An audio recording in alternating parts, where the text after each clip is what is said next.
Low key, niggas hating, but they don't want no beef. State gang, true sippers, bitch, I bet we don't eat.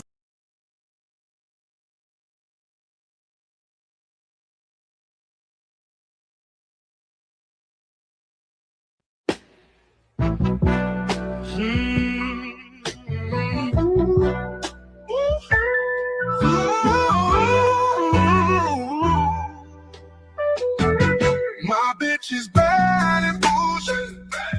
Cooking a dope with a boozy. My niggas is savage, ruthless. Ooh, we got 30s and 100 rounds to do. Oh shit, whoa, whoa, whoa, whoa. Records on records, got backers on backers. I'm riding around in a coupe. I take your bitch right from you. Bitch, I'm a dog. Beat that whole walls. Hop in the frog.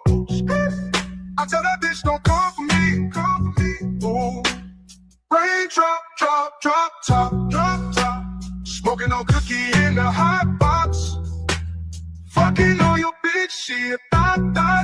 Cooking up dope in the crock pot. Ooh, ooh. I swear these niggas is under me. They hating the devil, keep jumping me. They bankrolls on me, keep me company. Hey, we do the most. Pull up and ghost, yeah. My diamonds a joke. Holding the fire with no holster, rig the ruler, diamonds cooler. We came from nothing to something. I don't trust nobody, grip the trigger. We'll call up the gang and they come and get you. Cry me a river, give you a tissue. Oh, it's a rolling, not a mule. Tapping on them like the usual. Magic with the break the voodoo. Courtside with a bad bitch. My bitch is bad and bullshit. Cooking a dope with a boozy. My niggas is savage, ruthless. Ooh, we got 30s and 100 rounds to do. Then I send the bitch through Uber. I'm young and rich and plus I'm bougie. I'm not stupid, so I keep the bougie. Records on records, got backers on backers. So my money making my back ache. You niggas got a low act rate.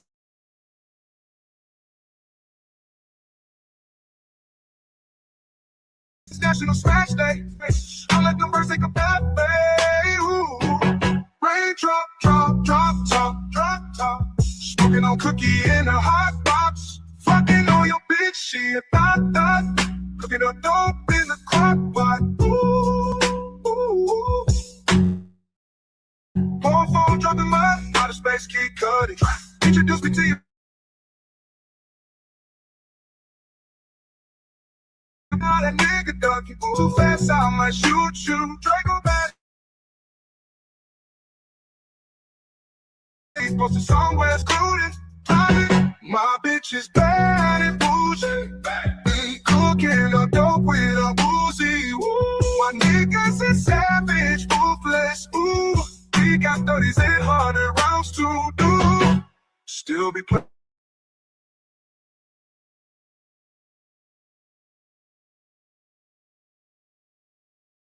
Me booby when I'm on stage, show me boobies. I saw my neck. Ooh.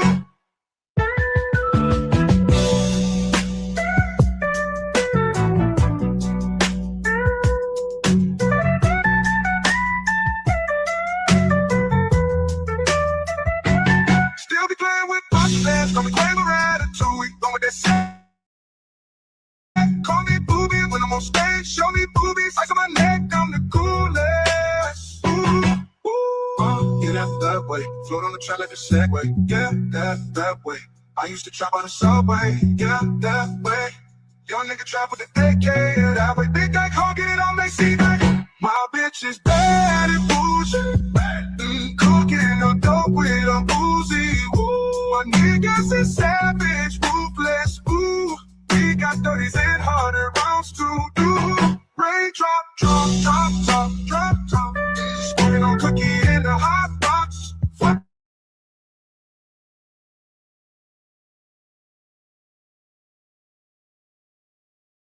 You know your bitch, she a thot. Something. I don't trust nobody, grip a trigger. Ooh. Call up the gang and they come and get you. Call me a river, give you a tissue. Ooh. God next up. God next up. Ooh. God next up. God next up. Ooh. You know, young rich niggas. You know, so we never really had no old money. We got a whole lot of new money though. Good evening, people. Good evening. We getting straight into it. I ain't got 15 minutes worth of music today because I had to react to this now. When I just did the little upload / rain alive, I had just heard it for the first time. I had seen a lot of people posting that he had responded. It should be in the, well, it's not in the description of this one. It's hold on, I'll type it in the chat. MoneyBoy TR3Y booking. It's at Gmail. It's moneyboytradebooking@gmail.com. But yeah, I had to react to this shit because everybody has been waiting. Like I was telling Lene, I said, everybody is waiting to see if this nigga what his response gonna be. And sure enough, everybody and their mama is live right now reviewing this shit, or everybody and their mama and uploaded it. Lennon is currently live with 5,000 people watching. So I'm really confused as to why Umar keep calling this man the struggle streamer. He been pulling in 3,000 to 5,000 people the last month talking about him, and he, according to him, he keeps breaking his own record for people in the live stream. So I'm very, very confused why this nigga keeps saying that. But Umar, you told on yourself in this video, sir. I don't know if you know it, but we be listening. Like your critics, they gonna listen to everything, and you fucked up in this video, him. You really did. I'm gonna point out how you fucked up. We finna go through this, then we gonna get to Umar's nephew. Let me see what I got the speed on. This nigga here though, he's a motherfucking work of something. Special FDMG announcement. Please hit your PayPal, paypal.me/FDMG Academy. Brothers and sisters, this is a special FDMG announcement. How you gonna say hit the Cash App before you give an announcement? Fuck it. Hey y'all, hit the Cash App, hit the PayPal, hit the Super Chat. Join the membership, buy an album. Matter of fact, let me set my goal up. Andre, you want to hit the link? Feel free. This shit here is fun. But then all while I'm seeing this though, like this shit here is going on. You got motherfuckers talking about Umar. 70,000. He admits he owes $70,000. And I'm like, what the fuck video we y'all watching? The nigga clearly said he owed 20,000 on one video.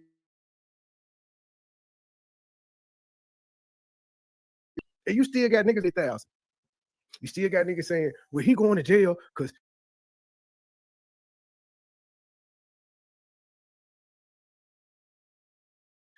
I'm like, but y'all do realize to people that would be after him, they're well aware that this nigga has a passport and he gets in and out the country at whim. He just told these folk he finna go to Brazil. He just got back from Africa. Nigga be in Japan. He be everywhere out the country. So if he was actually a target of interest, they would not let him travel. They would have just went on and stopped him. This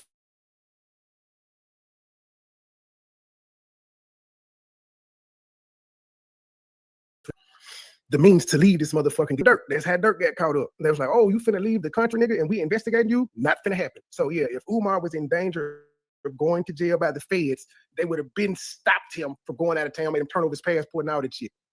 Yeah, I don't like the nigga, but I'm not gonna lie on him. Glib, if you want to hit the link as well, feel free. But no, he fucked up in this video. I'm shocked because I'm just like, I was typing the shit in the chat because I'm shocked just like y'all, but I gotta review this. I got to. Hit your PayPal, paypal.me/FDMG Academy, paypal.me/FDMG Academy. Oh shit! Hold on, let me put that comment on the screen. I did not know. I ain't even did this type of research, Glib. But even we gonna get to that part anyway. Even if what he is saying is true, he just showed that he irresponsible as a motherfucker. But we're gonna let him say it first. August, Leo season. I will see you in Nat Turner Land. Shut up, nigga, and get to the point. August the 21st, next week, Nat Turner Land. Big ass ugly necklace. Make sure you go to natturnerlibrary.com and get your tickets. Make sure you go to natturnerlibrary.com and get your tickets. This nigga got on a psychic. Make sure you go to natturnerlibrary.com and get your tickets. I will see you in Nat Turner Land. August the 21st. New Orleans, Louisiana, August the 29th. I will see you. Hurricane Katrina 20th anniversary. New Orleans, Louisiana, August the 29th. Hurricane Katrina. Why would you want to celebrate that? I've been confused. Hattiesburg, Mississippi. Nigga, I thought you was making a special announcement. Shit. Saturday, August the 30th. Hey, Umar, it's Hattiesburg, nigga, not Hattiesburg. It's Hattiesburg, Mississippi. If you're gonna be going to the place, at least know what the name of it is. Hattiesburg, where my Mississippi Africans at? I want to see Jackson. I want to see Biloxi. The folks is not. Do you not know how far these places are from each other? Mobile, Alabama. I don't care if you're in Selma. He wrote you true. He said you better in be Mobile, Alabama for the African Town Community. Truth, he better see your ass in Mobile, wherever the fuck he just said for the African Town Festival. Truth, he said he better see your ass there. He coming for you. Festival on Sunday, August the 31st. I better see you in Mobile, Alabama for the African Town Community Festival on Sunday, August the 31st. Special announcement. FDMG Academy bank accounts are still frozen. No shit. FDMG Academy bank accounts are still frozen. Dr. Umar personal bank account is still frozen. I don't believe that bullshit. I don't believe that bullshit at all. His accounts are not frozen. They aren't. Frozen. Dr. Umar personal bank account is still frozen. Brothers and sisters, we are fighting this war against FDMG and Dr. Umar Ifatunde. We are fighting this war against FDMG and Dr. Umar Ifatunde. What? We were supposed to get a refund within 4 days of our accounts being shut down. We were supposed to get a refund within 4 days of our accounts being shut down. We still haven't got our refund. We still haven't got our refund. Have you taken your ass to the bank and just said, hey, man, it's been long enough. Can I get my money? Have you been to the bank to request your money back, sir? Because, you know, one thing my mama taught me that always stuck with me is, man, you got to get off your ass. And sometimes you got to go in person and see these people. If they're not doing what they said they was going to do, and they ain't calling, and they ain't texting, and they ain't emailing, you got to get your ass up and go down there. Not Umar, though. Umar just feel like everybody's supposed to kiss his ass and let him, they supposed to just come, I guess, give him personal notice as if he's different. We still haven't got our refund. So not only are the accounts frozen, make sure y'all hit my Venmo and my PayPal, paypal.me/Umar the psychologist. PayPal. Fuck Umar, PayPal, and Cash App. Hit my PayPal and Cash App. I'm not scamming. I ain't trying to open up no school or nothing. I'm just taking care of me and my baby. And wherever I got a high school, I got 3 of them I'm taking care of. But, you know, yeah, there you go. This the one y'all see all the time because she live with me. I think the 17-year-old will be coming this weekend to stay for good. Not actually sure yet. He ain't got back to me, but I told him he had the green light, so we got to see.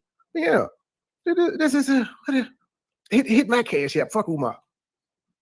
.me/Umar the psychologist or tap my Venmo. Text me for the links to donate to FDMG. Text me for the links to support Dr. Umar. 215-989-9858. Look, girl, quit playing me and get in the bed. 215-989-9858.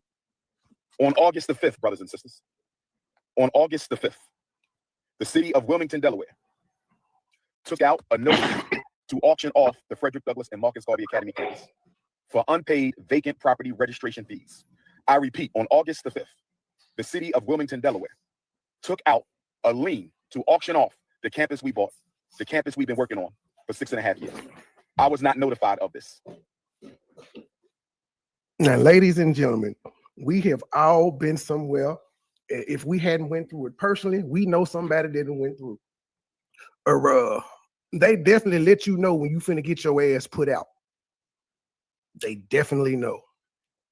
But if you know you haven't been paying the fucking bills, what did you expect? You thought you just wasn't gonna have to pay no goddamn bills no more? You just said, fuck it. This is what you saying, dog. You know, every year you got to pay motherfucking taxes on their property. Every year. This is a known thing. Whether you got a house, a business, just a piece of land, or whatever, it's known you got to pay property taxes every year. Why the fuck did you think you were exempt because you was Umar?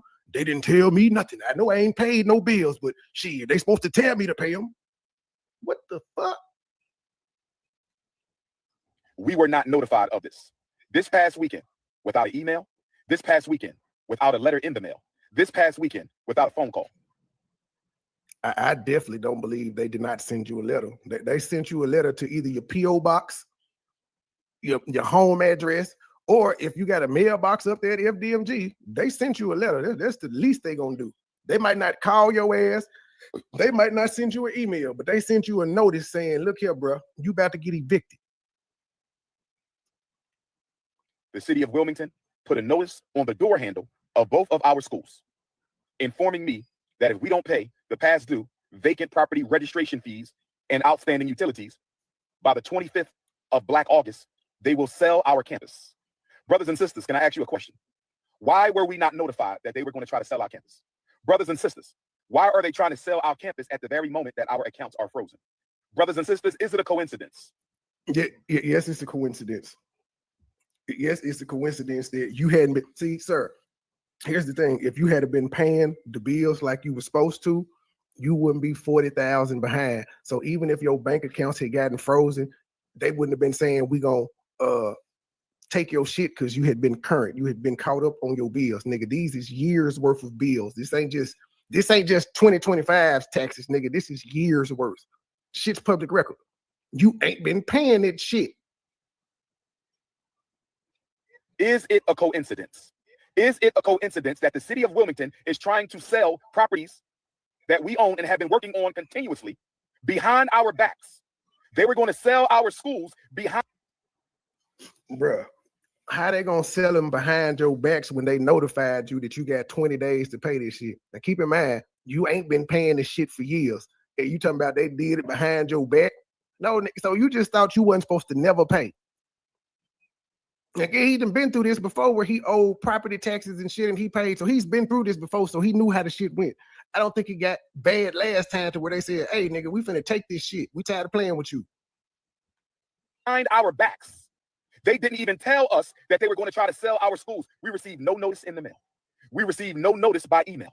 We received no phone calls at all that they were going to try to sell our schools. Instead, they put a notice on the door handle. Somebody stole one. That's how they do that. And I knew this was going to be a fucking issue when I saw Lennon with it. I was like, wait a minute.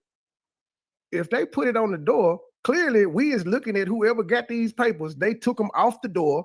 They laid them down on concrete and took pictures and sent them to Lennon. I knew that was going to be a goddamn issue because I raised the question like, wait a minute. I wonder how the fuck. So he got somebody riding around the school and just sending them shit. Set of notifications and sent it to the YouTubian struggle streamers. Somebody stole the Frederick Douglass High School. The man got like 6,000 people in his chat right now. I would hardly call that a struggle stream. School paperwork off the front door and sent it to the struggle streams. But luckily for us, Sister Ra Ebony was able to get the paperwork off the Marcus Garvey School. I stopped it too early. I'm getting ahead of myself because I just heard this. But you said, what would you have done if they had taken the other one off the building? Well, you would have watched Lennon's channel like you always do, and you would have known. But you already knew, though, bro. How do you not know that if you don't pay your bills, you're going to get put out? Just seriously. You almost 50 years old, and somebody got to notify you that if you don't pay your bills, you're going to get put the fuck out? Nigga, what you got is what a apartment complex would do. They ain't going to argue with you about your rent. You don't pay it. They may give you a late notice or something like that, but they're not going to argue with you about it. They just going to go file for an eviction. As simple as that. Why they going to argue with you and you know you got to pay your goddamn rent? And then that part, you going to say, how come they ain't send me a certified letter? Nigga, your ass don't never be in fucking town. Maybe they tried to. You do realize with a certified letter, you have to sign. Where they going to meet you at? FDMG, your mama house, where they going to go? And then you always in and out of town. So maybe they did try to send a certified letter, but it was undeliverable because they can't ever find you. That's a you problem too. You got a P.O. box. Maybe it's in there. For the haters stole that paperwork. I believe, brothers and sisters, and please let me know your opinion. I believe, brothers and sisters, and please let me know your opinion. I believe, brothers and sisters, and please let me know your opinion. I believe that they were going to sell the school and they wanted to sell the school before we found out. I believe that they wanted to sell the school before we found out. We were not supposed to know that they were going to sell our school. Why do I say that? We were given no notification. We received no letter in the mail. We received no email. We received no phone call that they were going to try to sell our schools. Instead, they put a notice on the door in a low-income neighborhood. They put a notice on the door with rubber band and masking tape. They put a notice on the school front door with a rubber band and masking tape. That's funny, but they made sure it was secure. But what you mean? So because you're in a low-income area, you ain't supposed to get an eviction notice put on your door, nigga. They used to that in low-income areas. That the fuck? But guess what, sir? It's your fault. Excuse me. Yeah. It's your fault because you ain't been paying the bills. You can't get around that. Brothers and sisters, it gets worse. Back in April, when I found out about the overdue vacant property registration fees, I see this right here is when you know you fucked up. Now you just sat here and pontificated for a good 4 or 5 minutes and said these motherfuckers did not notify you that they were gonna take the school from under you. They was trying to do it behind your back. Then you say when you found out in April that you owed the money. So let's see, April, May, June, July, and here we are in August, 5 months later, and you're shocked They told you in April, nigga, you owe this amount of money. And you just said, fuck it. I ain't gonna pay shit.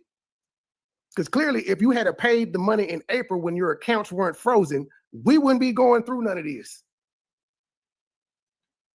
Ask the city of Wilmington if they could retroactively apply our nonprofit waiver. According to the nonprofit waiver for the city of Wilmington, if you are a nonprofit organization, they will waive your vacant property registration fees for 4 years. If you are a nonprofit organization in the city of Wilmington, they will waive. We just saw that. Hold on, let me read Glib's comment again if I can find it. Let's see here. Where his thing is? Where is it? Glib said, I went to the website for vacant buildings and it clearly states with the highlighted text that there is no waivers for past due bills. There are no waivers for past due bills. Brothers and sisters, there are no waivers for past due bills. If Glib could find it and he don't own the building, why couldn't the nigga that owned the building not find that, oh shit, I don't get no waiver because I owe. If my balance, see, you had to pay the balance off and then you could get that waiver for 4 years. But you have to pay the balance and you've always had a balance. Like, nigga, you've had a, as Lennon showed, you took on some of the debt from the last owner of the school. So you've been owing money for all that vacancy shit. You've been owing money on that since 2016, sir.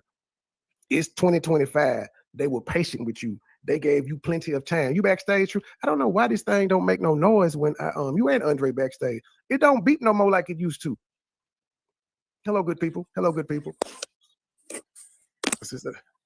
Did this truth gonna put them big? True. Umar said he looking for your ass when you come. You better be at the next motherfucking meeting he got in Alabama. I heard him say that. Fuck Umar. I said it. Okay? Man, that's good. That's good content right there. What you talking about? That's what you call good content. Let me see there. All right. But yeah, this doesn't make. Have you heard what this idiot done said so far? Yeah, I've been listening. Andre, what's going on, True? What's going on, Trey? I'm trying to figure out how he just told these people he ain't getting no notice, but then he said in April when I found out I owed the money. I thought you didn't know. Shit, he found out when he owed the money a long time ago when KKC was lighting his ass up about it. He knew. He knew. But Trey, I emailed you. It was a channel that I was following, and she did a list of the different interviews he did. She missing a few interviews, but she did all the different shows he went on. But I'm up to. I think the one that she don't got on there is that black and white couple that interviewed her. But I think she got everything. She probably just didn't go through and put all of the yeah, she didn't put like, I don't even know if she got KKC on there. But I know she's been on there twice. He was up there full time and 4 times on Leonard. It was in the picture that you sent me where he was with KKC. Oh, okay. This shit here is this is amazing here.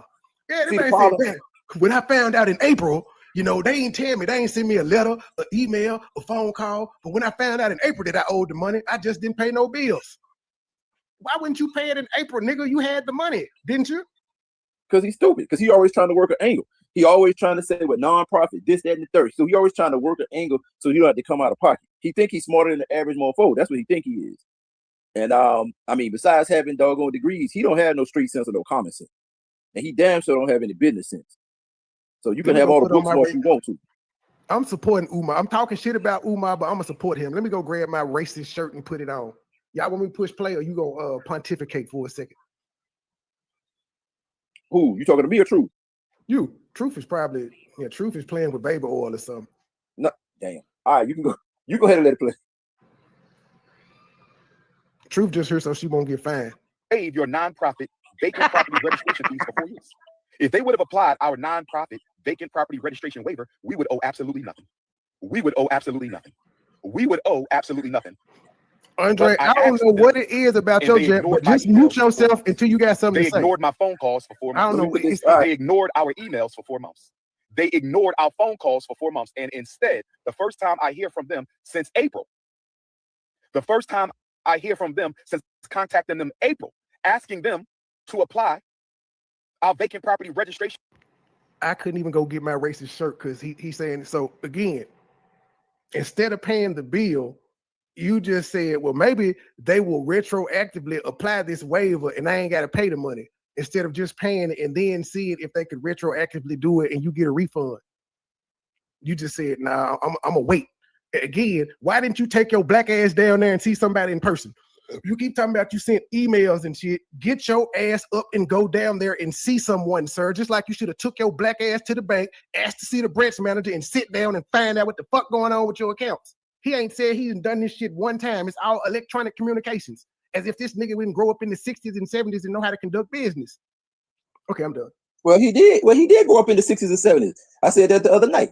Listen to his rhetoric. Listen to his mind state. A lot of what he's saying is either Marcus Garvey from the 20s or from the 60s. Then if you listen to a lot of his interviews and he starts talking about computers, typewriters, and different stuff like that, he is not of the modern age in no way, shape, or form. So that's what his mind state is. And then he probably been watching JT because JT done went off on his ass a couple times. So he probably been watching JT the pocket watcher and all of his people going up in the bank and getting check fraud. So he probably scared to actually go into the damn bank for fear that the damn cops gonna be there waiting on his ass or some shit. So I don't know. If he didn't do anything wrong, why would he be worried about the cops? If he ain't because I understand in his mind, or I say this for the public, he's saying he ain't doing it wrong. But Umar know he done did a lot of shit wrong and he done did a lot of shit that might be sketchy. So he ain't trying to take no chances. He definitely did. He fears going in certain areas. He fear going into. The bank might be one of them. Certain government buildings, fall into that doggone list. So Umar ain't crazy now. He a little bit on the ignorant side, but he ain't crazy. I just don't. I don't know why he went. This the best he could come up with. Thank you, Miss Margie. This is the best he could come up with. The white man is coming after me. No, the white man do. The white man did to you what they do to anybody that don't pay them, sir. They come get their shit. But this the thing. Just like, all right, he trusts white men to do the contracting work. He trusts a white man institution. Now he building a black institution, so he says, but he trusts a white man institution to put his money. Yep. After he talked shit about grandma putting her money in the churches putting their money in the white bank. After he did all that, he put his money in the bank. He get caught and the white man froze his money, supposedly. So he say. He lied. And he's supposed to be the smartest Negro in the room now. He's the smartest Negro in the room. But he does some of the dumbest shit imaginable. He trusted the white banks and they froze his funds. Since he waiver to the past 4 years, so we would owe absolutely nothing. They ignored me since April. Hey, man, this nigga just told y'all he ain't paid the vacancy taxes in 4 years. What did he expect? Nigga, they gave you 4 years. They gave you 4 years to pay that shit. They contacted you in April. They ain't giving you no second notice. It's just like the leasing office. When they tell you you ain't paid your rent and they give you one of them notices saying you owe this amount, they not gonna keep chasing you, nigga. They just gonna file for eviction. They waited on you for 4 years. Four of them. 1, 2, 3, 4. And you said, fuck them taxes. Even though you claim you got the money. But hold on, wait a minute now. He said he ain't paid. No, he said he ain't paid in 4 years. Mail, nothing in the postal mail since April. Why this shit? And the first thing we find out. Okay, it's taking a while to pause. He's doing what he did earlier. Okay, so he said hear from them since April is a letter. Go ahead. I gotta refresh this link. Okay, he said he ain't paid in 4 years, right? But he had the buildings for 6.5 years. So he paid the first 2.5 years. Time having to go through this.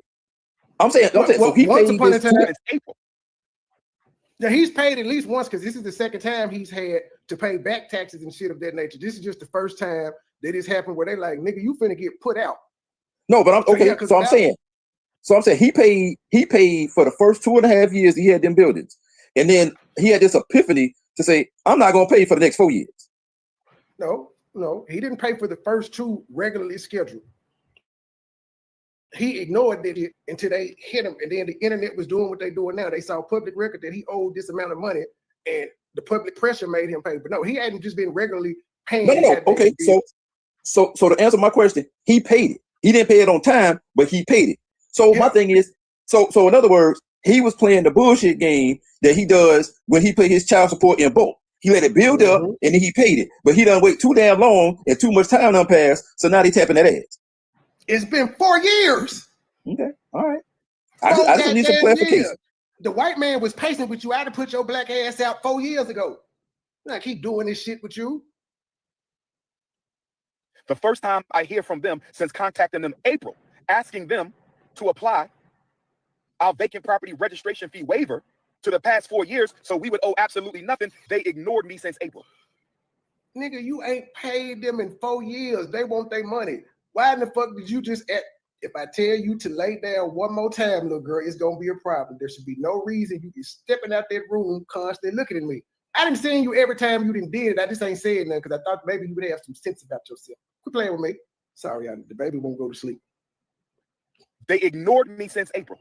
No phone call, no email, nothing in the postal mail since April. And the first thing we find out, the first time we hear from them since April, is a letter. It's been 4 on years. The front door of the school, affixed with a rubber band and masking tape. A rubber band. How else so was they supposed to put it on the door? So they've been sending him statements every month for 48 months. And he ignored it. 48 months.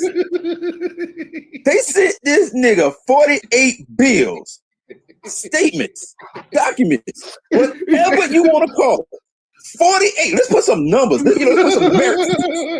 He said, fuck them bills. He said, fuck them bills. 48 months. I've seen this nigga go to the mail and look and say, this a donation. This a donation. Oh, this a bill. Oh, this a bill. Oh, this a bill. I've seen him take it and put them jokers right back in the damn P.O. box and take the donation envelopes with him.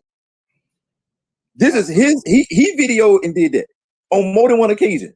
So you put the bills back in there and ignore them for 48 consecutive months. 48 or 48 as we call it. And then you gonna bitch because you didn't get one on the 49th, the 50th, the 51st, and the 52nd month. And pretty much they told him in April, this is the last time we talking to you, nigga. Give us the final notice came in March or April. And he just totally ignored that and was like, yeah, we gonna see. He didn't ignore it. What he said was he sent an email to ask them could they go back in time and apply the waiver because he got a 5013C. Could they apply that for the past 4 years he ain't paid? But first of all, I can't remember the person in the chat.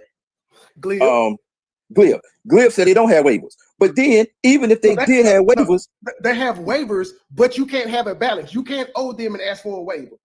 Okay, to that point, I was about to say he didn't get his doggone nonprofit thing redone to after this whole thing was in. He had already had them buildings and had accrued balances up to the point when he got that nonprofit. So you can't sit here and say just like the fees that he accrued, and he's saying that well, we got nonprofit status. Nah, you getting taxed for that time that your nonprofit status is not active. You don't get credit for that. That money that you collected during that time when your first EAIN was in nonprofit status was expired or dissolved, and the time that you got the next one, that's your personal money that you're supposed to file a tax. You're supposed to file income tax on and pay income tax on. You don't get retro for that. You just get hit in your pocket for that. See, he has no business sense, no common sense, but he's smarter than the average Negro.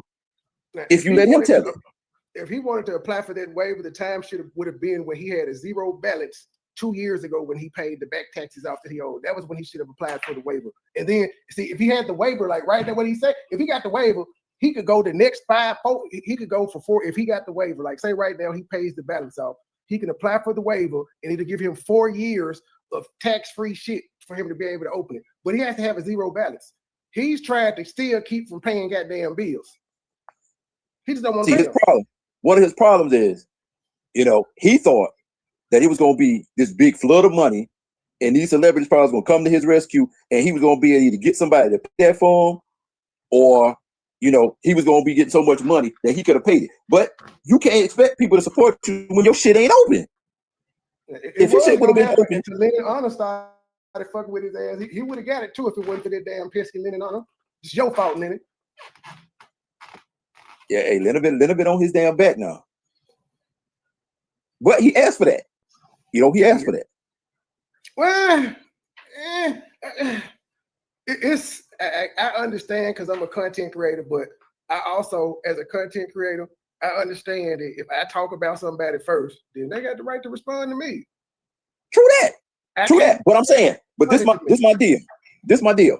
Okay, if you gonna go out there and you gonna scam people or you gonna be fraudulent in your actions, then if you doing it in public and you doing it for the sake of the black community, you get to be exposed. That's just like Al Sharpton, Tariq Nasheed, any of these other individuals out there. If they doing BS and they claiming that they represent the black community, you got a right to call them out as a black person. Now, my issue is if he would have went man to man at Lennon, then I could see it. When he started going after his wife, his kids, okay, now, you know, and trying to send people to go see Lennon. Now, you go see that man if you want to go see that man. When he started bringing in all the extras and start doing all the extra punk shit, that's what crossed the line. Well, I don't tell nobody how to fight. Me personally, I'd have went in, I'd talk about his wife and shit of that nature, but trying to send somebody else to fight, now I can do that myself. But I don't tell nobody else how to fight. When it's war, it's war. Everybody fight differently. That's why some generals are better than others. Okay, I understand all's fair in war.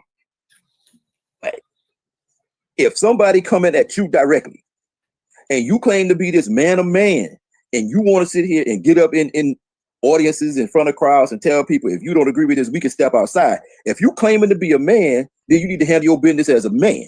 If you claiming to be a punk, then you handle it. Let me know how you are, then I know how to handle you. But Umar did a whole bunch of posturing. He did a whole bunch of junk like he did with who was it?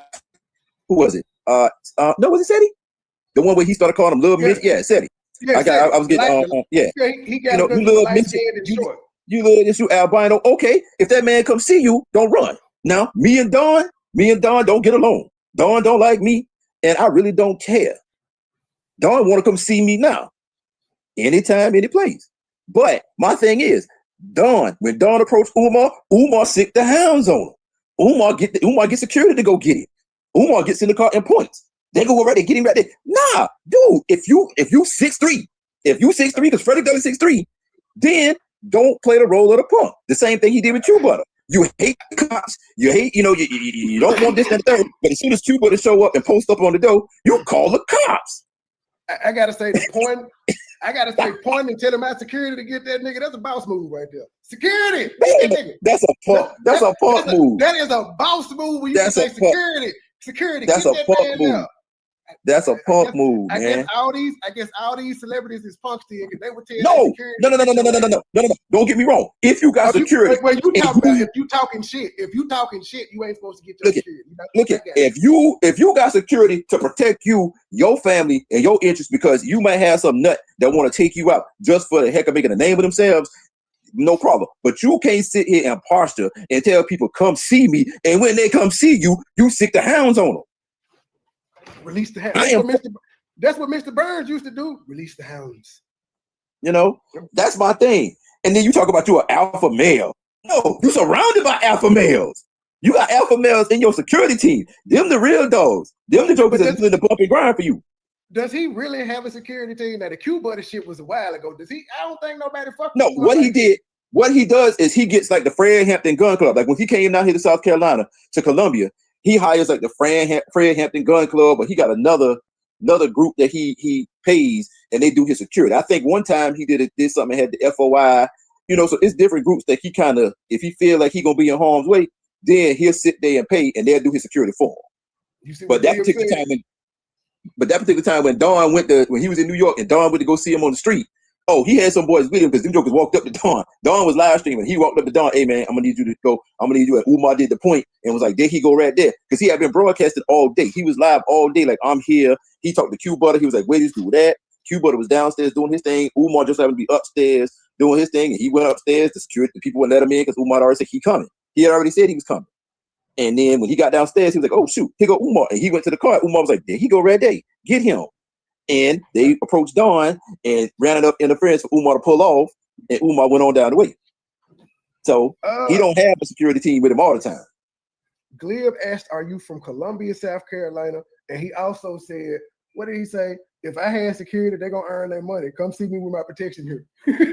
I'm telling you, if you protect your interests, but you can't talk that noise and want somebody to tell somebody, meet me outside. Like old girl say, catch me outside.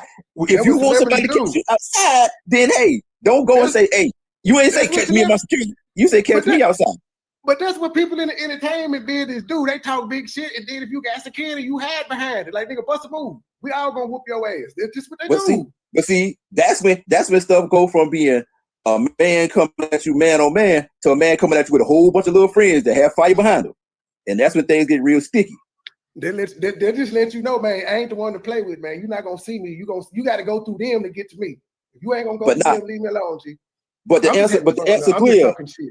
But the answer clear. I'm not from Columbia. I'm from outside Columbia. I'm from the metro, but I'm from a little town called Camden, which is about 25 miles outside of Columbia. Man, but that's why I was born. Well. That's why I was born in Camden, South Carolina, the one. That's the main one. That's when it started all off, baby. Yeah, I know Camden, New Jersey. They got Camden, Mississippi. I think they got one in Kentucky. They got Camden, Alabama too. Mm-hmm. Yeah, so in Mississippi, Alabama. I think it's like about maybe about 12 of them. But yeah, I'm from Camden. That's where I was born and raised. I've been living in Myrtle Beach for the last 32, and I'm about to get out of here in sometime in the next 3 or 4 weeks and move to Louisiana. Miss B said, "Catch me if you can, and you better catch me without my security. Fuck you, better. You better catch me without security. You better catch me lacking. You better catch me going into the hotel with Lene. That's how you better get me. Other than that, man, go through my security. Hey, all you got to do is catch him up there. You know, FDMG. He don't always be there. Most of the time, he by himself unless the pusher man coming.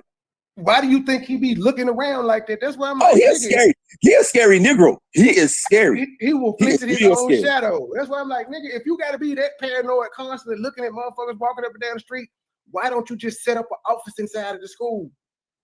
Because the smell. He don't like being up there too often. It smells in there. It's musky. It's musky and moldy. It sure ain't got no HVAC. But yeah, he be up in there looking around like he got Tourette's. He be on the street. If somebody pull it up to my school, who that is in that car that day? Who that is? Who you be? Who you be? Identify yourself. Yeah, he an old scary Negro now. Very scary. It's 6'2", however many pounds he weighs. He's that not a small man by any stretch of the imagination. He at least 280. At least 280. Oh, hey, and put some respect on him. He ain't 6'2". He might be bigger than that. Everybody said I might have 6'2" wrong. Nah, put some respect on his name. Frederick Douglass 6'3", he's 6'3". Oh, okay, he's 6'3". I think that nigga probably 6'1.5". He probably 6'1.5". NBA. He a point guard. Nah, that nigga is tall. Like, he too wet. You can tell he big by like how he towers over the people he take pictures with. He's a big ass nigga. But dude, he taking pictures with women that's 5'1" and 5'4". But most men ain't that. Most men is around the same size as these women. No, it ain't, dude. Stop that. What? Who is the tallest rapper you know? The tallest rapper I know is Slim Thug, and it's a whole bunch of goddamn rappers out here. Yeah. The rest of these niggas is 5'8" to 5'10". They shouting the motherfucker. Well, how tall are you? If 5'10" short, 5'10" is short to you? No, it's not short. Now I wouldn't call 5'10" short. Okay, I mean, compared to a nigga that's 6'2", yeah, that's short. He gonna look like he tall as a motherfucker over you. 6'3". That's just like LeBron being 6'8" and somebody my height. I'm 6 feet. I'm short as hell to LeBron. He got 8 inches. 8 inches is a lot different than 2 to 3 inches. It's still it's noticeable though. It's definitely noticeable. 5'10" to 6'3", that's noticeable. Yeah. Not as noticeable as 6 feet to 6'8" though, but hell, all of my kids have outgrown me except for the 12-year-old for to be 13-year-old. And they not like it's not like they 6 feet, they 6'2" and 6'3". It's noticeable when I stand next to these niggas. Nah, I'm still the big dog in this house. Keep living. Still the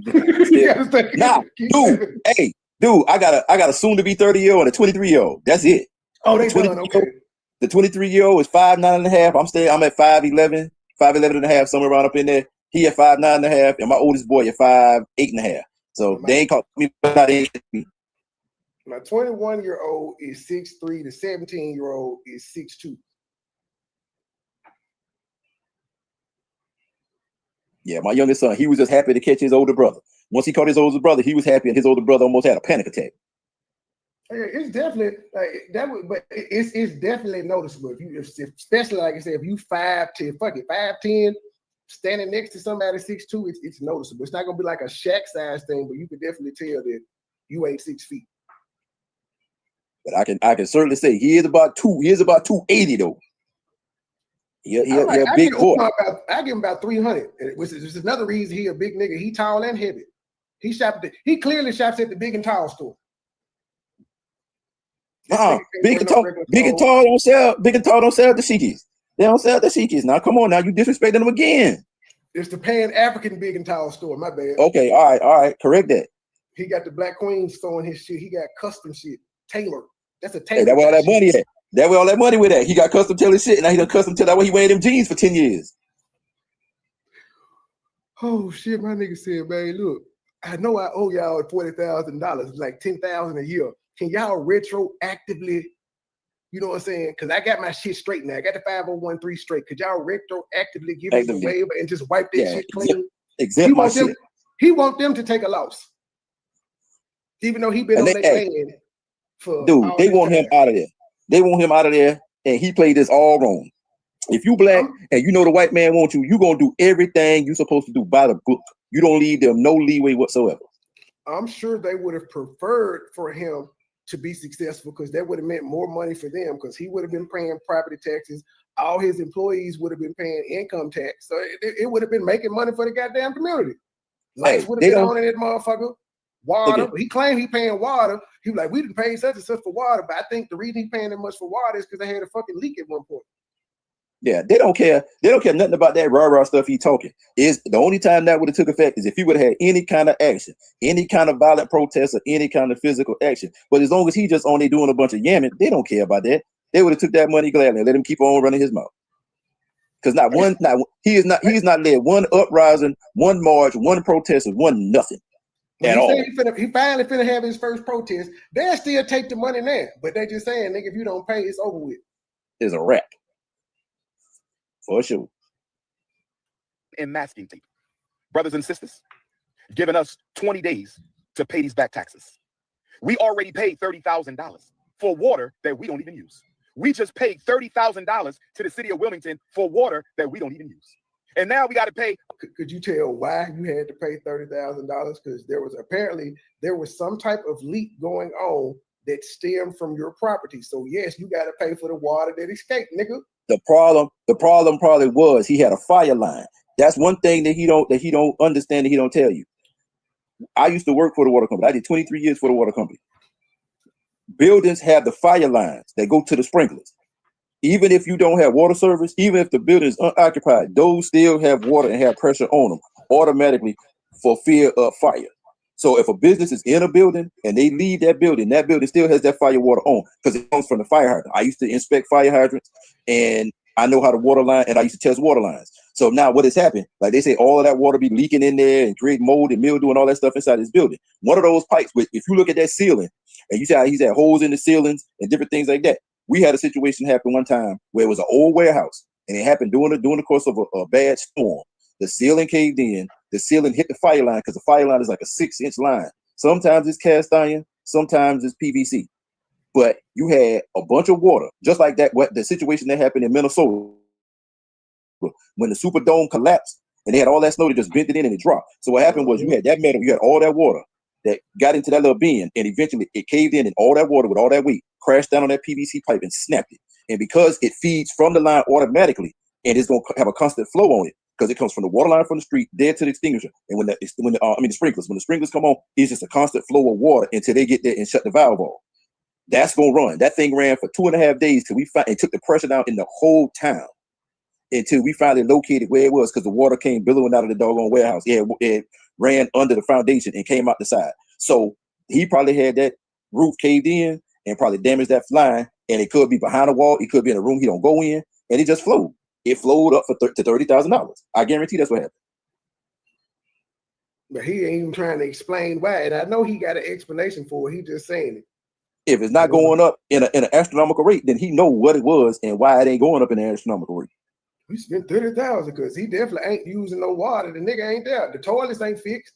I ain't seen one bathroom with a flushing toilet. Oh, you ain't seen him? He done flushed them toilets before and claimed they working. They ain't got no pressure on it, but he swear up and down they working. Just like he opened up them sinks and swear up and down they flowing and they be pissing out drops. But that's Umar.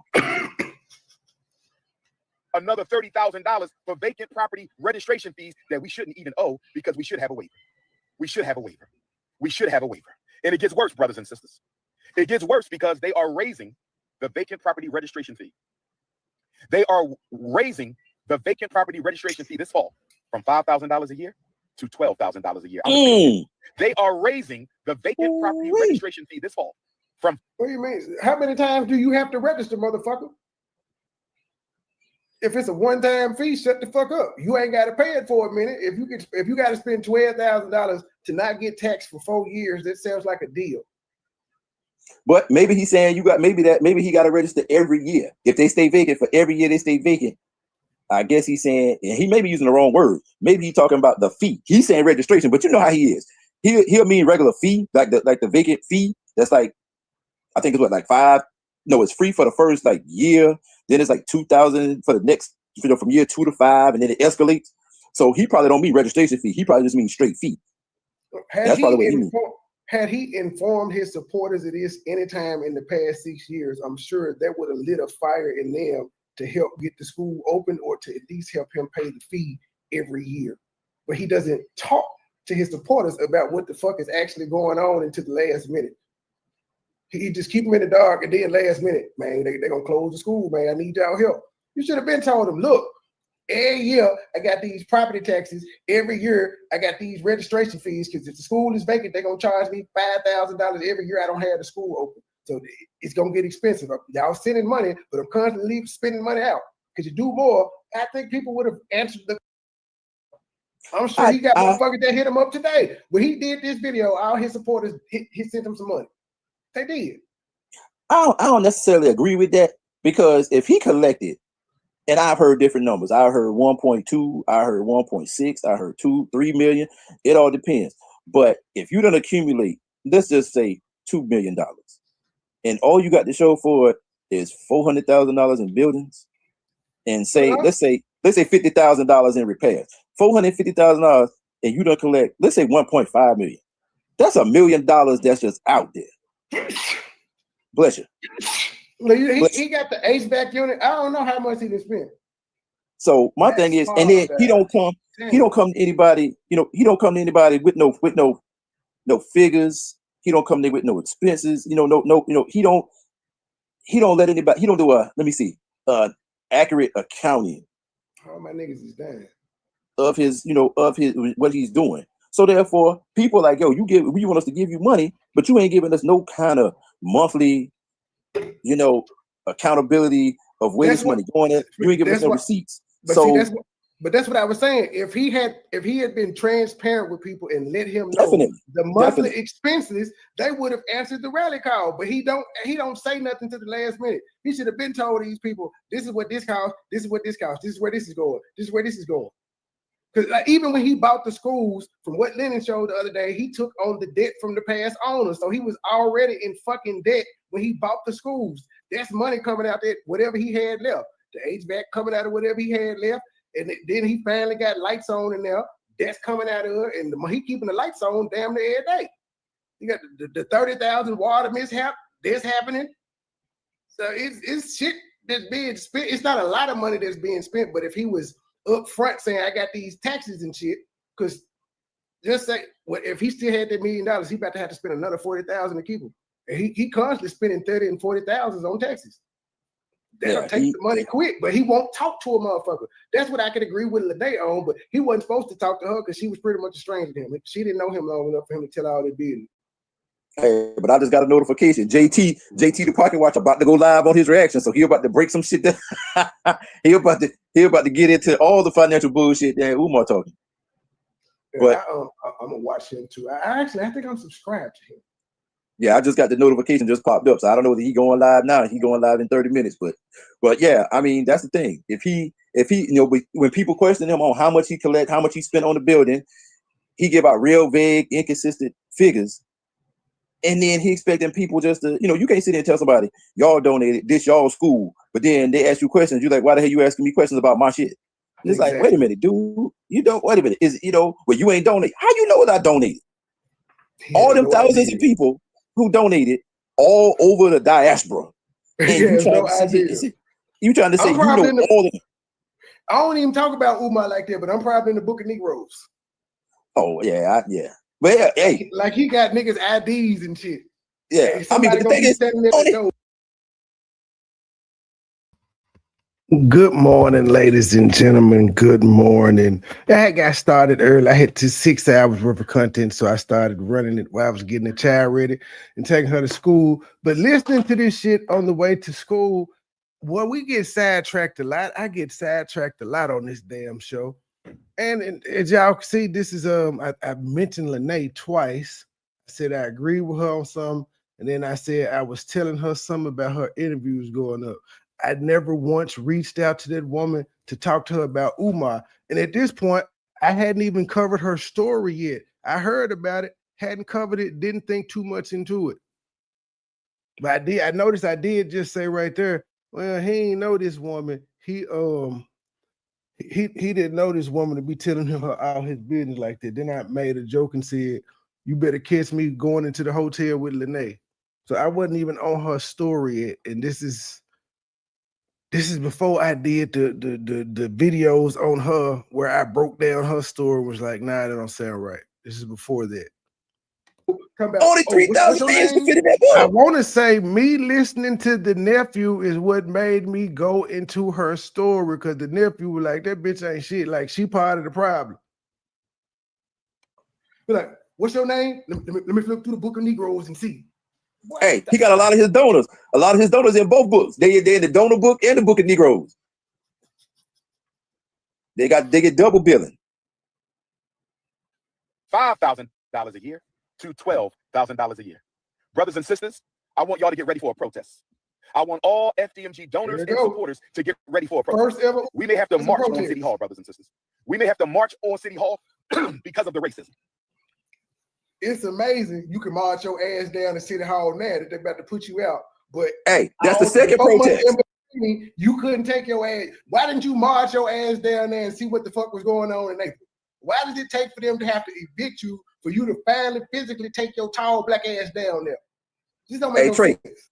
This is the second protest. The first protest was a non-protest. That's the one where he claimed when they did that paint day, and he said, I feel like my head is coming. So he had people coming up there to protest people that were supposed to be protesting the paint day, but ain't nobody show up to protest against the paint day.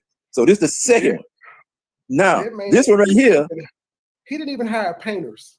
He had his supporters. He said, if you support Umar Johnson, if you fuck with Umar Johnson, I need you to come up there and paint. Hey, he had to paint. He didn't buy them for lunch or nothing. He just had motherfuckers come up there and paint. Sorry to the people that be watching on Facebook. I saw last night that I had got some stars on the live yesterday morning. Thank you, Raina, and thank you, I think, Sharon, for the stars.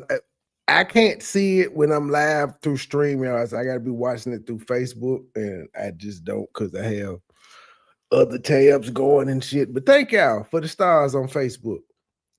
He had grandmas, aunties, nieces up there painting, squatting, and doing everything. I remember, but this is why. But now he said he want to go to but last week, who was it? I think it was like 2 weeks ago, or was it the lady with the that he claimed that had the bus or whatever? Not the bus, the one that he was talking about had the van service. Who was it that he said, tell me, you from Wilmington, tell me when the next city council meeting is, because I need to get more involved in the city council stuff. Now he want to get involved in city council stuff after 6 years. Now he want to get involved in city council stuff. Man, this thing.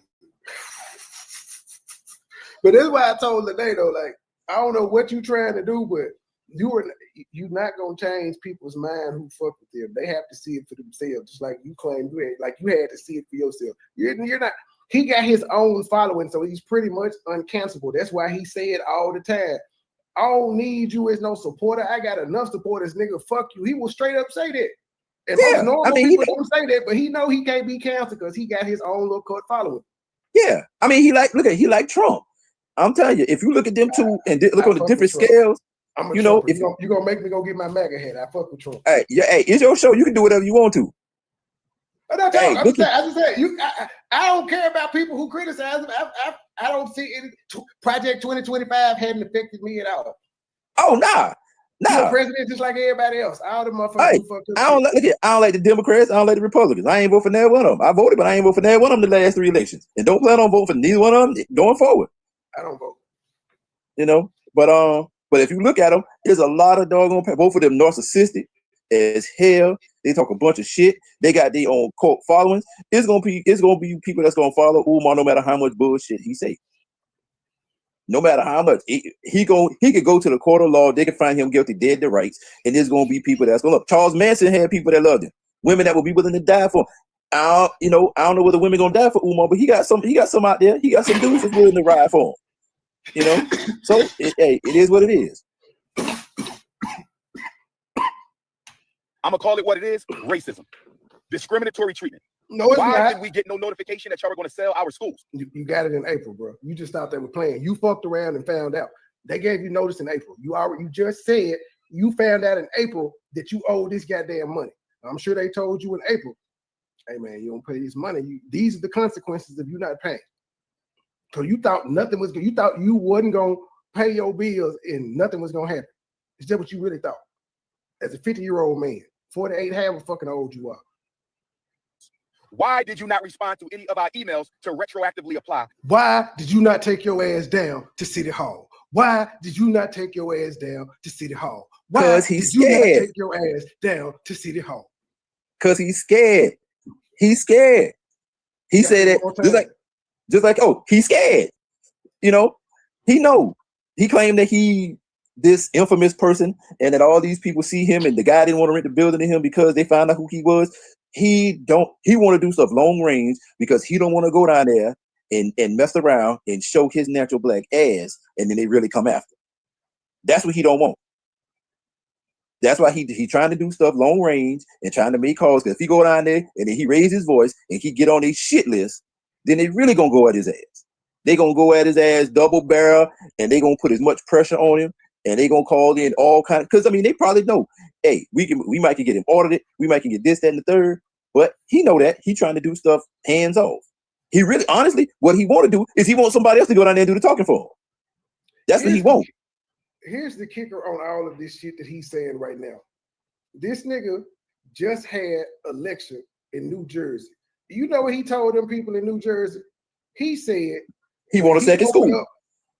And you ain't even he said this knowing that the school is in jeopardy, knowing that his accounts aren't frozen, but I'm gonna go with what he said. Knowing his accounts are frozen, knowing he got notice in April that if he ain't pay this shit, then he wasn't gonna be able to do it. And he telling these motherfuckers to look for a second school. He want to open one there and to look for one with a budget of about $500,000. See, that's that bullshit there. That's that bullshit. Why would you say that and then 2 days later come out here and do this school, talking about we about to lose this school? Because he has no method to his madness. Just like your boy Trump. They say shit, they don't think, they just say shit. They just say shit. They just come here and they go this way, then they change midstream and go this way, and then they get pissed and then they talk shit, and then they have no method to their madness. They have no plan, no rhyme or reason. They just say dumb shit. In defense of my client, 45 and 47, at least he has ran some successful goddamn businesses. At least he got golf courses and shit and still buying new ones. This nigga here is ridiculous. Now, to rebuff your 45, 47, he has made some business deals that have made some money, but he has also filed for bankruptcy 6 times, and he has also stiffed a lot of. I got a question. Yes, ma'am. You from New Orleans? Nah, I'm born and raised in South Kakalaki. She said you look like a Creole ninja. I didn't say he looked. Sometimes he had a New. I don't know where it coming from. Did you stay in New Orleans? Something you got that little. No, I've never stayed in New Orleans. For the last 8 years, I've been dating a lady that lives in Louisiana. So I've spent a good okay, there you go. There you go. That's some soul ties. That's that you don't took on that swing. Yup, you did. I promise. My best friend, when I was in my early 20s, my best friend was from New York. After being around that nigga for a couple years, every time I bumped into somebody, they thought I was from New York. So it definitely be like that. You be around somebody that got that different accent, y'all start picking up on each other's shit. Oh, don't worry. Y'all keep talking to me for the next 4 or 5 months. I'm really gonna sound like them boys from New Orleans. Baby. Give me about 4 or 5 months. By Christmas, I'll be shorty and all the rest of that. Let me get one of them king cake. Let me get a king cake, baby. And some of them crawfish, baby. And some of the the crawdad is already being eaten, baby. I don't even eat for those. sure. Yeah, I know this what they say. Let me get a bowl of gumbo, baby. You hear me? Hey, I deal with it. I can kick Right, down a that ain't pound of even it. doggone You mud sounded bugs in a like minute. a mix between African petty and juvenile. You need to just stop. Well, if I sound like juvenile, I got New Orleans down. I said it was a mix between African petty and juvenile. As long as juvenile is in there, that's where the New Orleans come from, baby. Hello, new person. Carla John. Hello, all the new people coming. Carla's not new. She probably new over here, but she's not new. Oh yeah, I have been seeing her in your chat. Right. I feel like we should play some Mia X right now. I knew they didn't. Why this nigga still got Notorious as his phone ringtone? Do you want? You don't know why? Because he the notorious. I know he called himself the Notorious RBG or something. The notorious RBG, and because he called himself Big Papa. So that's why he stick with that. That nigga had that motherfucker for 10 years running. Yes, sir. He said he every since the setting ran. I got this. I got this. Oh, he was flogging hard on this. That was nobody on the. He wasn't on the phone with nobody. Nobody. He had just wrong. No, it was this. That nigga he had just wrong. When he was flogging. Yeah, I got. Hey, it wrong. It wrong. He looked at it. He said, "Now flipped it down." And he said, "Oh, I'm gonna use this as a prop." And then they called him Rat Back. It's like, dude, come on, man. That was the biggest punk move known to man. He big wig and then got called. Like that nigga fake like he was on the phone and the phone rang. And he's still getting Jones on that. 10 years after the fact. Knew that the power structure. I'm not talking about the brothers and sisters in the community. They love us. Shout out to our Wilmington, Delaware family. Shout out to our Wilmington, Delaware family. They love Dr. Umar and FDMG. I'm talking about the power structure of Wilmington, Delaware. We knew they didn't want us in that city. Bro, you didn't pay your bills. What the fuck? If you paid your bills, you wouldn't be going through none of this. Dude, if he would have been part of the city, if he would have tried to go to some city council meetings, if he would have tried to endure himself to the city, then, but see, he don't want white people looking out for him, and he don't want nobody being in his business because they gonna want to ask questions and they gonna want answers. So therefore, that's why he ain't did shit for nobody in the city and tried to do anything and meet anybody in the damn city. He got his money in a white bank. They in his business. They all in his business. They all in his business. They putting interest on his money and everything, so he don't mind the white folk being in his business. Hell, he go on these white people podcasts and talk. Hey, he sold one on Vlad. Nobody in the world believes that chick on the don't call me a white, don't call me white girl is black. Like, come on, this lady pale as a motherfucker. She damn near albino. But don't call me white girl. You white. You got one of your parents is mixed. So you but what does she claim? Like he says, you could be mixed, but if you claim your blackness, if you claim your Africanness, then hey, all is forgotten, all is forgiven. I done forgot about it, and you a sister. So she must be, at least for that interview, she must have claimed her blackness. Well, she always claims herself black for some odd reason. But she white as hell. She is white as her mama. But daddy. But we didn't know they would go this far as to ignore us for 4 months and try to sell the school behind our backs. Why didn't you go? I didn't know they would go this far as to ignore us for 4 months and try to sell the school behind our backs. I didn't know they would go this far. Why did you not pay your bills for 4 months, nigga? You talk about we could have got on a payment plan, nigga. The payment plan was for the past 4 months. You could have sent them anything. I'm sure if you sent them anything, at least over $1,000, they would have worked with your black ass. They were like, he tried. You didn't send shit. He could have talked to him. He could have, if he would have talked to him and did any kind of discussions or any form, they would have probably relaxed some of that stuff. But he thought he was big bad, and then he gonna come up with this whole funky excuse. They probably would have waived some of that stuff. They ain't gonna waive it now, and now that he making a big deal about it, they really ain't gonna scratch none of that stuff off. And he just screwed himself more and more. I don't know what Umar I hadn't seen him online doing it, unless you call it a free lecture feed in the community. But I hadn't seen him do anything. But I don't feel like he had. I ain't the type to be like, you got money, you supposed to do this. But I hadn't seen him do anything like that. I ain't seen Umar give away a backpack, a turkey, or nothing. No school supplies, shit. That's something he could have did in Wilmington. School about to get back. Umar could have had a goddamn back to school, whatever, at FDMG. But I still want to know if the barbecue gonna go on since the accounts froze and the school might be gone. Does that mean we ain't gonna get the barbecue in the Anna Douglas Park? Anna Douglas Field, we're not gonna get the barbecue if the school go. Look at he looking like, man, I done fucked up. to ignore us for 4 months and try to sell our schools that we've been working on for 6.5 years behind our backs. So brothers and sisters, this is what we're going to do. We're going to fight like hell to get our money from the bank. We're going to pay off this vacant property registration fee waiver, and we might still have a protest at City Hall because this is wrong, brothers and sisters. Well, my nigga told y'all he gonna pay it. I believe he gonna pay it because he's done it before and his accounts aren't frozen. Umar been doing social media for a long time, so he knows what to do to draw eyes on him. And this is just another thing that he could do once he paid to be like, y'all detracting stock, such and such and such and such and such and such. I've seen him. I ain't seen him say his accounts were frozen, but I've seen him owe money before, pay the money, and keep on going. And I feel it. That's why I said it the other day. I'm like, this nigga is gonna pay it because I've seen him do it before. His accounts are frozen, but it's drama. You know what's going on with all this drama? Everybody is tuning in, whether it's to his, they tuning in to his page, they're hanging on his every word, they go and find an old video. So Umar's name is in the motherfucking algorithm on no matter what site you on, he trending. And as they say, all publicity is good publicity. And then when he pay the money, when he pay it, he can say, now we need these floor tiles. We just paid these taxes, ladies and gentlemen. Let's get these floor tiles, and an influx of money gonna come in because people gonna be like, see, y'all told us he was scamming. Y'all told us he was gonna lose school. He didn't pay it. He knows what the fuck he doing. That's why I also believe he's a psychologist for real. I don't think he got 6 degrees, but I definitely believe he's a psychologist because everything he does is psychological warfare. No matter how crazy we think it is, it's still psychological. Like I'm saying, you told on yourself saying back in April, but his end goal is going to be he going to pay the property taxes and be able to say, y'all thought y'all stopped something. The YouTube struggle streamers thought they stopped me. Medea thought she stopped me. I have emailed the mayor. I have gotten no response. I have emailed the chief of staff. I have gotten no response. I have emailed the city council president. I have gotten no response. So brothers and sisters, I'm going to meet with my team and we're going to decide if we're going to go ahead. Question, sir.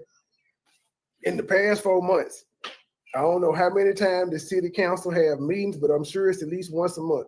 If they weren't responding to you, why haven't you went down there and spoke to the people? You could have got up and made public comments and introduced yourself and told them your grievance.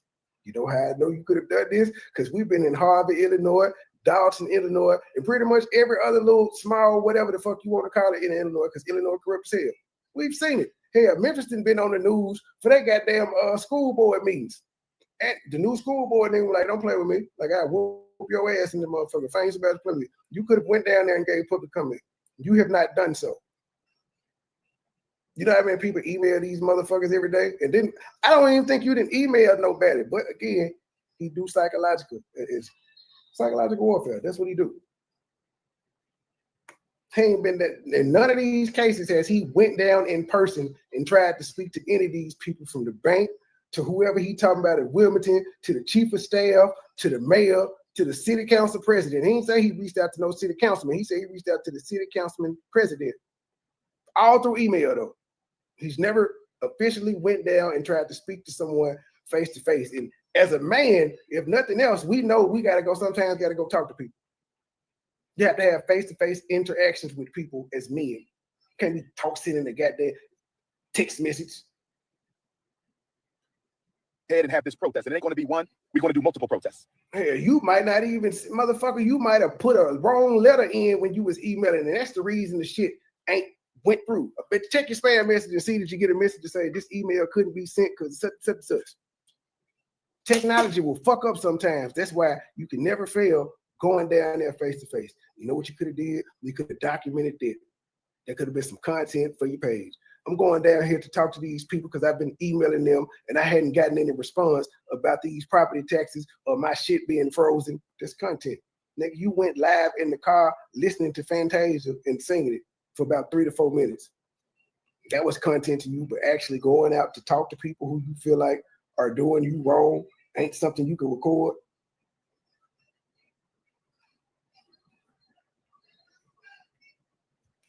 And we're going to invite our donors and supporters from across the state of Delaware, our donors and supporters across the United States, and our donors and supporters across the entire planet. We may have to march on Delaware to let them know that you don't treat black people like this. Because if I was white, I wouldn't have been treated like this. If we were Asian, we wouldn't have been treated like this. If we were Arab, we wouldn't have been treated like this.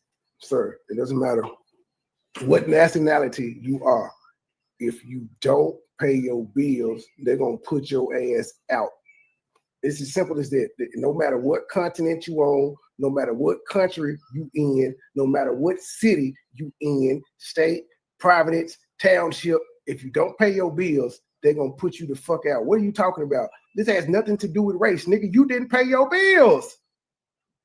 Nigga, you owe money from 2016. You talking about it's because if I was any other color. 2016, 2025. 9 years of them constantly rolling over every year, just rolling over, interest accruing. And it's because you black, it's because you won't pay your bills, sir. If we were Jewish, we wouldn't have been treated like this. But we were treated like this because we were black. How dare you ignore us for 4 months and then put a sign on our door without even telling us that you want to sell our properties? Brothers and sisters, why didn't we receive a certified letter? Why didn't we receive a certified letter? Because you don't Why be in didn't we town. receive an email? Why didn't we receive a phone call? Oh, we're not going to quit. We're not going to give in. The only thing left on the elementary school is to lay down the tile. We're going to lay down this tile and we're going to apply for a certificate of occupancy. We're going to lay down this tile and we're going to apply for a certificate of occupancy. We're going to lay down this tile and we're going to apply for our certificate of occupancy. And if we have trouble getting our inspection and certificate of occupancy, we will have to march. We will have to march. We might march anyway, brothers and sisters. We're not giving up. We're not giving up, brothers and sisters. We're not giving up. We need y'all to call the mayor of Wilmington, Delaware. We need y'all to call the mayor's chief of staff in Wilmington, Delaware. We need y'all to call the city council president of Wilmington, Delaware. We need. Well, according to you, they don't answer and goddamn it return calls. If these people can call and talk to the mayor and all that, why the fuck couldn't you? In fact, you didn't even say you called. You said you sent emails. But now you telling people to call when that's something you could have done. And mind you, say this actually, we know the notice happened, but if your accounts are actually frozen and you can show them that you got the $38,000 in the bank, but your accounts are frozen, and as soon as you get that resolved or you get your money so that you can put it in another bank you will pay, I'm sure they would be willing to work with you because they see you got the money. This isn't rocket science. Y'all to call the commissioner of license and inspections of Wilmington, Delaware. We need y'all to call the vacant property office of Wilmington, Delaware, and demand that those unjust fees be removed from our account. Let them know that you are a donor of FDMG. Let them know you are a supporter of FDMG. And let them know that if this situation is not rectified, we will march on the city and we will sue the city of Wilmington, Delaware. We will sue the city of Wilmington, Delaware for racism and discriminatory treatment. If you need to reach me. Oh, sir. All right, I got a question for you, Trey. Go ahead. Who is the president of the city council? Is it the head of the city council, the mayor? I have no idea, bro. I don't know. It's above my pay grade. Every city that I know, the president of the head dog, the one that leads all the city council. I don't think it could be the mayor because there would be a conflict of interest. But when you have a city council meeting, who is the head man of the city council meeting? It's always the mayor. The mayor sits in the middle. The mayor is the one that brings it into order and starts the whole situation. Now, the mayor can't vote because it's usually 5 or 7. So it's usually an odd number, but the mayor is always the one who brings it into session, unless the mayor's not able to be there. I've never heard of a president of a city council. I never had a president of a town council. Somebody agreed with you and said the mayor. I don't know. It's above my pay grade. I mean, you have a secretary of treasury, things like that, but I've never heard of a president. And to Miss B 99, he has done nothing for the community. He hasn't done a food drive. He hasn't done a turkey giveaway. He hasn't done a school supply giveaway. He hasn't done a backpack giveaway. He has done nothing. No, only thing he's done is he's thrown those 2 doggone parties where he did the whatever you call them things, block parties. He threw 2 block parties and he said, I spent money and I lost money on those block parties. I didn't make no money off those block parties. That's all that he's done. But as far as community outreach to the kids, nothing. The 2 times I've seen, well, no, it's been probably about 4 times I've seen kids there, was he had that tour where he got the buildings and he had all those ladies and a few guys, and there was one kid in there. Then it was the one where he actually had all those people in the gym and he was going around in a circle and asking them what they thought about the building. And one lady had a child. Then you had those kids that he said came out the building when he was there the other week and said they had ransacked the building. And then the other time it was a kid. I mean, there was a few kids at the block party. Other than that, free lectures. He give free lectures. That's what he do. But yeah, I mean, he'll go to a school and talk to kids. But for the community in Wilmington, Nah, he ain't done nothing. Nothing. And then even the block parties, he don't plan himself. He has certain women that, you know, like his main lady, Sharon, that's the one who does all of his social media. That's the one that does all his flyers, the one who put his books together. That's what Lene was trying to be. Yeah, she was trying to knock, she was trying to be the lead dog. That's what she wanted. And see, Sharon shows up every now and then. She'll pop up on some pictures at a paint day, or she'll pop up here and there and show up, you know, make her presence known, and then she fall back into the doggone shadows. But she is the one that does all of his computer stuff, any of his social media stuff.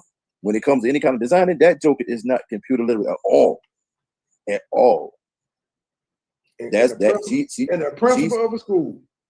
The owner, he the director, the principal, the janitor. No, fuck FDMG. The history teacher. Fuck FDMG. He claimed he's a school psychologist and the principal and all of that shit. He don't know how to work a computer. No, dude, he still was telling kids a few years ago, look, when you talk about when you do your resume for school, you got to make sure that you got you a good typewriter. When the last time Joker used a typewriter? Man, I think my mama, I was going 83, but I remember her still having the typewriter. Probably. And what year did you say that was? It was probably like 89 and 90, because you know, look, dude, I came out there. IBM and Apple came out with the green screen. That was about 90. That was in between the 88 and 91. Dude, I took personal typing too in 92. So typewriters were still around. Shoot, when my freshman year of college in 92, we were still using typewriters because the computers weren't synced up to the printers. Everybody didn't have them damn computers needed, because them bitches was expensive. Expensive.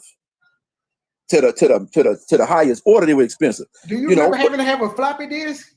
Truth, I know your old ass remember having a floppy disk. Dude, I probably got a floppy disk around here now that I'm looking. To think about it. I kept a floppy disk just to keep one, just so my son could see it. I got the floppy disk, I got the hard drive disk. That was the first SD card, a floppy disk. A floppy disk. Dog, you don't know nothing about no microfiche. What you know about? You know about microfiche? I don't know what that is. That's the little doggone, it was a little trans. Okay, y'all, and I'm also realizing, even though I be titling shit it don't happen. So this was supposed to be we were supposed to just go through this 20-minute clip and then get to Umar Nephew. And I don't think we got there at all. I just was laughing at Umar at his scam. So I think we can skip that one for the Magic of TV. I had intended to do Umar. That's why I did a part 2 and a part 3. I mean, the nephew. Let's see here. I skip through the music. I know I played some. Low key niggas hating because they don't want no beef. State gang, true sippers, bitch. I bet we don't eat. Remember I did. Good evening, ladies and gentlemen. I went straight in. Good deal. We back. We back with what I. Okay, this is why we're really here, because as of late, Lene keeps bringing up this interview. Lene keeps saying, if I was telling the truth or something I wouldn't say now, Umar's family would have checked me, as if Umar's family is online checking motherfuckers. His nephew would have said I was wrong. His nephew validated some of the stuff I said. Him validating some stuff is not him saying that you're right. He literally called you part of the problem. I don't know if you didn't hear that. Well, fuck it. I know you heard it. You're just conveniently leaving it out because it don't fit your narrative. And I'm going to get into the drunk ass live you did last night too, man. Oh my goodness. I can't wait to tear that motherfucker apart in due time. In due time. Originally was about to start off with, but I couldn't let the Umar Johnson. I had to be in the hundreds of people that responded to the dumb shit this nigga just said. I had to be in part of that. But here we go. Lennon interviewed his nephew. I caught about, I think it's 2 hours long. I caught maybe 7 minutes of it. But the 7 minutes I heard, he was criticizing his uncle, but he also was giving him credit. And I heard Lene saying that the nephew solidified a whole bunch of things for her. So I wanted to hear exactly what she heard. Because we also saw a clip. Who the fuck had that clip? Somebody had posted. And also, I heard Lene say that the nephew solidified some shit. So I'm listening. I ain't against her. I'm listening to her. And she said he solidified. I said, so I want to listen to the whole goddamn interview. I was not against her. I wasn't even focused on her story yet. I just heard bits and pieces, made jokes about it, moved on. It did for some reason. I don't know what the reason was. Some reason said, go listen to all her interviews. The clip where the nephew was saying she had caught herself up or something like that. So I don't know. They got two differing views of what the hell happened on that show. All right, let me push. I don't think I have two. At the beginning of this introduction, I'm saying where, hey, the nephew said she called herself up. So the nephew had something negative to say about her. I'm saying this at the beginning of this video 6 months ago, and she's still running around. That was August 12th. I said that. Not even being aware of the situation. I saw a clip of the nephew having something negative to say about her. And 6 months later, she's still acting like she ain't heard the negative shit that the nephew said about her.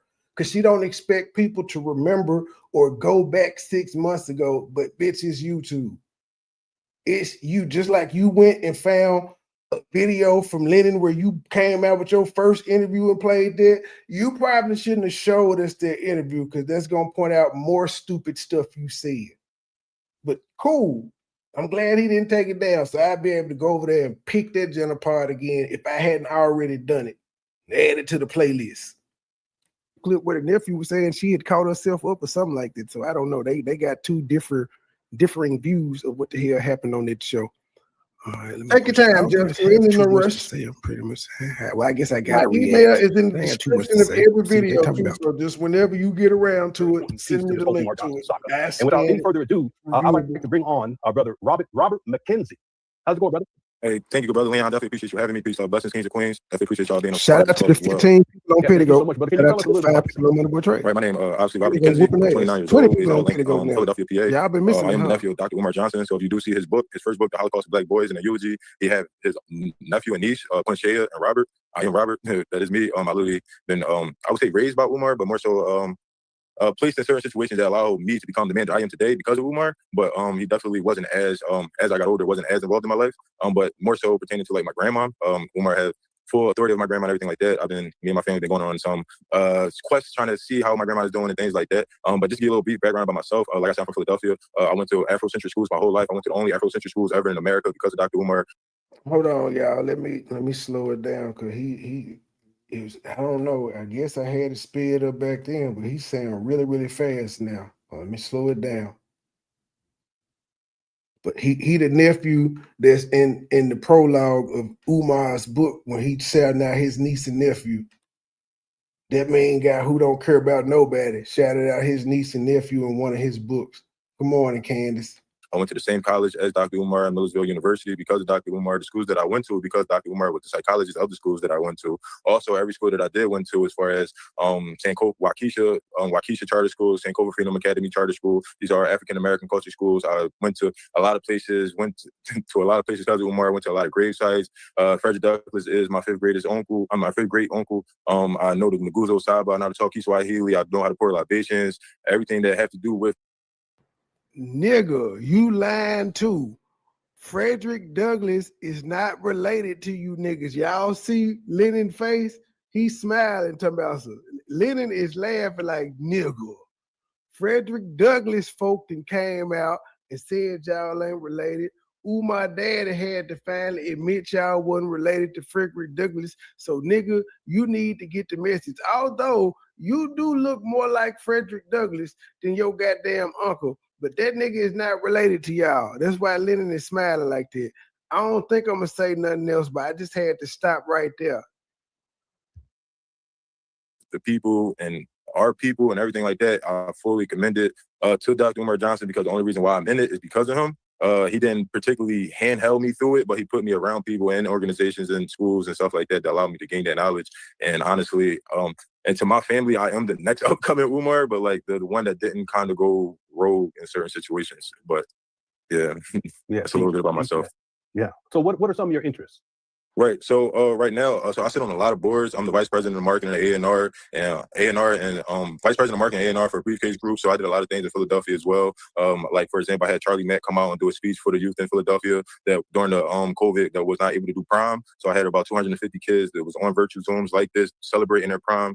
Did it with City Councilman Isaiah Thomas, Charlie Mack, Sarah off of Sarah off of Love and Empire, also DJ Diamond Cuts. Also did a lot of things with Quilly in Philadelphia. I did a lot of things with Yaz the Great from the Empire. I did also when I was 17, I started my own nonprofit organization. So and that had nothing to do with Umar at all whatsoever. So the fact that me right now, I'm 29 years old, I wanted to open up my own school, but not in that same aspect of the route that he's taking.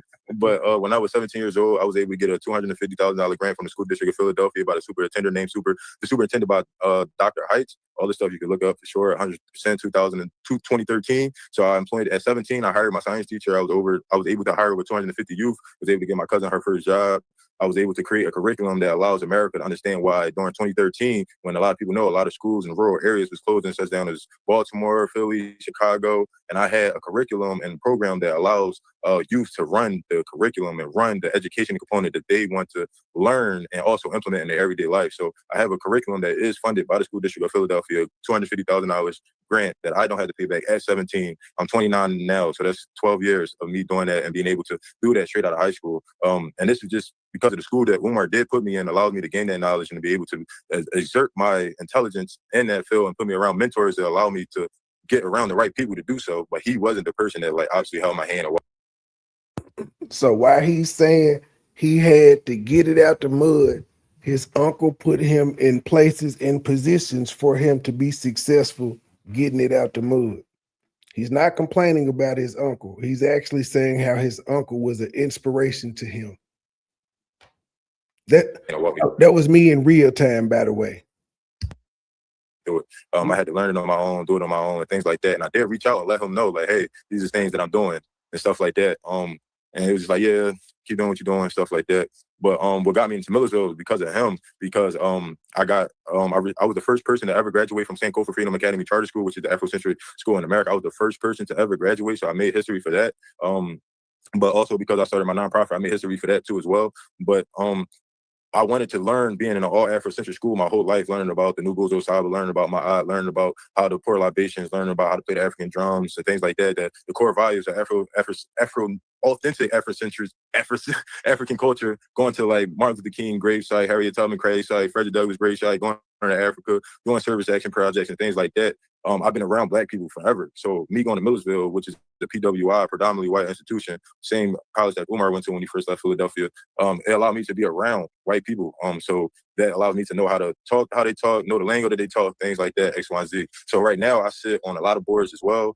But my main thing, I'm an outreach coordinator for the workforce. For workforce development for Pennsylvania. I had one of the most profound workforce development programs in Pennsylvania right now, currently based out of Lancaster, Pennsylvania, which is a government-funded program. So 29, I'm the youngest person doing what I'm doing right now. Have a lot of success, have a lot of stories, testimonials, and things like that. All you gotta do is type in Google Robert McKenzie, and I promise everything that I did definitely will come up. All right, and he said it. All right. Now, have you been in Philadelphia your whole life? Yeah, my whole life, yep. Born and raised. Okay, and so can you tell us how it is that you're related to Umar? Right, yeah, so his mom, he's my uncle. So like literally my mom is his sister. He's my mom's older brother. His father's Jamal Johnson. I look like Jamal Johnson. I'm literally like the only one that got Jamal Johnson eyes. So like I'm literally the mix of the two. Yeah, so my mom is his younger sister. He's my oldest uncle. So yeah, that's how we related. Yeah, and when was the last time you spoke with Umar, your uncle? Directly, I'll say like 2023 with my whole grandma situation, trying to figure out like, hey, what's up? He brung my grandma out here. It's me in real time. This is in 2025. He talked to his uncle last in 2023 about his grandma. To Lancaster, one of his favorite Chinese spots in Millersville is Chang's. It's not there now, no more. Shut down, but he brought my grandma up here. He came where to see me. It was like close to my birthday.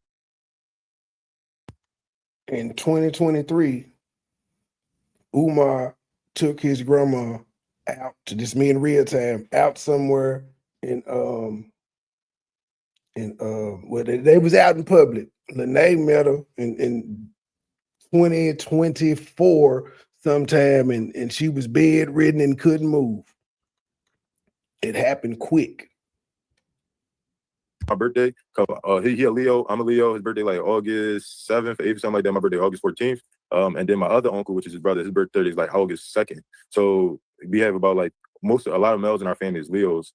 But so that's the last time I had the face-to-face interacting with him. He was with my grandma. He did bring her up and things like that. She wasn't the same as herself per se, but my grandma do have MS though. So she definitely have MS. It's not dementia, But it might carry.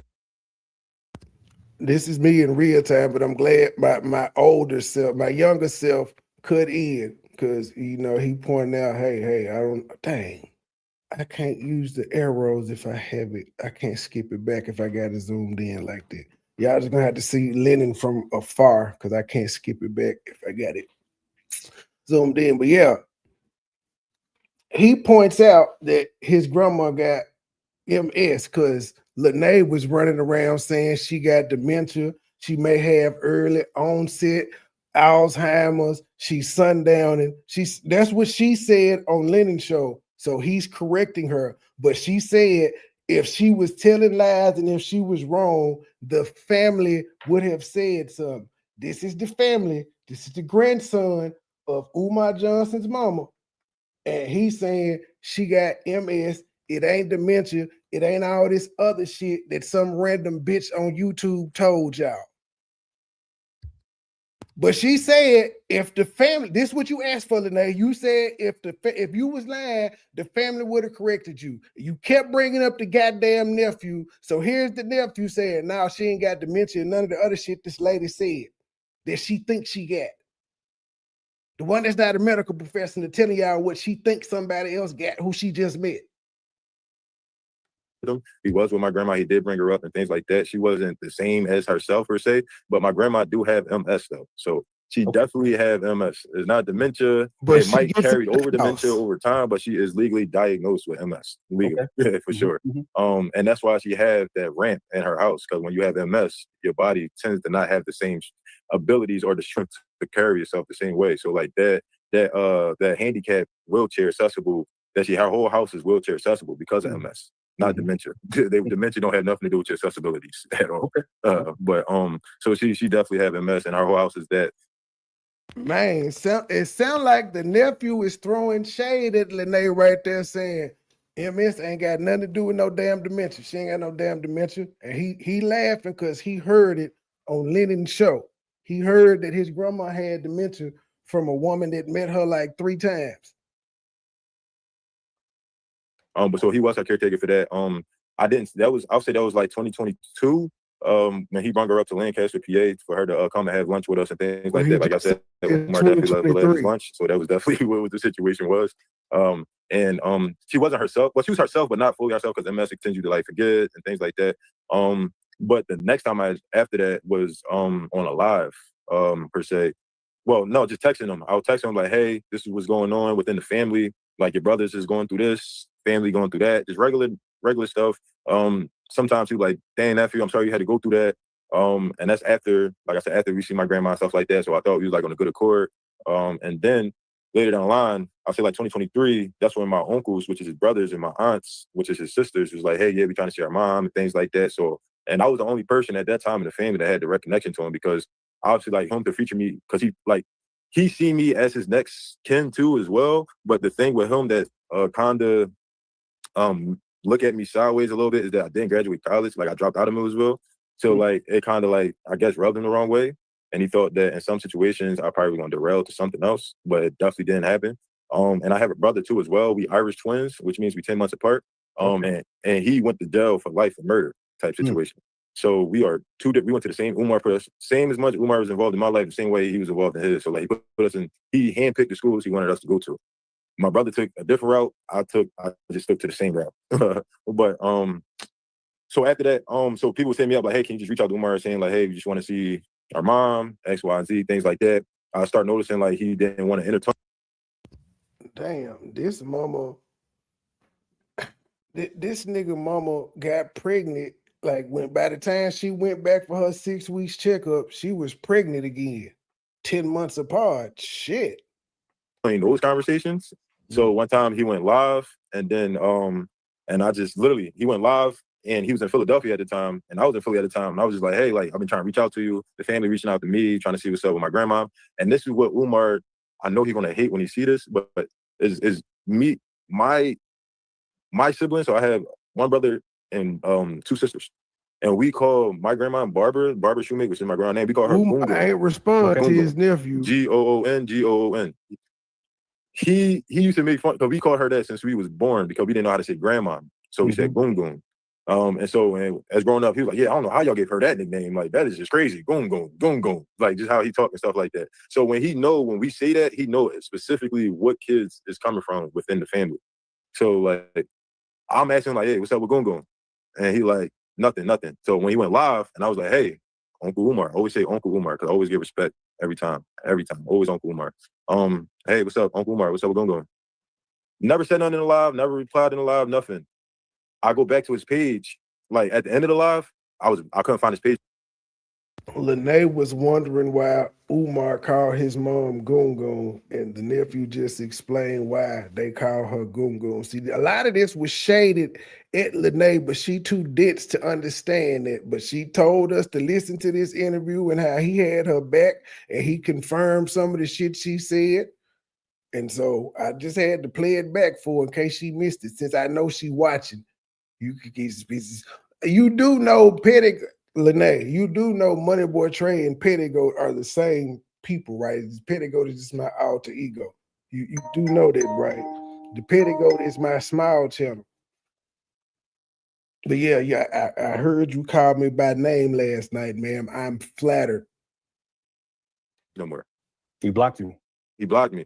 Right. So in my head, I'm like, so you blocked me for asking about my grandma now. So now this is kind of strange now, because now I didn't do nothing. Like I know, and what the lady was saying prior to, like, yeah, Umar said don't say nothing about like family and stuff like that. They can't come, which is a reason why though. Like it was things that she was saying that like was loopholes that made it makes like she kind of told on herself in a lot of situations in it a lot. Like if you know somebody grandma, well, she's not gonna think grandma, but if you know somebody mom is doing bad, which is she said brothers and sisters, and you know she's living in a trifling environment, why wouldn't the brothers and sisters?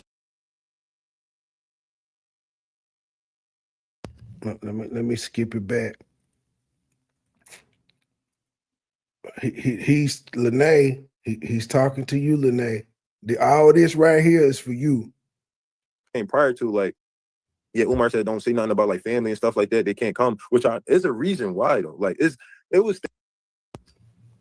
there's a reason why Umar said family and shit can't come. Not just because Umar wants to be a dick. There's a reason. The nephew empathizes and understands the reason. Umar was like, fuck y'all. Y'all ain't gonna take care of mama. I gotta do it. Fuck y'all. I'm the baby. Why am I having to do this?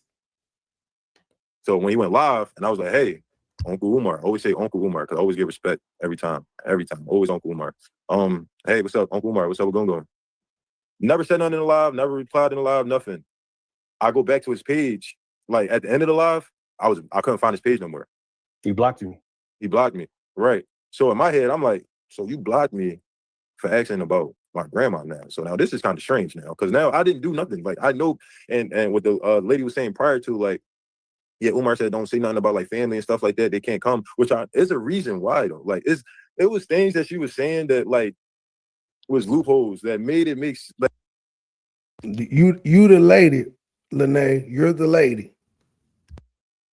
Like she kind of told on herself in a lot of situations in it a lot. Like ma'am, the nephew, the one you said would have checked you and said you was wrong if you was lying, said you told on yourself, ma'am. He already said my grandma ain't got MS. He explained to you why they call her Goon Goon, and he's saying you told on yourself, and it's the reason his uncle is like, don't let none of these family members over here. That's so far. That's 12 minutes in, ma'am. But you're not saying any of this when you recall this interview. He ain't done. if you know somebody grandmom, well, she's not gonna think grandmom, but if you know somebody mom is She doing told bad, on which is she herself. said brothers and sisters, and you know she's living in a trifling environment, why wouldn't the brothers and sisters try to reach out or try to pop up? That's just common sense. You know she's living in a bad situation. Naturally, you're gonna be like, okay, like she said, where's the family? But he told you don't interact with the family. So you're keeping her in this nasty, toxic environment. And the family is reaching out, but you're obeying Umar orders. I see what you're saying. So you are playing devil's advocate. So like, do you want her to get out of it or you want her to stay in it? Either. Let me skip Nephew Johnson back. Let me skip the nephew back since she ain't tell y'all about all of this. You asked for this, ma'am. I done heard you say that shit like 3 times the past week. If you was lying, the family will check you. Well, motherfucker, here's the checking.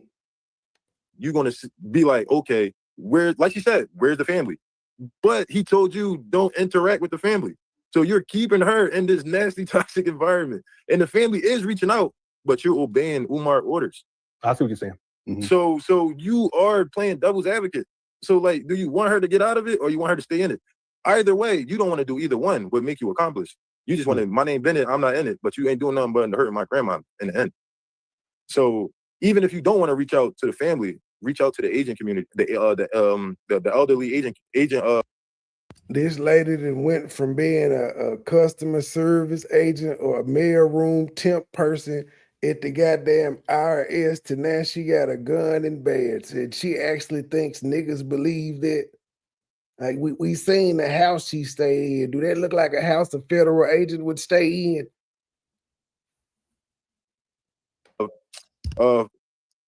Politics or whatever, so they can get involved and say like, okay, this is not sanitary, this is not this is not that, X, Y, and Z. And that's why I was like, hey, I called, like, there's at the screen door of my grandma's house is ripped down. I ripped it down because it's a. The only reason she wouldn't have done that is if she's embellishing what the fuck is going on over there. That would be the only reason. But y'all just heard him say, well, how you gonna say you love my grandma and you sit such and such, but you listening to Umar instead of trying to get help? But she said he tied everything together for her and he validated everything she said. Wait a minute. So 6 months ago, well, yes, she was, because I remember I said that she said he validated. So I popped this last 6 months ago and I'm back doing it again because she must have forgot. You put me in front of a new audience, ma'am. Shout out to you.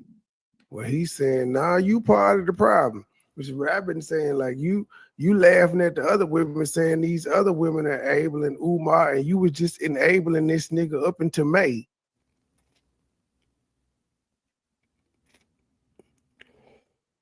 Oh, it didn't play. Is a like a fire safety barricade type screen door, and then it's the actual door, and the door is a metal door, and that metal door is a fire safety door. But when you have a housing authority home, the doors have to be a certain material because of the safety measures that have to go into the fire and things like that. And then it was a storm door, which is something that had to happen in Philadelphia for the safety of elderly, because those doors is almost unbreakable in certain situations. So the only thing I could do in that situation is rip the screen door down so that I can knock directly on the actual door rather than the screen door. So you actually went up there and knocked on the door? Yeah, I banged on the door, climbed the fence. It's like an empty lot right next to it. Climbed that. Couldn't get in. Waited there for hours, things like that. And then and my housing they replaced this door. When was this? When was the last time you went up there to try to see your grandmother? December 2023. Okay. Yep, this is all summer 2023. But before that, I tried to, like, 2022, tried all year. Winter came, slowed down. 2023 came, tried again in the summer. So I got connected with so I have a lot of elders in the community too, for sure. Like from the Freedom School movement and things like that, NAACP, all those same type people that Umar is connected to. And they helped me too as well. And they was like, hey, yeah, these are people to call, people to contact, things like that.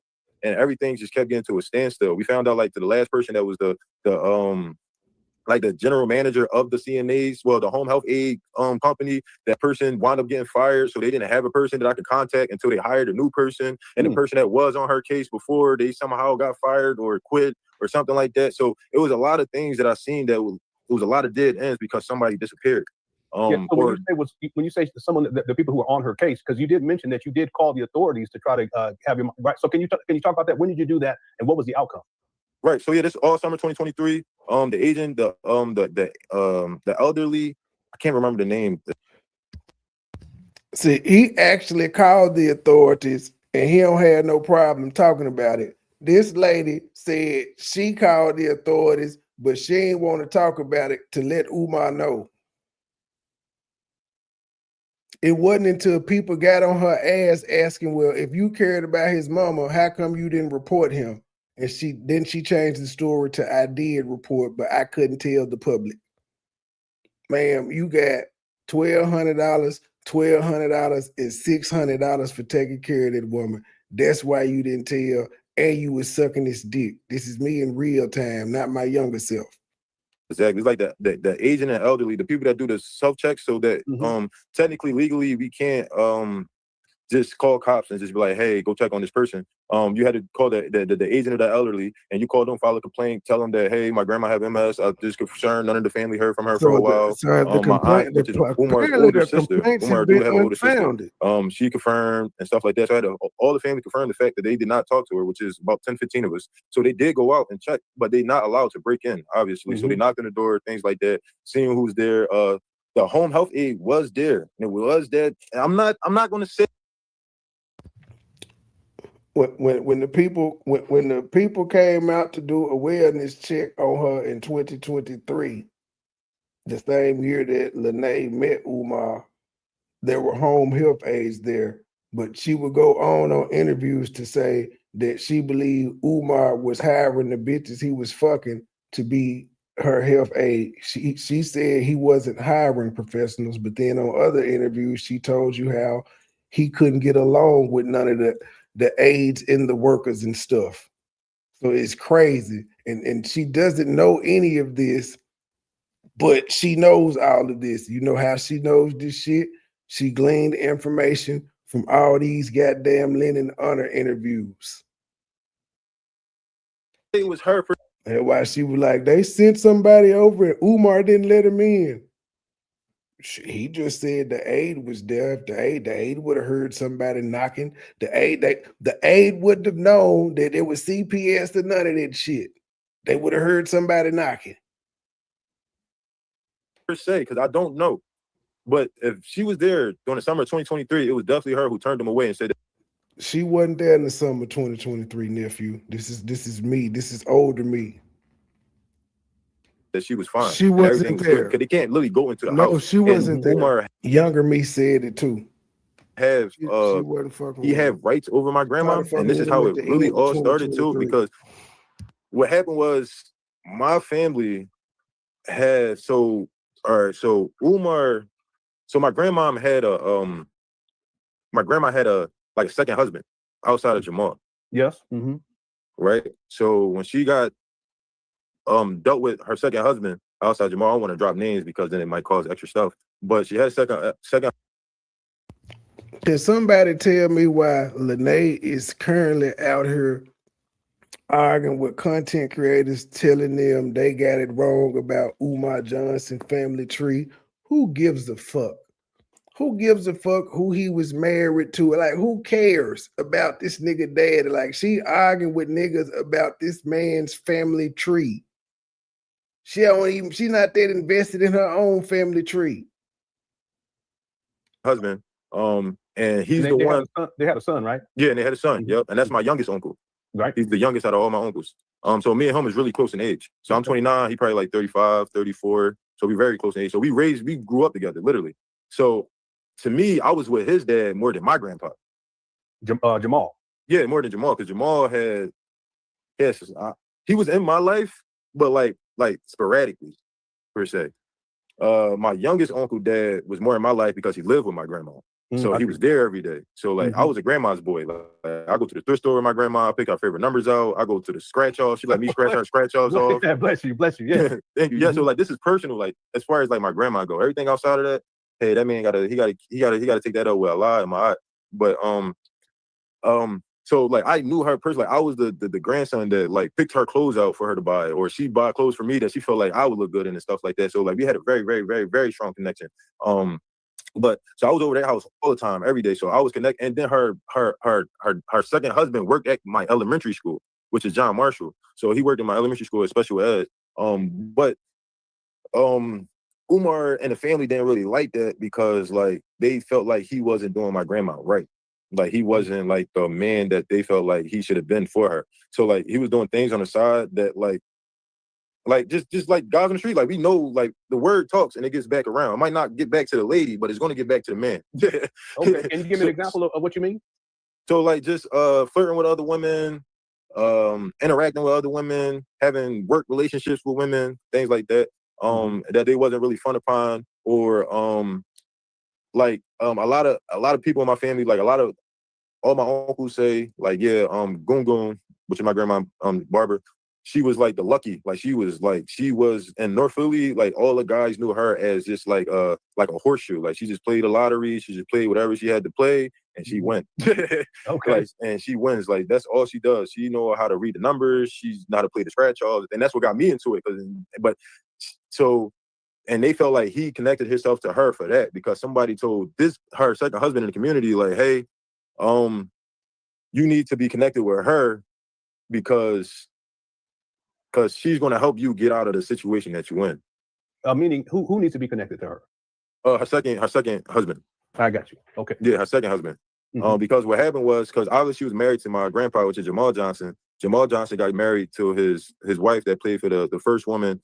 She was the first woman to be a scoring champion at Penn State, first black woman to be top scorer in Penn State. So he left my grandma to be with her, or left my grandma, and they had twins and stuff like that, which are my aunts too. Those are my aunts, the twins, and a bunch of other, but and left her with the boys and all the other kids and stuff like that. But so they definitely felt some animosity against my grandpa for sure. So like all like Barber kids hate Jamal. just because of that.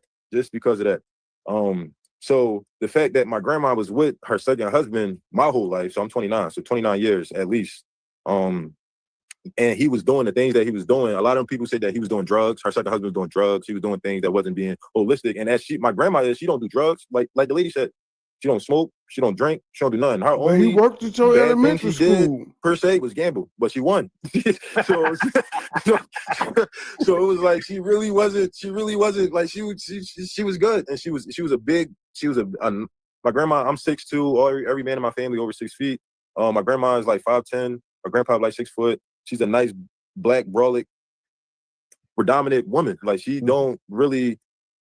The way that I know my grandma, and then she was saying like, oh, she probably been touched before, things like that. No, my grandma is like one of them down the south women. Like, you not doing none of this to me. My grandma is a clown. She will curse you out. And I'm talking about when I was a kid. This is like 15 years ago. Like me at 12 years old, 15 years old, my grandma cursing people, like cursing crackheads out in Philly. Like, hey, what the fuck is wrong with you? Get away from me. Like just literally cursing, making jokes, literally like a whole, like a personality for sure.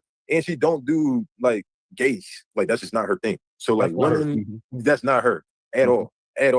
Men on men, women on women, or women looking at her, like she don't play that at all. So now her being at a point, right? And we used to walk down. Me and my grandma used to walk. Oh my God, for hours, 2, 3, 4 hours, going to different thrift stores, going to different lottery spots, different mainly thrift stores. Our main thing was thrift stores. So we used to go to different thrift stores and walk for hours. So for her to be able to do that, and now she's at a point where though she got to rely on somebody else to do that. She's not with it at all. She hated it. She liked the casinos. Same thing she was saying. She loved the casinos. And she's not a person that go in the casino and spend big money. She on the penny machine. Okay.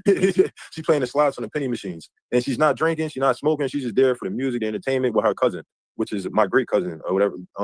And things like that. So that's what made Umar in some situations resentful against his dad because how he left his mom.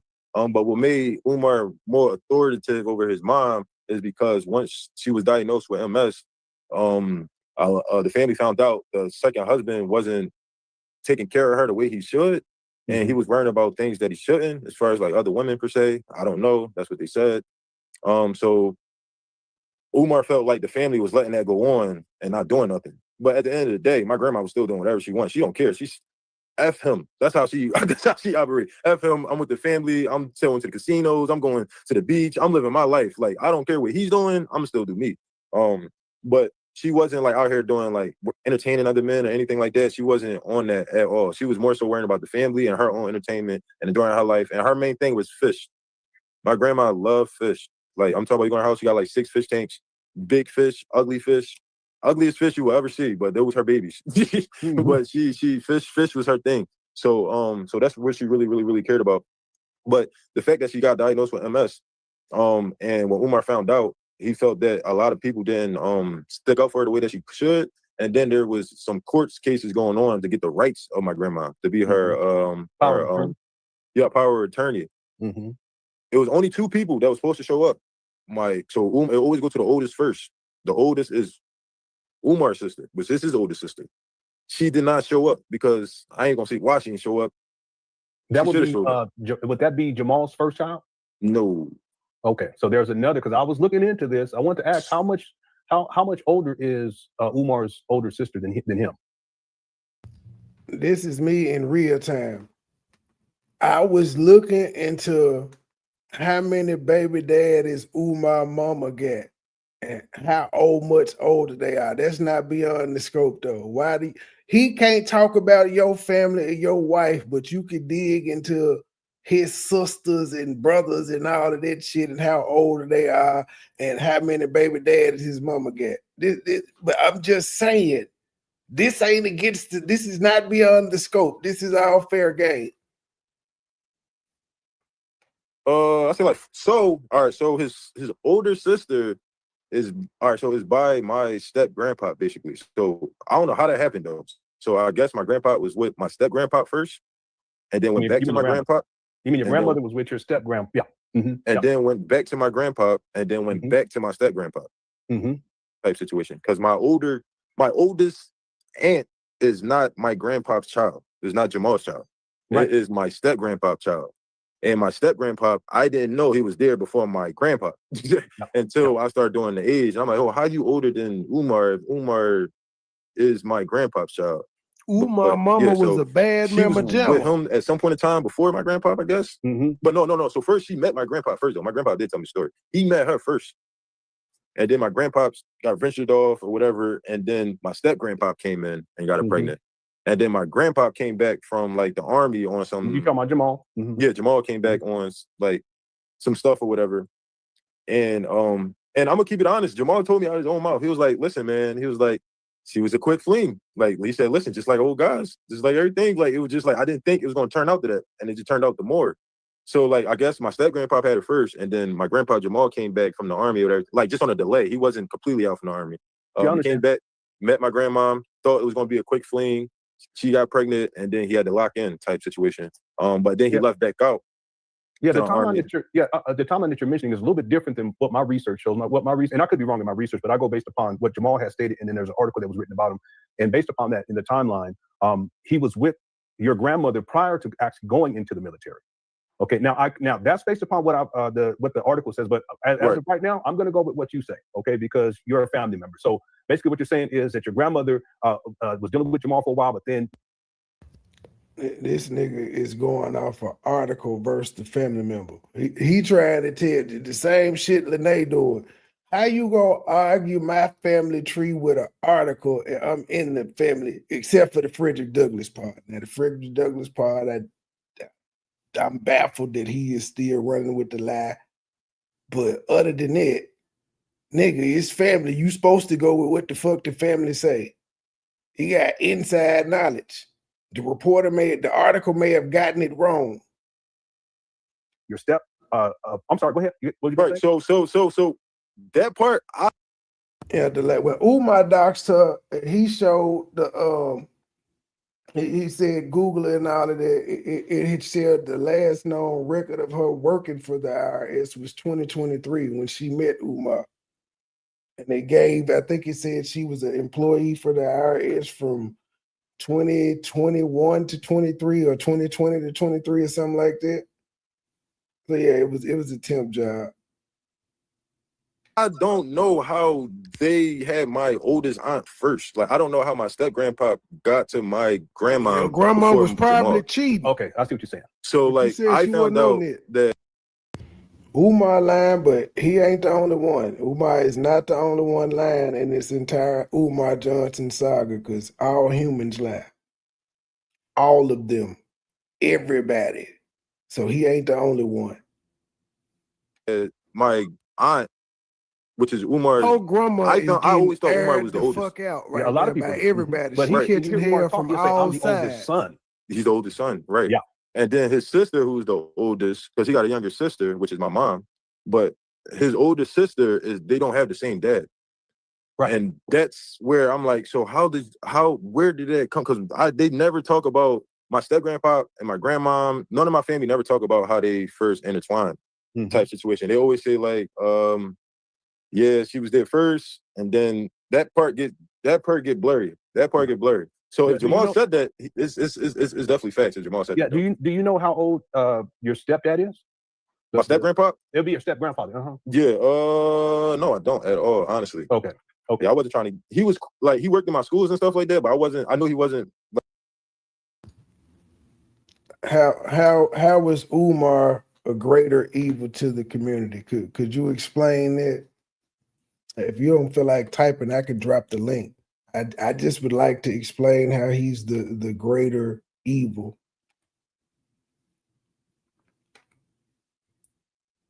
I'm just saying, I would like to hear an explanation. That's him being a fraud is not a greater is not a greater evil to the black community. He's a fraud. Okay, is the information he putting out correct? What is he? What makes you call him a fraud? Is he putting out misinformation? I would like you can hit the link if you, or you can continue to type, whichever one. But I'm interested in how he's the greater. Hold on, you say he's the greater evil to the black community. I'm interested in that. And fraud, that doesn't work for me because that's not a greater evil. There's a whole bunch of fraud niggas in the black community. You're not calling them greater. You're not calling them greater evils. How is him being a fraud a detriment to the black community? Is the entire black community listening to Umar, or does he have a small percentage of people that support him, that are willingly supporting him?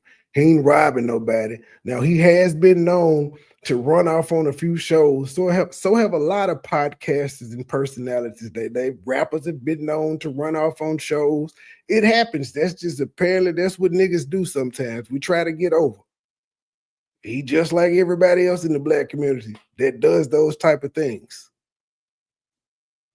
Like my grandpa, so I wasn't really trying to like get him to know that much. I wasn't trying to get him to get to know him that much, but I was around him enough to know about him. Okay. Like, and let me say, fuck Umar Johnson. Fuck Umar Johnson. Fuck Umar Johnson. But I don't feel as strongly about this nigga like most of y'all do, other than fuck him. as far as like him cooking pineapple upside down. If he had been found guilty of some shit like Brother Polite, then I can feel you saying that's a greater evil to the community because he preying on young girls. None of this shit has happened. It's just motherfuckers that don't like him. Down cake, some drinking Heinekens. That was his things. Those his things. Yeah, real quick, let me just let people know inside the chat room that this is Umar Johnson's nephew, because there are people who came in a little bit later, they're wondering. So this is Umar Johnson's nephew.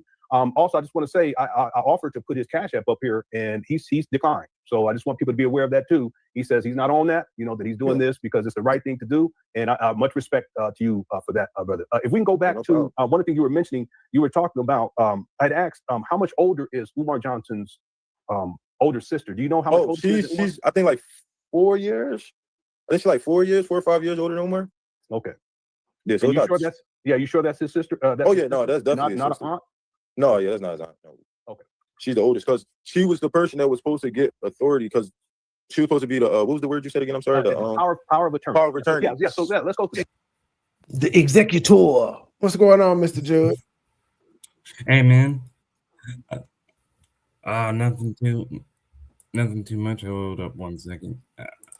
Okay, so you know what's so interesting is that when I looked up if Lene could be a federal agent and what have you, what I found out was even if she supposedly were, which we have no evidence of, she actually would have lost her clearance and would be facing suspension over literally everything she did last night because there's specific codes against using your badge and gun for personal gain, which is exactly what you're doing. Plus, federal agents have rules against making public social media like she's doing. So there's no way in my book she's a federal agent.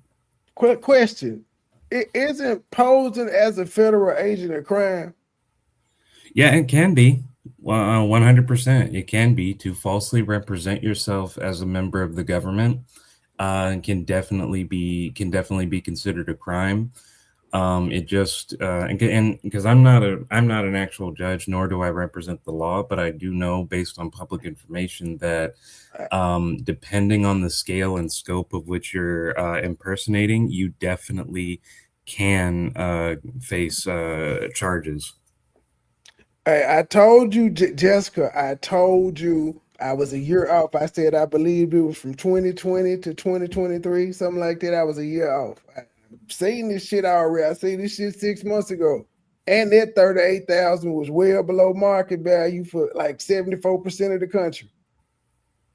And I remember her posting something in 2018 that she was started working for the state. Wow. So I do have one thing to say though, is she didn't say an FBI agent, she said a federal agent, but she's still trying to make it sound more important than what she is, because most of the time when people hear federal agent, they think of FBI, TSA, CIA, ICE, shit of that nature, something to do with the police. You have to be one of those things to be a federal agent.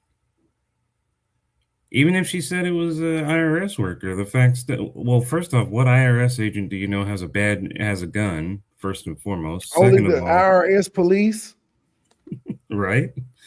And then there's also this. I feel, and no one has mentioned this yet, but I feel that Lene and Marianne are working together because when Lene says, "Oh, I made up with Marianne," it wasn't even that long after supposedly making up with Marianne that Lene started supporting the lies. And I feel that the reason why is when they made up or spoke, as Lene calls it, I think what they did is they came to an agreement of, I have to support your lies because as Trip C said, if we don't believe Marianne, we won't believe Lene. And Lene knew that.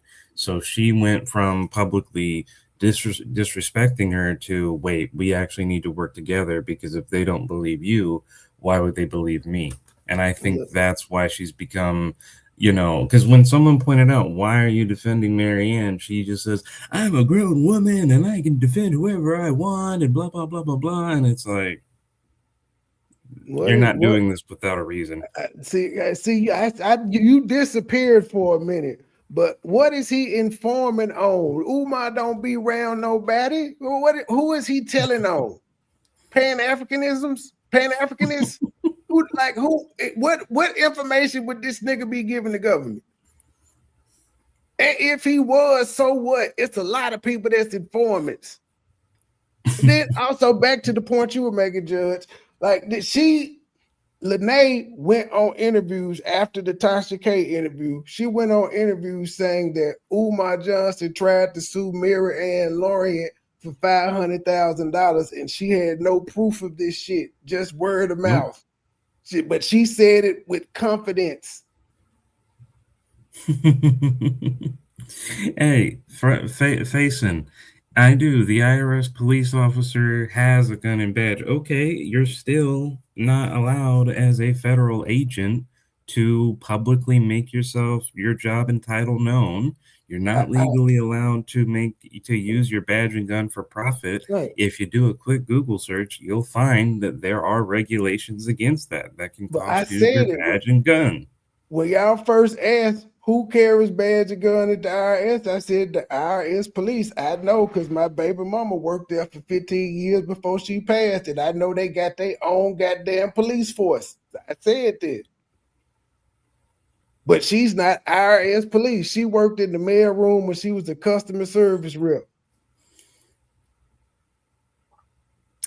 And also, here's another interesting thing. If you're so sure that she's telling the truth about her badge and gun, why is it that she said herself on that live stream that I covered, "Oh, I got the badge and gun, but I can't show you." See, what disappointed me the most about her on live was she titled it, "We rewriting the story. We're going to show so much evidence. I'm going to show all my haters they're wrong."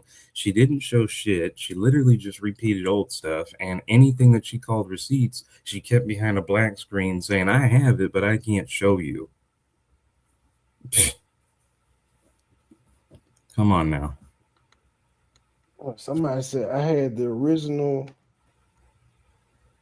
She on a different channel. I had the original munition from Umar school. I took it because I knew someone would take it. It was one on each. Are you okay? You talking about when they put the letter on the door? Are you the sister Asha? He called her Becca or something. He called her something Ash Ra. That's what he called her, Ra Ash or Ash Ra something. And then I seen a screenshot that Umar posted that said his fiance, and if this is you were saying that you glad that she's out of y'all lives, and you told Umar she wasn't shit for. Are you the same person? Because saying you took it because somebody would take it. Sounds like you the same person, just by a different name. The Ash is in there, but it was Ra Ash or something of that nature. If it's you and you would like to come talk, feel free, sister. Feel free. Phasian, I definitely saw that text message though, and I when she put that up, I'm like, well, so you're. I'm glad some of the shit you was playing last night about her being emotionally invested, but she wasn't, and she was down for the other women, and right? Cute. That don't look right. It just don't. Dude, she changed that for so much. She that went would be from security. saying, That's not police. I did security for 15 years too. I didn't run around talking about I got a gun and badge. Yeah, anybody right. can go get a security badge. You could not even do security. You could just have a concealed carry permit and get you a little security officer badge just to kind of, and nobody will ever accuse you of impersonating the security officer. None of that. It's just a badge that you can have to let people know that you're So armed. Money, here's the thing that gets me the most. When I was covering her saying that she was only a friend and what have you, it's like she changed that story 5 to 6 times, just like Marianne would. First it was, oh, we weren't in a relationship, we were just friends. Then it was, yeah, I screwed him. And then third, it was, oh, I was emotionally invested in the relationship. Fourth, it was, yeah, I dated him for a while. Fifth was her showing her own live stream of an interview, which literally had her titled as ex-girlfriend. And yet she wants to say this wasn't a relationship, it was a friendship. And this is, and then shortly after, or either before, she showed us her looking for him to have wives. And then getting mad at him for not being exclusive to her. Exactly.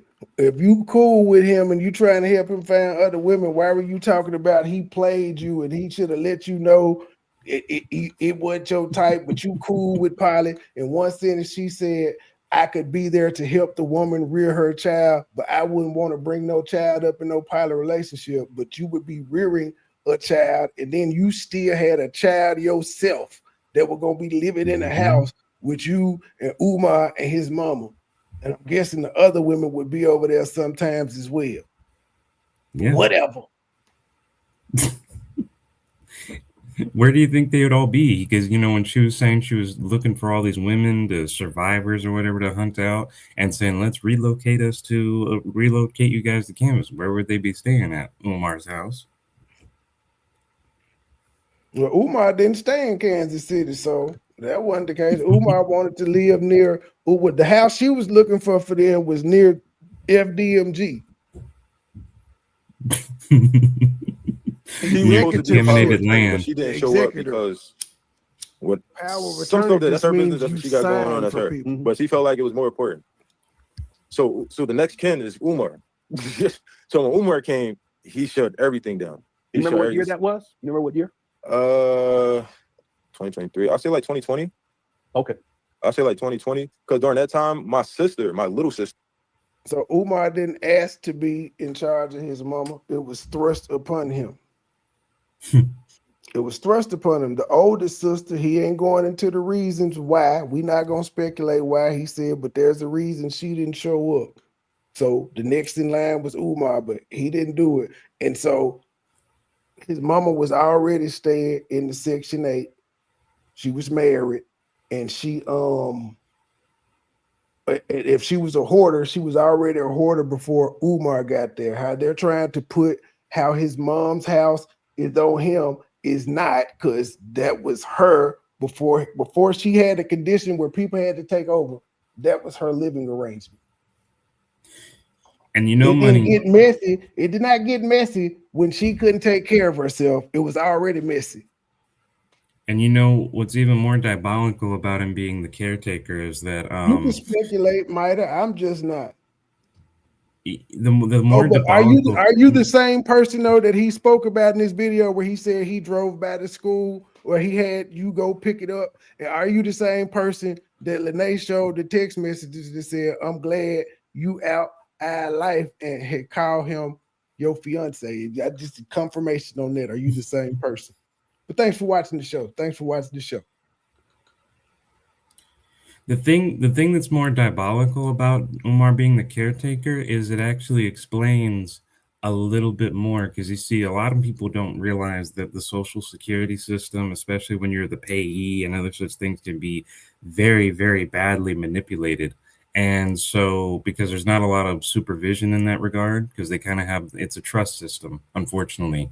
So what Umar pretty much, we can establish, does is when he's not out making millions, robbing his personality cult in the black community, and he's broke and has to stay with his mama, he's just surviving off her SSI until, you know, he can get his scamming back up and he gets the money rolling again, and then he goes off into hotels and whatever.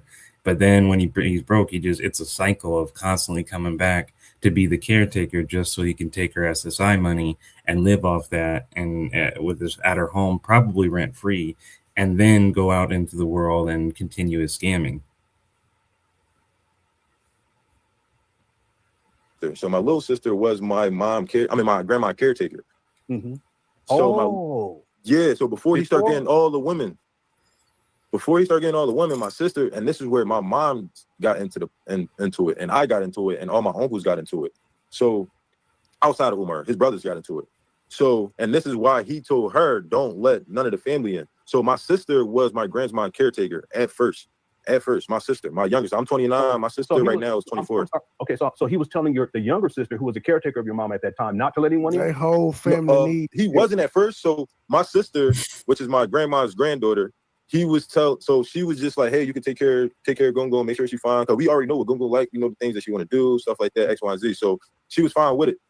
It got to a point when he realized that my sister was letting her use like the phones and letting people come over and talk to her. He was like, oh wait, no, we're not doing that. They wasn't there for my mom when your step grandpa was treating her like trash, or when he was like, yeah, they wasn't there helping her when your step grandpa was treating her like trash, and they wasn't there when they had to get like the power of attorney. But it's like nobody can beat herself with the oldest. It goes down. So the fact that the oldest wasn't there, he tried to hold everybody accountable for it. But he was saying like my step grandpa wasn't really taking care of her good enough. He wasn't washing her. He wasn't really doing nothing for her. He wasn't really worrying about her and stuff like that. And that's why he got my sister involved. And my sister was like, hey, yeah, I'll take good care of her, everything like that. And he kicked him out.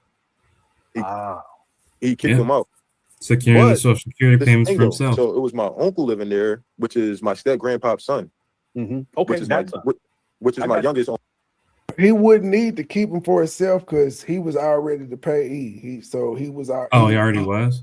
I'm saying at this time when he was able to kick his brother out, his brother was staying with his mama. Umar wasn't, but he got control over her, and he put the brother that was there out. Then it was isolation tactics, I guess, or it could be like the younger brother was actually the one that was mooching off mama, and wasn't doing shit. Uncle. So he was living there. My step grandpa was living there, and my grandma was living there. The room that Umar. If y'all are paying attention, Lene got that shit from here. I don't know if I had to use my other device, but this happened. This happened a day after she did like her third or fourth appearance on there, but it was before Storm Monroe. But she went on Storm Monroe's show acting like Umar personally told her this shit. She got it from this interview. Is in right because it's three. She's doing a lot of parroting of Lennon's old content and new people that are talking about him. Yeah.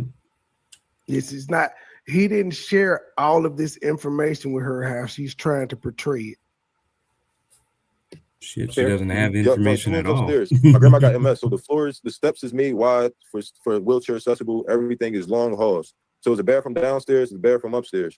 The room upstairs was my youngest uncle's room, which is Umar's room now. So my youngest uncle was there, and my grandma, her husband was there. When Umar came, he kicked them both out because now he had the power to. Now Umar's mama's husband is in there, and one of her sons, and neither one of them men were taking care of her to the point where the family members had to step in to be her power of attorney. Well, I thought the husband would legally get them rights, but Umar had to kick the husband and the son out because of whatever the fuck was going on. But again, he was thrust in this situation. The oldest sister was supposed to be over all this shit, not him. He didn't ask to be in this position. And then he had my sister come in, told her to not have these people back in here, things like that, X, Y, and Z. One day, my sister called my. And so when he hired his nephew's sister, the mission was don't let your granddaddy back in here and don't let your uncle back in here. The ones that I just kicked out, don't have them in here. That was the marching orders. Grandma, which is 2023, and that's what like bubbled things up. She let my grandma use the phone, and she called me, and she was like, and my grandma, my mom's side of my family, like Umar and them, they call me like Robbie. So she called me, she was like, Robbie, like, I know you're doing a lot, you're doing this, you're doing your thing, but like, I know you're gonna come save me. Like, I know you're going to come save me. I know he's the devil. And then the thing that I knew when the lady that was protecting Umar, because she said Umar is the devil. She said that. Yeah, this is me in real time. I'm gonna skip it back, but did y'all hear what he just said? The lady that was protecting Umar, and then you got her on interview saying, I was protecting Umar and I was protecting his mom, but Umar was the main. And you have her claiming she hotlined him. You have him claiming she got him claiming all three sides. You have her claiming she was protecting him. You have him claiming she called him the devil, and you have him claiming that she hotlined him. And she might just call him the devil because he doesn't believe in God. My mama ain't straight up called me the goddamn devil since I told her I was an atheist damn near 15 years ago, but she thinks it. She thinks it, but she ain't never said it. But it broke her heart when I told her I don't believe in it. She's a diehard motherfucking Christian. She's a pastor, so it rubbed her a certain type of way. So I could understand. She looked at my kids a different type of way for a minute, and I told her, yo, that's the last straw. Just like you wouldn't let nobody play with us, me as a parent, I'm not going to let you play with my kids about my goddamn beliefs. They ain't got nothing to do with this. So if you going to treat them like that, we out. You know, when I was, you know, I was an outspoken atheist since I was 15. When people started doing that to me, calling me the devil or whatever, eventually I just said, you know what? The devil is known to be clever, intelligent, and smart. So you know what? You want to call me the devil? Go ahead. You're just complimenting me at that point. Well, I just tell them the devil doesn't exist just like their God doesn't. So feel free. Exactly. They the same book to me, so neither one of them exists. So I'll Exactly. take it. Yep. But that could be the main reason she calls him the devil. Mm. And then the thing that I knew when the lady that was protecting Umar, because she said Umar is the devil. She said that. She made one comment and said he's the devil. That man's evil. She got that from our. She is obsessed. Right there. That's what she says. He validated me. He validated me because she called him the devil. But I can use my personal experience as a person that has a different religious belief than my mom. And like I said, she's never straight out said it. But the thing she has said, I know that's what the fuck she's thought before. Probably still do, just won't say it. She still pray for me to this day. It just is what it is. People always say that to Keep me. in mind, I'm going to pray for you. And I just say, no, thank you.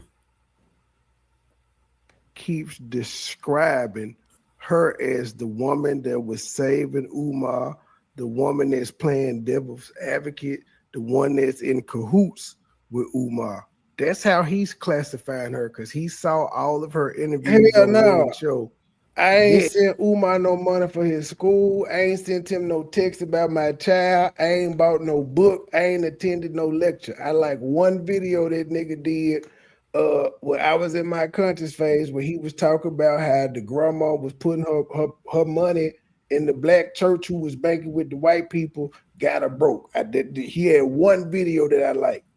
That's it. But now I ain't sending no goddamn money. A fool and his money still showing part. She goes on her platform and flips it as if he validated everything that she said. Grandma, she always calling that the big black man, the evil man, the devil. Wait, well, hold on. You talking about Umar? She called Umar that? Yeah, she called Umar the devil all the time. Well, not all the time, but recently. But it is a lot of reasons why she do that though, because one, obviously, his recently is 2023. And she a Christian, and Umar doesn't believe in the same God as she does.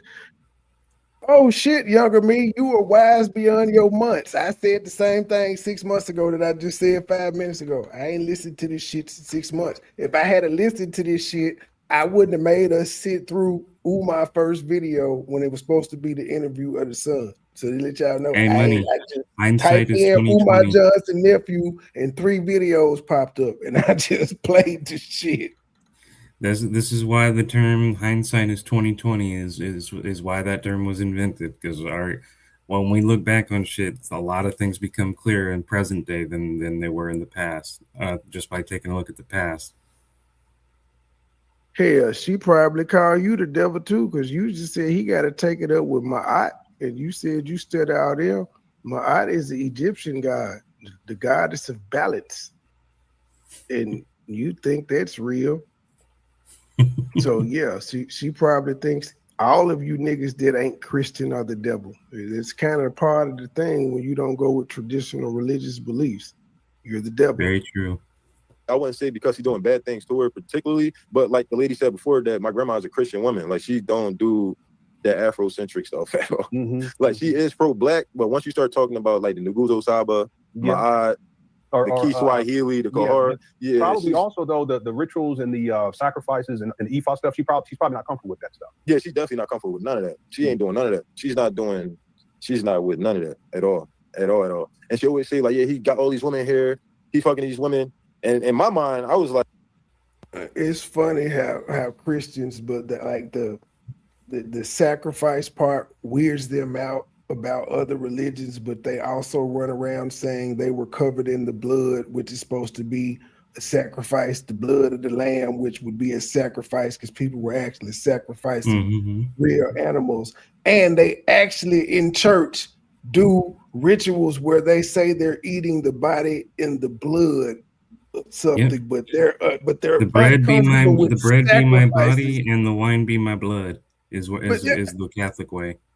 But they don't get sacrifices, but their whole book is full of nothing but animal sacrifices. Do we not remember when the angel of death came and they had to slaughter all these goddamn goats and put X's of blood? Sir, okay, sir, I'm defending Umar when it's necessary. If you go back to the first hour of this video where he was talking about how they put the notices on the door, I was on Umar ass saying you's a lazy motherfucker for not going down there. So, sir, you don't know me, but I'm on the side of right, nigga. When he right, he right. When he wrong, he wrong. I'm sorry if it comes off as me defending him, but it is what it is. Yeah, he's wrong. As like I said, if you go back to the first hour of this video, you will hear 2 hours of me sitting there criticizing the fuck out of Umar for the first hour of the video.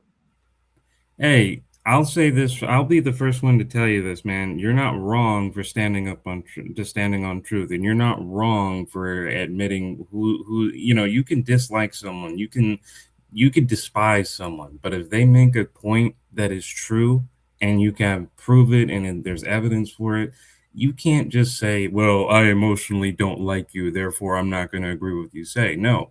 If you are telling the truth, it doesn't matter what you've done. It doesn't matter who you are. Truth is truth and a lie is a lie. So you're not liking someone or somehow being a turncoat just because you admit someone who you don't like is telling the truth. Like and dislike has nothing to do with it. Look at the comment on the screen. Drinking the blood of Jesus is primarily a metaphor for believing him. Yet it's a ritual because y'all are saying y'all are eating his body and blood. And why are y'all eating his body and blood? Because he made a sacrifice to die for your sins. So why you call it a metaphor is actually based on what y'all are supposed to believe in, which was an actual human sacrifice for everyone. And y'all say y'all are eating his body and drinking his blood because he made a sacrifice. Yes, y'all are drinking wine, but y'all don't call it wine and bread. Y'all call it the body and blood, sir, for a reason. Exactly. Because, I mean, yeah, it might factually be bread and wine, but the fact that you want to pretend that it's blood and human flesh means that, you know, the intent of eating blood and human flesh is there, even if you're hiding behind a metaphor. I'm breaking down his religion that I actually used to believe in. I actually took in the ritual of communion 3 times a week at one point in my life because I went to a Catholic school. Plus, I still had to go to mass on the weekends with my grandma.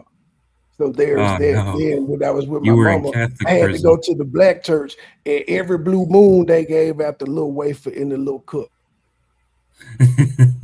I don't understand abstract thinking, or different religions or cultures or any of that. I don't understand it, even though I'm explaining. Look at it this way, even though I'm explaining that you can call it a metaphor from being indoctrinated, but it's based off what y'all believe happened. Cool. Money, at least look at the bright side. At least you survived with your mind intact. You avoided the indoctrination. That's what's important. Well, no, I was indoctrinated for a good 33, 34 years.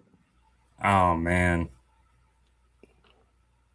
That's not so bad, bro. I know somebody who was Christian for about, and I didn't meet him until he finally got out of it, but he was Christian for at least 32 years. And then he, he became my best friend, and we spent about a decade, going around talking to religious people and debating them and what have you. And what was ironic is he was older than me, and he actually, over the years, got more aggressive about it, and me, I became more Socratic and mellowed out. And I'm like, and our age difference was a decade. He became more aggressive about it. It went from a nigga defending Umar to y'all ain't got no abstract thinking. I appreciate the interaction though. I ain't tripping. I do this shit. Oh, so you all confused anyway because you grew up in the islands. Y'all religion mixed with 17 things. Umar, I didn't even finish reading your statement, but then I just saw we mixed them. I get it. I totally get it. Did that as if Umar's mama told her Umar. But even indigenous people made sacrifices to the wind god, to the rain god, and all of that stuff. They all made sacrifices. They burnt some shit. They killed some animals. They spilled some blood. They smoked some pipes. They did it too. Ain't nobody exempt. Bro, the way you break down things is one of the reasons I like watching your live streams. You do it with such brutal efficiency. I very much approve. Well, thank you, Mr. Judge. Thank you. She got that from him. That's why I was saying, like, she ain't have to, she was embellishing shit too much just because of her personal hatred for her. Nah, he probably doing all that crazy stuff, like with the spirituality stuff. But like, as far as the women, I never seen him with a woman ever, my whole life, ever. Like his daughter, Nina, Nisa. I was like, he's saying, I don't think, and actually he taking up for his woman. I don't think Umar was fucking hoes in grandma's house, because I ain't ever seen this nigga with no woman, and I'm 29. I don't know how he got his kids, but I ain't never seen him with one. I was with her, like Umar used to live behind us in Frankfurt on Cellar Street. So it should be like a house that's connected, and he used to bring his daughter there all the time. So like we used to like chill, take us out to different places and things like that. And I want all y'all to listen to Umar's nephew say, Umar used to bring his daughter Nissa, the one that came out and said he ain't never been in my life. Here's her cousin saying he used to bring her around all the time. He stayed right behind us. That's why I said he kept it real on his uncle, but he also told the truth too. I mean, he roasted his uncle, but he also kept it real when he could give his uncle credit. Now, for everybody saying that he's a deadbeat dad, you hearing his nephew saying he used to bring her around all the time. Now, what happened in between as she got older, who knows? But he can recall being around his cousin all the time because his uncle used to bring her. Umar ain't going to no goddamn jail. It would have been happening. Disappeared. But so live behind us in Frankfurt on Cellar Street. So it should be like a house that's connected, and he used to bring his daughter there all the time. So like we used to like chill, take us out to different places and things like that, and then she just disappeared. But so my grandma, she's not with all that African stuff at all. It don't matter what it is. You can come in with a dashiki. She's not with it. She's Christian, correct? She's a devoted Christian, but she did convert to Islam because of my grandpa, and I only know that because she told me that. And but she wasn't really. That's really not her thing, though. That wasn't really. She just did it out of love, but she still resonated herself as. So she didn't really believe in it then. Church all the time. Go to church. I went to church with her. Went to church trips, everything like that. And that's way after my grandpa. While she was still with my step grandpa, like everything was always church with her. I never seen her garbed up. He may be exaggerating, but she's exaggerating from the point of a scorned woman. This nigga is, he want to see his grandma.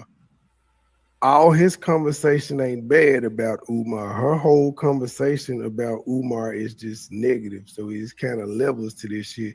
I don't know if he exaggerating or not. I just know Lene done like 8 interviews, and each interview something new pop up that she ain't say the first time. I ain't seen him on no world tour, because I'm pretty sure, just like how she got reached out to people, this man whole name up there. Other people have reached out to him. I ain't seen him pop up nowhere. And this was early. This is like July 4th or July 5th. I ain't seen him doing no more damn interviews.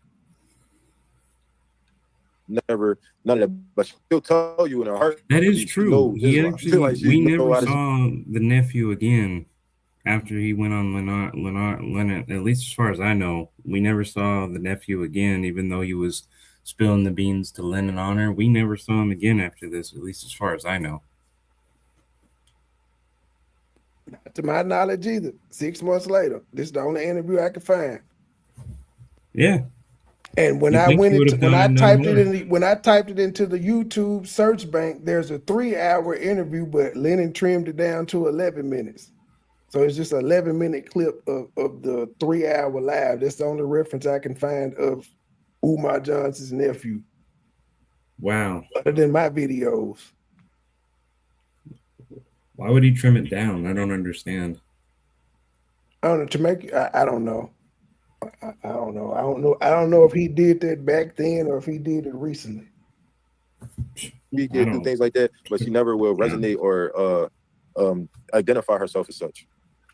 Let me go back. You said that she called you, right? Yep. And that your grandmother called you, and your younger sister was the one that gave her the phone to call you. Yep. And when she called you, not only did she refer to Umar as the devil, but that she expected you to save her. What do you mean by save her? That's a good question. I'll say, like, as far as saving goes, as far as like It's not that. get It's her not out that that hard to situation, get her into a come better up with an answer for situation, that and one. just like my family overall, because like just like my dad's side of my family, my mom's side of my family, because Umar is my mom's side of my family. They like, even if Philadelphia as a whole, like I did a lot of stuff with city council, things like that. A lot of people know me in Philadelphia as Umar Nephew. So like I always have that that stigma in certain situations, but like I always resonate myself with helping people, saving people, and things like that, and that's what I do. So from me, my perception of it is that she know that everything that I'm doing right now, I'm gonna make sure that I take care of her, get her out of any situation, every situation as possible. Obviously, I don't got $1 million, but if I do and get it, I would definitely make sure her life is a lot better. Like I said, when I was growing up, I was always with my grandma. None of my siblings, none of my cousins, none of her grandkids wanted to be with her except for me all the time. Every time. I didn't want to be with my friends, any of that. I would be like, hey, what time? When Google's coming over? I'll call her like she my friend. Like, you coming over this weekend? Like, so like she already know like anything that I want to do and everything that I did want to do, I'm gonna try to do it with her. And I think she looked at me in that type of situation too. Like at a certain point in time, we was definitely like best friends. So, like I spent summers with her, like when like in middle school, when school is out, I'm at my grandma's house all summer. So like I felt like she was saying in that aspect of saying like, yeah, we're gonna do those things that make us happy together. Yeah. Go to the thrift stores, go scratching off, doing scratch offs, and things like that. Right. So I was figuring like that's what she want to do. That's the thing she loved to do, and that's what she was. That's why I categorized the saving as her doing the things that she used to doing, things that she loved. Because when she was there, she wasn't able to do nothing. That's what my sister was telling me too. Like she's not allowed to leave the house. My grandma was never the person to stay in the house ever. Hey, what do you mean not allowed? What do you mean Umar wouldn't allow her to leave the house? Yeah, Umar wouldn't let her leave the house at all. And then this is a housing authority house that is handicapped. It's Section 8. Yeah, Section 8. It's right. Section 8. Which means there are windows in certain ways and aspects that is made for a reason. So like sunlight don't come in there that much. So like she in a house when she used to being out moving freely, walking for hours, to now she's just homebound doing nothing. And now she can't even change herself. Like somebody telling her to change. Like she's not used to that at all. And my grandma is technically, for like when I tell people my grandma probably like 60, almost 60, like it's 60. So like she's young. Like people parents is that age. Like my grandpa, he is very young. This man still walk miles. He walks city to city, state to state. Jamal. Yeah, Jamal walks city to city, state to state. Yeah, he in better shape than I am. Real talk. Me too. And he twice my age.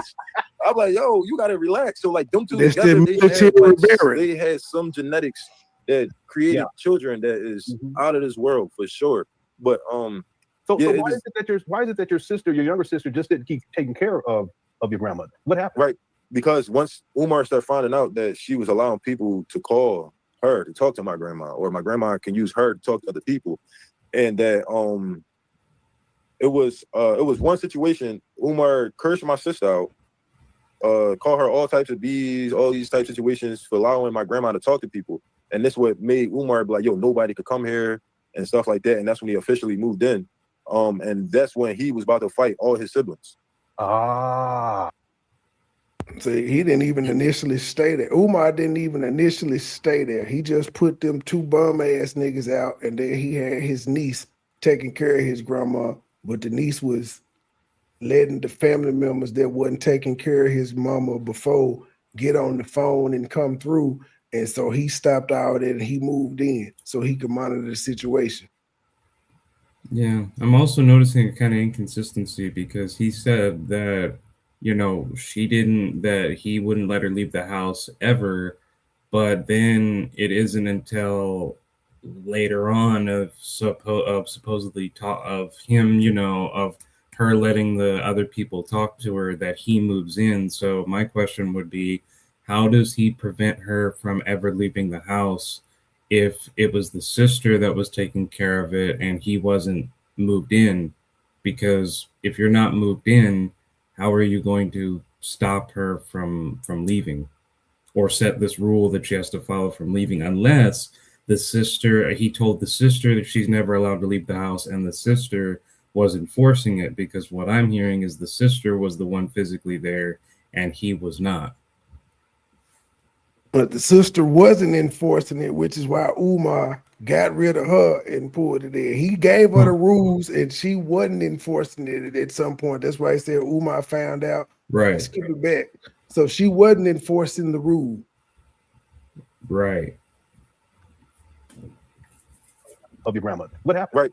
Because once Umar started finding out that she was allowing people to call her to talk to my grandma, or my grandma can use her to talk to other people, and that yeah, I notice inconsistencies with his statements all the time. Umar cursed my sister out. I'm not defending Umar. Call her all types of B's, all these types of situations for allowing my grandma to talk to people.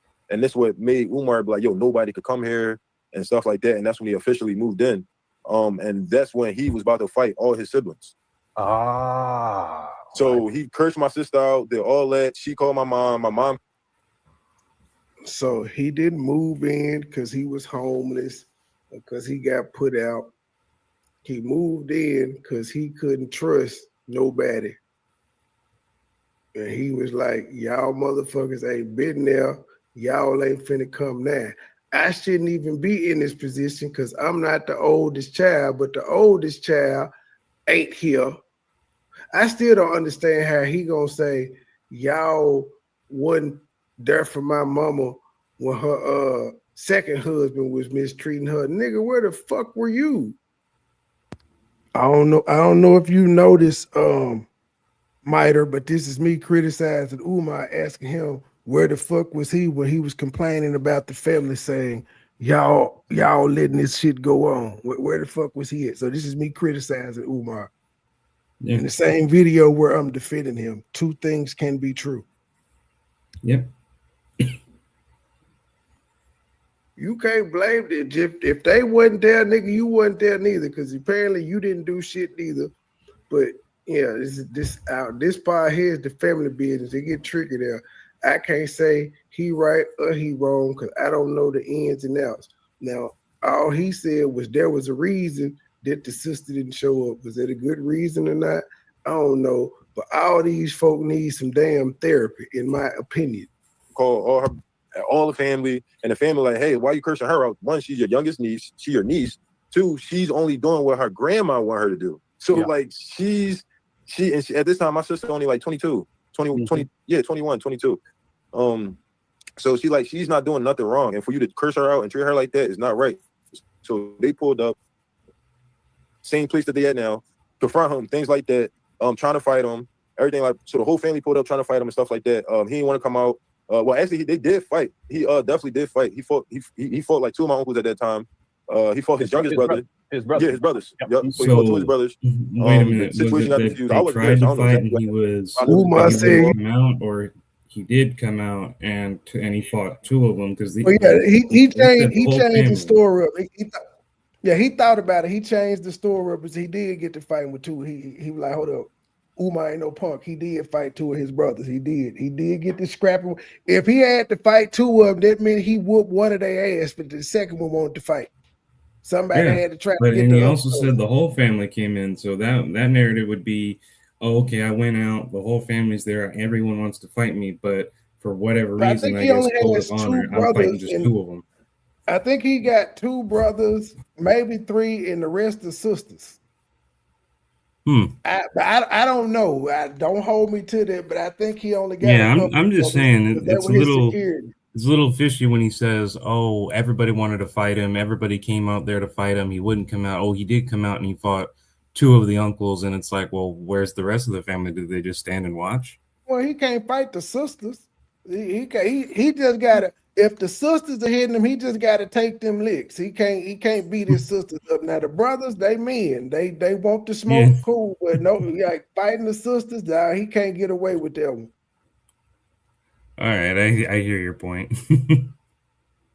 He fought the men though, but yeah, he can't, because you got to keep in mind, the dude that's talking, that's his sister that Umar called the bitch, and so Umar, they're related through his mama is Umar's sister, so the niece that got called the bitch then called her mama then called the other brother. So that's one female that's on the scene. And that's the younger sister. That his mama is the younger sister.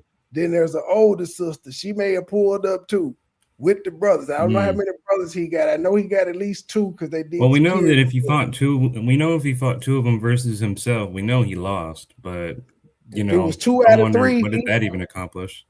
If it was 2 out of 3, he did some damage though. Because by that third, the only reason the second one popped up because one of them got beat up. Now, did he win the second one? We don't know. And if it's 3 brothers, you're a fighter. You take down one. Well, here's another one. Like somebody got to get him. He didn't want to come out. Well, actually, they did fight. He definitely did fight. He fought. He fought like 2 of my uncles at that time. He fought his youngest brother. His brother. Yeah, his brothers. Yep. So he fought 2 of his brothers. That's 3. The situation got diffused. I wasn't there, so I don't know exactly what happened. But Umar said he had security that day. Last straw for Umar right there, and that's when he was like, "Yeah, do you remember what that was? That was I'll say that was 2022. That was like a year before I started doing all the extra calls and stuff like that. Because I didn't know, because this time I'm still in Lancaster, so I'm not in Philly. I live in Lancaster, PA. So I'm doing my thing over here or whatever, and that's what my family telling me X, Y, and Z. And I'm like, all right, the situation should be diffused. So and that's before he had full rights to my grandma.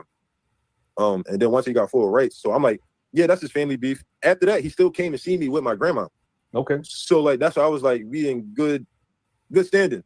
And I can still be that loophole to get my grandma to talk to everybody. That's how I thought about it. Like, hey, yeah, bless you for that. Yeah, so I'm gonna still get everybody, still talk to her, things like that. I don't know what happened, how it happened, where it happened. At the end of the day, I'm still worried about my grandma, and I still know that she is family oriented. So if he never told me she can't interact with family, because that wouldn't make sense to me at all. So like I still had that. Wait, so why didn't the nephew ever try to take? So once that custody happened, that was the final say so, and then that's. Because he would try to he would have to fight Umar for it. But I do notice one thing he just said. He said he never told them family couldn't come around. It was just certain motherfuckers that couldn't come around. That's a good point. And I skip it back to hear the nephew say it again. He ain't never tell me family couldn't come around. It was just certain motherfuckers. And then you said he blocked you. Your sister is the one that got him to fighting with the family because she was hard-headed. So that's probably another reason he cut you off. That's your sister. And I still know that she is family oriented. So if he never told me she can't interact with family, because that wouldn't make sense to me at all. So like I still had that in my friend mind. But yes. So once that happened, that was the final say so. And then I met with him one time, and then I found out later that all that happened. And then I told my family, like, wow, I didn't know that happened. He just came up here to Millersville to visit me with Gungun or whatever, X, Y, and Z, blah, blah, blah, blah. And then and then that's when I started reaching out to him more. I ain't heard no beep. But then I'm like, oh wait, so the family asked him, but I didn't tell him. I emailed you the link, rubbed the wrong way. So I was like, hey, people asking me about Gungun. They want to see her. When is the good time to come? Like just regular cordial conversation. When is a good time to come there? What time? Things like that. X, Y, Z. No response. So I think he knew that I knew something that I probably shouldn't have known. Like, oh yeah, something happened. Like, why he asking me APS for the family doesn't do nearly as much as they say they him not responding kind of probably raised up the red flag that I knew something. So when he went live, I start commenting on his live. I'm verified on Instagram and things like that. So like I get straight on his, like my stuff pops up instantly. So he don't respond to nothing. I can see him looking at the comments like this, and then it ends, and then the live ends, and then I go back, and then I'm like, oh, I'm blocked. So I started a whole campaign in 2023 of the summer of 2023 was Where's Barber Shoemate? A hashtag Where's Barber Shoemate. You go on Instagram right now and type in hashtag Where's Barber Shoemate. I started that whole thing. So then that's when he really like just cut me off completely, and then my family started reaching out to me and was like, hey, Umar is not messing with nobody, things like that, X, Y, and Z, blah, blah, blah, blah. But the thing is, what really messed it up, it was that my grandma, which is my grandma's mom, my great, and this would put the icing on the cake for my family. My grandma's mom came to visit my grandma. Rest in peace. Yup, my great grandma came to meet, to just check on her daughter to see how she's doing because nobody heard from her. Literally, and like in the summertime, 2023, 2022.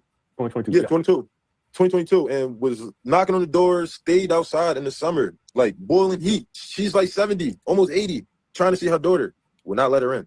And then she passed away. Yeah. And that was the last time she was able to see her daughter, and he did not let her in. And that's what like burnt my family. Damn. Put my family in rage, put them in rage. Like, hey, she tried to see her daughter. And then he went and spoke at my great grandma's funeral. Is that when he had the tuxedo? Yeah. And then he spoke. But that's the thing. But that's the shoemake shot, though. That was the shoemake shot. And then a lot of people like, yeah, the shoemake. What I'm noticing is that, you know, he's talking about how it puts them in a rage and they're so angry and whatever, but not one time does he ever mention they went to APS or they went to any legal route to, you know, secure. And if it's the whole family, you know, they could all pour in their resources, including him, to secure the grandma and, you know, put him with a more trustworthy family member. But despite all this supposed rage, they never once did it. Him keeping her away from the family is not mistreatment. And he's the sole executor. This ain't no child where there's a custody case and all of that stuff. So they're they can't get no visitation.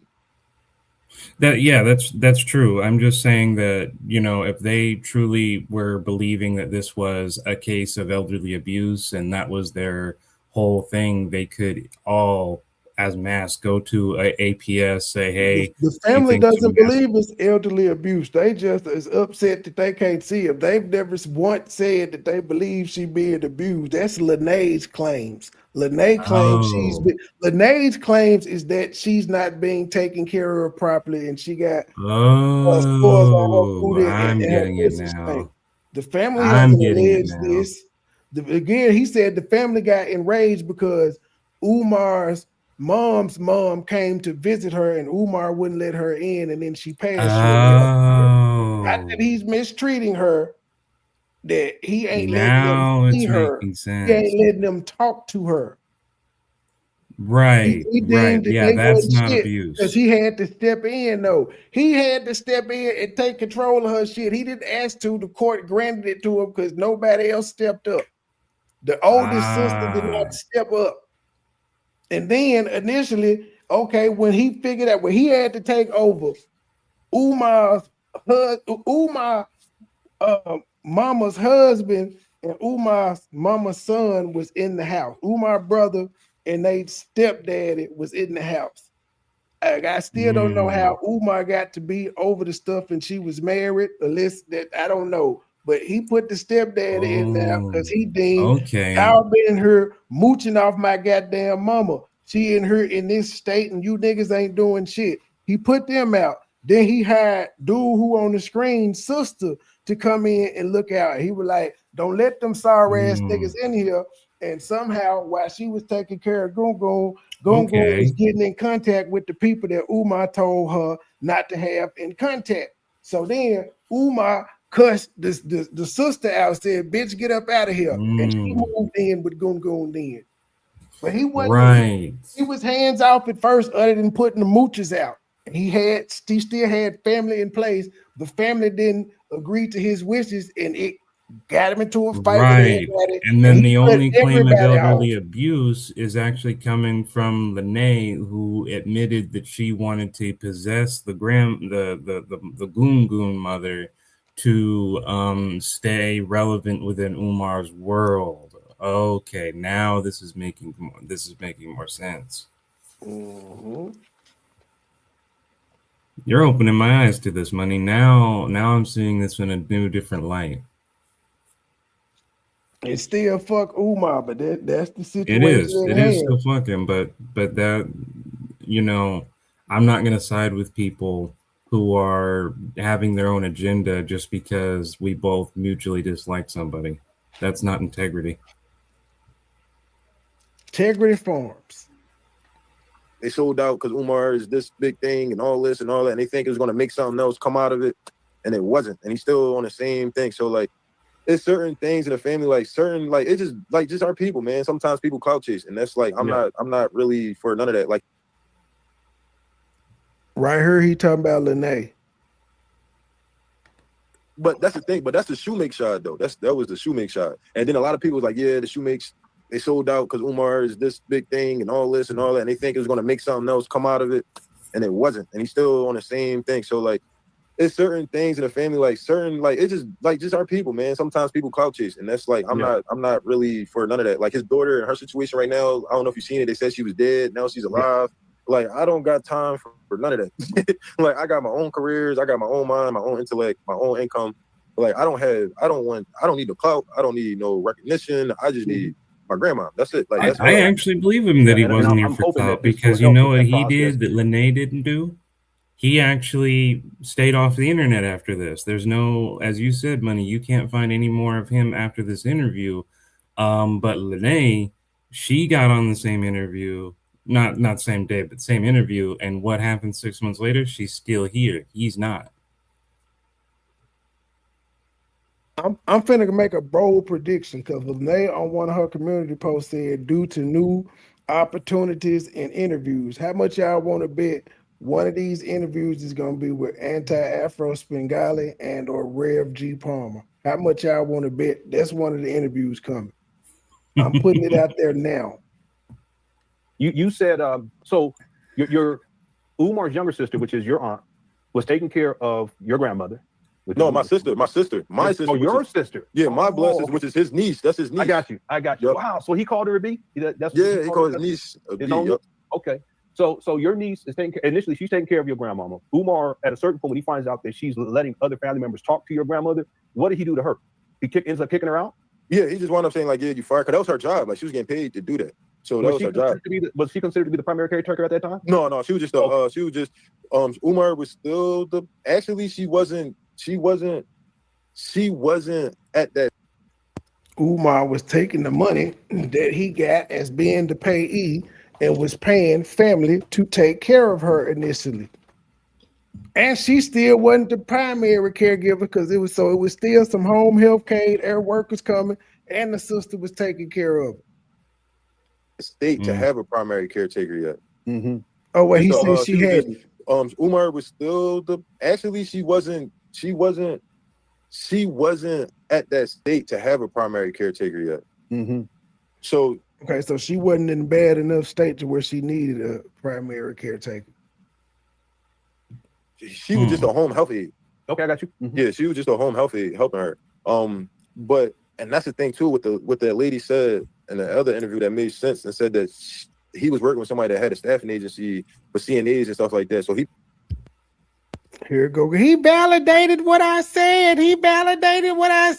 But she also said that he didn't hire professionals to take care of his mama. Yeah. Which one is it, Lene? Did he hire? Did he have women, for an African woman who's had a nursing agency staffing thing going, or was he hiring hoes that he was fucking to take care of his mama? Which one is it?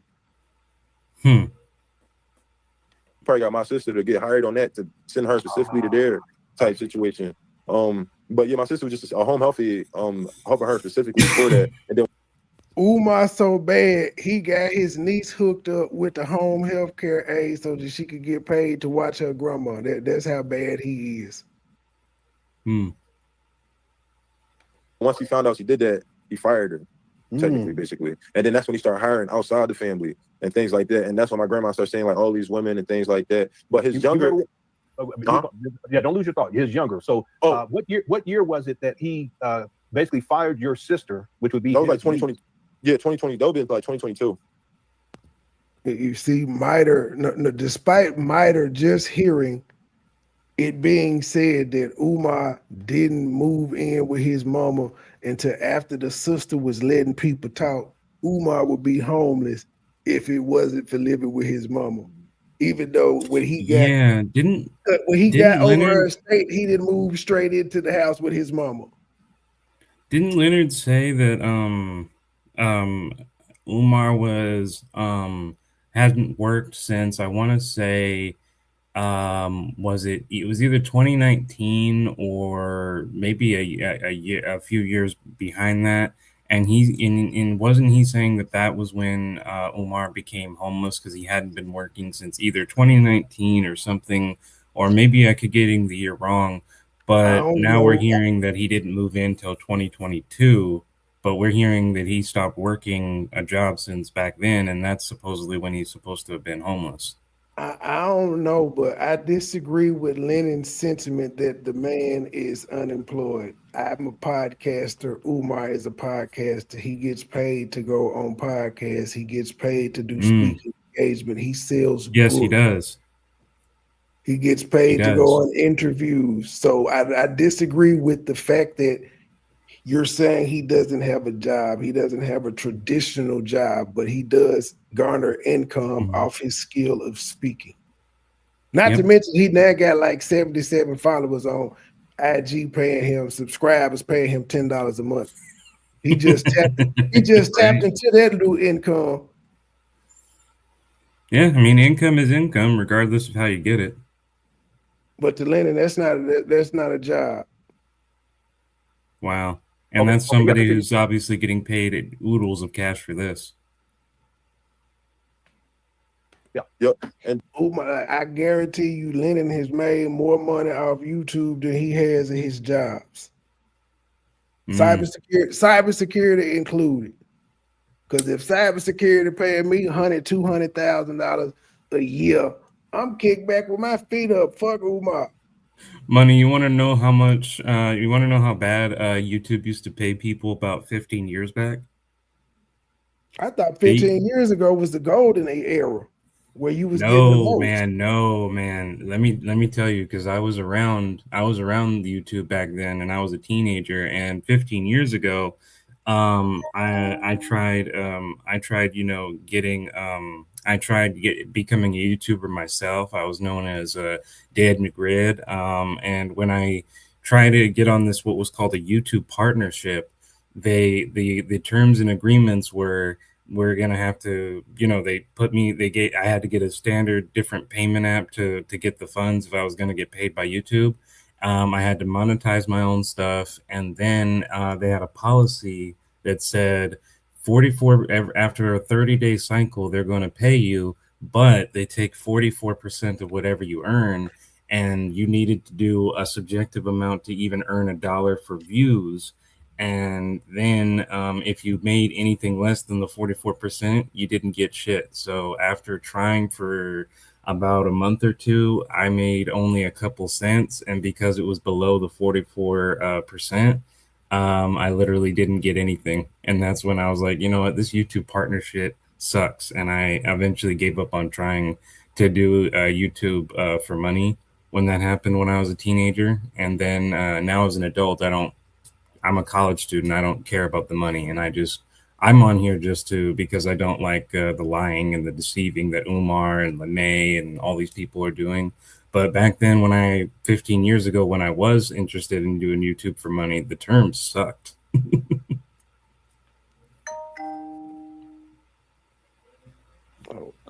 Push play. Yeah, they did. It was through a partnership you had to do for monetizing your videos. So people did get paid back then. It was just the term sucked very badly. Then I say a little after that, his brother, his younger brother, not his younger brother that got the same mom and dad. Mm-hmm. So he got two younger brothers. Well, no, he got three younger brothers. Well, no, four. He got four younger brothers. Mm-hmm. But three of them had the same dad. One of them don't. Yeah. So one is Jamal, three from Jamal, and then one from I got you. Right. Yep. So the three that's the youngest from Jamal went to the house, kicked the door in, and tried to fight Umar. And Umar pulled a gun out, and he was like, "Oh, is you going?" So at this point, Umar done whooped two of their asses, and Umar done pulled a pistol out on three more. Umar is a gangster. Want to shoot me type situation, which Umar didn't do, obviously. But when she said that he had that gun on the nightstand, and stuff like that on the dresser, it was because his younger brother threatened him and was really on that, and he knows, like, his younger brothers, if you ever look at any shows that Umar had in Philly, his younger brothers was the security guards. Oh, okay. They was the security guards. So when she was like, yeah, they was asking for money and things like that, because one, Umar probably definitely owed them money for doing security, for sure. He definitely owed them for money for doing security. And two, it's like what younger brother was too, because they all in different states of their lives and stuff like that. He got a lot of siblings. So like you can't say brother and say all brothers. Like some of us have crackhead siblings, some of us don't. So you gotta decipher who and know, like, oh yeah, that's the crackhead. Of course you're gonna ask.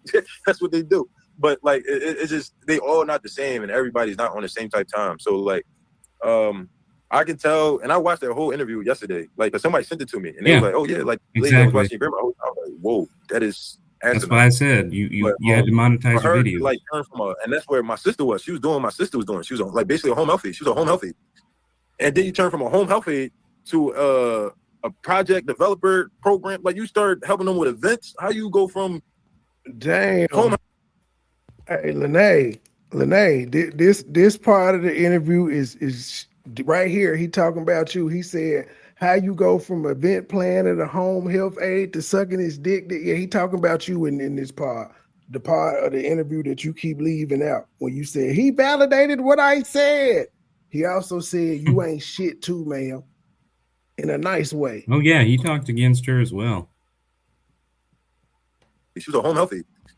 And then you turn from a home health aide to an interview yesterday. Like, cause somebody said that's what they do. But like, it's just, they all not the same and everybody's not on the same type time. So like, I can tell, and I watched that whole interview yesterday, like, cause somebody sent it to me and they was like, oh yeah, like this is the lady that was watching your grandma the whole time. I was like, whoa, that is asinine. But for her to like turn from and that's where my sister was. She was doing my sister was doing. She was on like basically a home health aide. She was a home health aide. And then you turn from a home health aide to a project developer program. Like you start helping them with events. How you go from home health aide to event planner? Ass. That means y'all had some type of ties or something outside of my grandma. Well, your timeline is messed up. She was the event planner first, then she was the home health aide. And if you watch the whole interview, how you missed the part where she was talking about sucking his dick? Yeah. The whole family need therapy.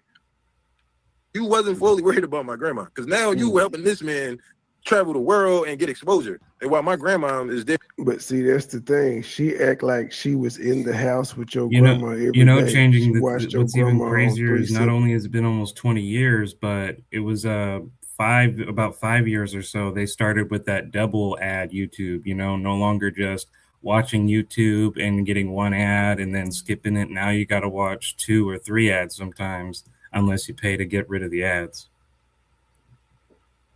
Jessica, it's only isolation if you see it that way. I see it differently. I see it as Umar got put in a situation where he had to take care of his mom. He didn't ask for it. What he did was put his bum ass granddad out and his bum ass brother. He hired a family member and said, do your thing. Just don't have your bum ass granddaddy and your bum ass brother over here. Now, apparently, Goon wanted to talk to the bum ass husband and the bum ass grandma, but that went against Umar's wishes. So Umar fired her and he moved in. If you want to call that isolation, no, I call it a chain of events where he couldn't trust nobody and he still tried to keep it in the family and family fucked it up. He didn't want to be, his oldest sister is supposed to be in charge of his mama. If the husband was doing what the husband that was living in the house was doing what the fuck he was supposed to be doing, Umar never would have been able to be over her shit anyway. But if it's isolated to you, I get it. But this situation ain't your grandma's. Maybe you're looking at it through your grandma's lens, but they're not the same situation.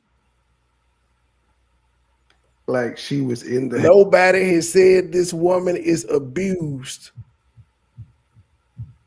House with your grandma every day. She watched your grandma on 3 separate occasions, one for like 7 days.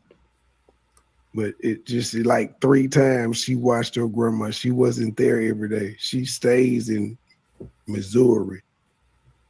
I hope Lennon is going to explain all of this, but we'll see. They're not getting exposed for what she needs to. So you're talking about your sister who was taking care of your grandmama? No, I'm talking about Leanna, whatever You're talking about Lene. Yeah. Lene.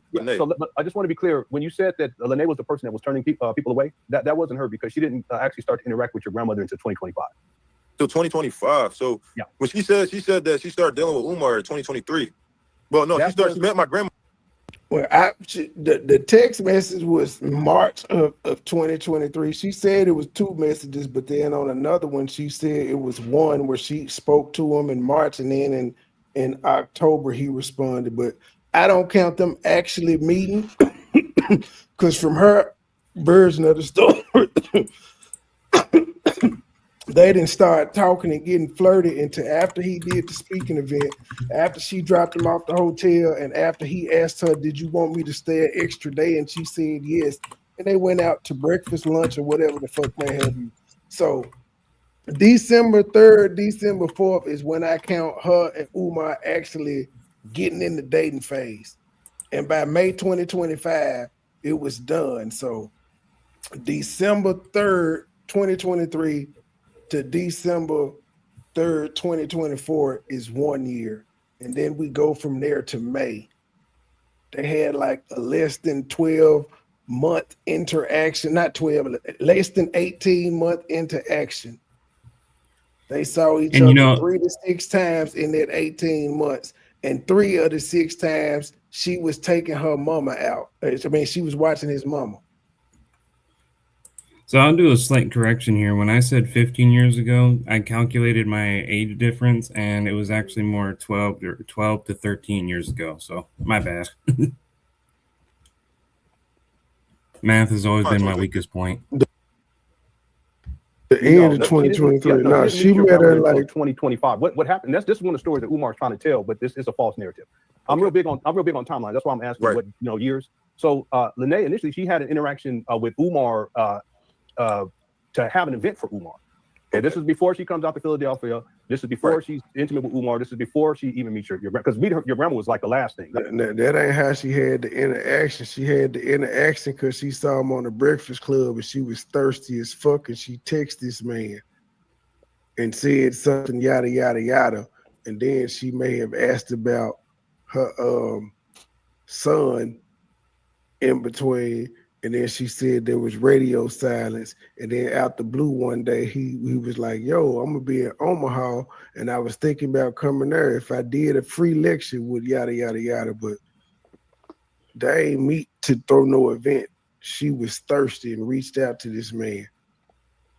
That was the last thing on the list. So what ends up happening is she does an event for Umar. Umar comes out, he does the event. After the event is over, they're talking, and it's like a year. It's a whole year before she actually starts to have intimate relationships with Umar. See how Lennon just told that lie? Lennon said it's a whole year. Now, Lene met this man in December of 2023. Mm-hmm. In March of 2024, she was fucking Umar. But according to Lennon, it's been a whole year. That's not a year. Been 4 goddamn months. That's not a year. That's 2 months. 2 or 3 months. I was being gracious saying 4 because I gave him the whole month of December. Oh, yeah. Oh, no, you're right. That would February, be 4. But it by the beginning of March, she was there fucking him. So it was about 2.5 months. But he said let's also not forget, Lene claims that before that she was 5 years celibate, although she refused to say the word celibate. Well, she was 4 years celibate, sustaining 4 years. She said, "Oh, 4 years sustaining." Right. She told y'all I'm breaking her timeline down. She said he remembered I dated the pediatrician, so she had broke up with her husband 5 years ago with her baby dad. That's why I was like, wait a minute, how did you stop dating to raise your kids when you got a 29-year-old and a 23? He 23, 24 now. How did you stop? Like, nigga, the only one you would have stopped dating for would have been Chunk, the youngest one. And that ain't the case because, you said you've been separated from your baby dad 5 years. You were celibate for 4 because you had talked to a doctor in between. So the physician got some pussy. So you didn't stop to raise Chuck to position. Then you stopped and went on a 4-year hiatus. But your kids were already grown. Your grown ass son drove with you to go get Umar, and that was in the 5-year time range. You saying your baby daddy is like Umar, so why were you drawn to Umar? Umar ain't shit. You said your baby daddy like him. And let's ask this: that timeline also reveals something. And I want to ask you, Money, do you think that if someone was legitimately taking a vow of celibacy and they've been doing it for 5 years, and then they start to interact with someone romantically, they're just going to have sex within 4 months if they've been celibate for 5 years? Because that doesn't seem very likely to me. If you're And taking a vow of keep in celibacy, mind, she's not sexually attracted to him, but for the celibacy, she came on out. She wasn't sexually attracted to him. He wasn't her type or nothing, but she used him as a tool. But she wasn't attracted to him. I'm 5 years celibate. I don't even like this man. He's not attractive to me. But I've never had sex with a woman that I wasn't attracted to. Like, even if she was butt ugly, I was attracted to the size of her titties or how big her ass was or how fat her pussy was. Despite her looks, I was attracted sexually and physically to something to let me have sex with her. Never had sex with a person I wasn't attracted to, ever.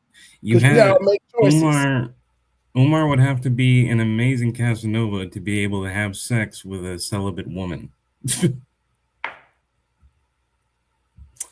No, it's bullshit. She was attracted to him. She was emotionally invested, as she said. And then when it didn't go the way she wanted it, oh, now the narrative has to be, oh, I didn't want it. I'm a victim. I didn't want none of this. And her own story don't add up. She wanted this. She stayed with it. She tried to make it work. It didn't work. And now she wants to wipe her hands clean of it. Ain't how it works, Lene. Now, what happens is when she's... It definitely wasn't a year. It was a few months. Way to get him, younger me. Way to get him. You ahead of your time, sir. You are ahead of your time. I did not know this. Yeah, the mommy time. Hey, Money, do you remember the part of the interview when you were on live stream and you and one of the interviews that you were doing recently had her admitting it was mommy time when she was my kids are avoiding her straight. kids? People like, I left my kids. My kids are straight. I stopped dating to be a mommy, but it was to raise them. But it was mommy time. They straight. Then the other one, the kid, her son, baby daddy had custody of the son. Yet they reached out to her to go to the meet. She the primary guardian. They reached out to her, not the person who he's staying with. Not the person who always at the goddamn school. They sent it to you. Cool, got it. And then your son remember her defense? My kids are Sagittarius, so there you go. That lady said, my baby dad, he talking about my baby dad ain't in none of them pictures. He is in some, just none of them. But it's like 50 graduation pictures. He ain't in nan one of them. She talking about it was a caption for him. Nigga, he wasn't there. I pointed out your granddad, the granddaddy was there. Chunk was there. Your daughter was there. Grandmama was there. You was there. No daddy. This all I pointed out. I didn't lie on you. You said, show the picture. Since he ain't in them pictures, go in your motherfucking archives and give us a picture with him standing next to his son in a goddamn cap and gown. Could you do that? How about that? And what's gonna happen, Money? She's gonna make a live stream. She's gonna title it, "Oh, MoneyBoy's rewriting the story. I'm gonna show receipts." And what are we gonna see? A black screen. No, what she's gotta do is she go act like she ain't heard this shit, like she been acting like she ain't hearing it, but she gave me all the props in the world last night, letting me know she listened to me, and I don't understand why, because she deemed me a struggle streamer 6-7 months ago. Why are you so bothered by my motherfucking opinion? I ain't reaching nobody.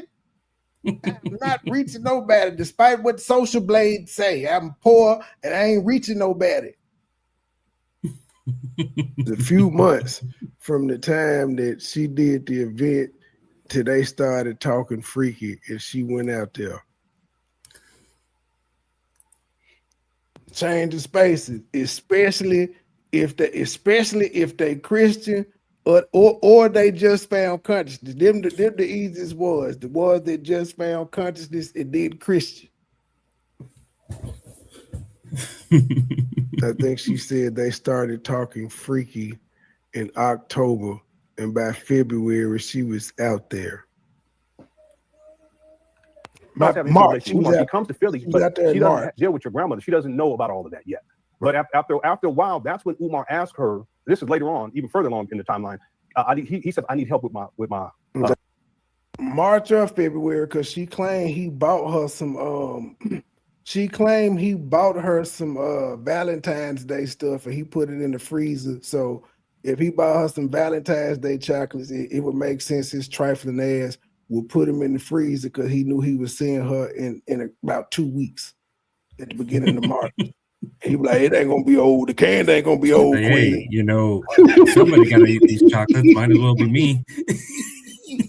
The candy ain't gonna be old, Queen. I'll put them in the freezer till you get here. See, I believe that part of the story, Lene. That makes sense to me.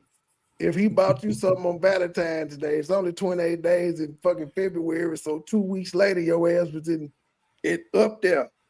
I can see him saying, look, babe, I got you a card, I got you some balloons, I got you the chocolate. I don't know why he got the balloons, because I wouldn't want to see them bitches floating for 2 weeks, and you can just go to Dollar Tree or Family Dollar and get them motherfuckers every day. But yeah. I believe bro, that. Where do you get the sense of humor, bro? This is the part that just I'm dying laughing every time I hear you go up like, I don't want to see them motherfucking balloons and shit. That's the part that kills me. No, not for 2 weeks. They wasn't even together 2 years. So at a certain point, she agrees to come out to take care of Umar. That's in 2025. So I just want you to understand that her interaction with her, specifically with Umar, took place before, but she had been dealing with Umar on a professional level for an extended period of time, and then just talking on the phone and back and forth and text messaging for about a year before she became intimate with him. There was no professional level. She threw one motherfucking event. There was no professional level. She threw one event. And then they started flirting after that. What fucking professional level? She said, like, nigga, she said this shit on your show. That she texted him because she saw him on the Breakfast Club. She said something about her son. And then he went radio silent until he asked her to throw a show for him, which she agreed to do. What professional relationship? She comes out to Philadelphia, they're intimate, but she doesn't see your mom, your grandmama doesn't interact with her at all. It's a little bit later on in that process where Umar finally asked her to come help. And that was in 2025 when she finally comes out to help with your grandma. Yeah. Okay, that makes sense. So I got it confused when she said, I thought when she first started interacting with Umar because her son asked her to start watching his mom. I'm watching his mom, which is my grandma, in 2023 and stuff like that. No. And back then, it was all business, and then it became intimate. But she still didn't meet your grandma until later on after all that. Bro, it wasn't no business. So, it was one show. It wasn't business. The organization. And the point he making is how you give a fuck about my grandma and you still enabling this nigga. Why you watching him? Why you watching my granny? He out the country making money, living it up. And you saying she in these bad conditions, but you ain't reported this nigga while he out the country. And you could have gave anybody access. You could have given anybody access to that house while that man was gone, and there wouldn't have been shit he could do about it. But get on a flight that was gonna take him at least 18 hours to get back. But remember, she said on my live stream last night that when she was asking about his mom, he wouldn't tell her anything, and she and Lene was seeing quote unquote signs that the only person that could take care of her was Lene. So she didn't go and get help for the same reason, she was mad at Umar not telling her updated, because she wanted to have access to his mother. Exclusive access. Yeah, if I got mama on your side, you'll love me. Yeah, that's the game. Real talk. That is the game. Look, women, you want real women, real spit. You want that nigga to marry you. Get in good with his mama. I don't know how you gonna do it. Get in his good graces, but mama eventually would start telling her son, I like her. When you gonna get married? It's time for you to settle down. So get in good with that nigga mama if you're trying to get married. Well, man. Basically, they come out to check on your grandmama. Right. And you thought she wasn't She the one that was started there. So you said flirting that with was this Right. nigga off the right? bat. She didn't interact with your grandma until 2025. All right, You know, cool. you So it wasn't her. really So it was the right, other Andre. women that the people was You didn't asking say her it about wasn't that it. she knew. You know how people like, it was asking her about women's names in the chat and stuff like that. That she was like, oh, that's way before me. That's way before me. I don't know how many women. And she was so like, my thing was that Umar and my grandma was saying this too. Like, and I kind of thought her MS was kicking in and stuff like that. She was like, yeah, Umar got these whores watching me, stuff like that, X, Y, and Z. And I'm like, Umar don't really. I never seen him with a girl, Because like a if woman they at all. don't, So like, if it was hard for me if to believe people that. know they don't care, But then no one's gonna give them she said shit. it. She could have been calling. Oh, go ahead. I was just saying when she said, I don't understand why people lie about caring for people. It's because they know they won't get shit if they don't pretend to care. Same thing that you were just saying about how, the game is getting good with the mom, so you force him to marry you. If the mom knows you don't give a shit about the son or you don't give a shit about her, is she gonna encourage the son to marry you? No. So you gotta pretend to care, to get the things that you want. That's the reason they lie. How you say her name again? I'm sorry. Lene. She could have been calling the women from the home health agency whores because she didn't know them. Not necessarily, because Lene was saying it was his girlfriends, but ain't no other girlfriends came out and said I watched his mama. I think somebody may have said he asked, but she the only one to date that actually did it. And she was trying to say that he was fucking women in the house, even though she ain't get fucked in the house. And when she said it, I was like, those the women that my grandma was talking about that he had watching her, because she was like, those devils, those whores, those whores, those whores. No, I can Lene, no, I cannot hear you. I can't hear you talking. She was complaining to Lene that Umar, and this is in 2025, that Umar was having all these women coming through, but who knows how long that's been going on. Exactly, and that's my thing. Like, I thought it was just one woman, one lady, but it was a series. It was a series of them, unfortunately. But my thing is that all those ladies, even Lene, they all played a part. Like, if you know somebody's if your job as a CNA. Wait, what did he say? Y'all all part of the problem. Y'all all to play the part, including Lene. Why you won't point that out, Lene? You got called out by a family member, the grandson, the nephew who has been critical of his uncle. He been critical of his uncle in his video. Fortunately, but my thing is that all those ladies, even Lene, they all played a part. Like, if you know somebody's if your job as a CNA is to report those things. If I'm a health inspector at a restaurant and I see you serving a moldy patty, I gotta report you. I don't go. Or if it drops on the ground and you pick it up. If it drops on the ground, you gotta make a report. I don't care. Like, if you my brother, mother, cousin, sister, brother, like, that's my job now. You playing with my clearances. You playing with my stuff. So like, but and he knows. So for him to have a type regular woman that are able. Well, it don't matter if she's a CNA. She claimed the woman was in such poor health condition, and she's now saying that Umar is abusing her. Why do you didn't? She had to be a CNA to report it. That's true. It's called being a good person if you care. Right. And she told us she did report it though, but this is a lie. She claims she reported it and still got paid from Umar and still sucked his dick. And she's contradictory on that, because first story is I didn't say anything because he didn't let me talk to anybody through the door. Second story is when they came and investigated, I didn't let him in. And fourth story is when they investigated, I did my best to defend Umar. And then fifth and final, and probably my favorite story, I did hotline him. I wasn't the only one to hotline him. Okay, and nothing happened. To one, help him with his business and control my grandma.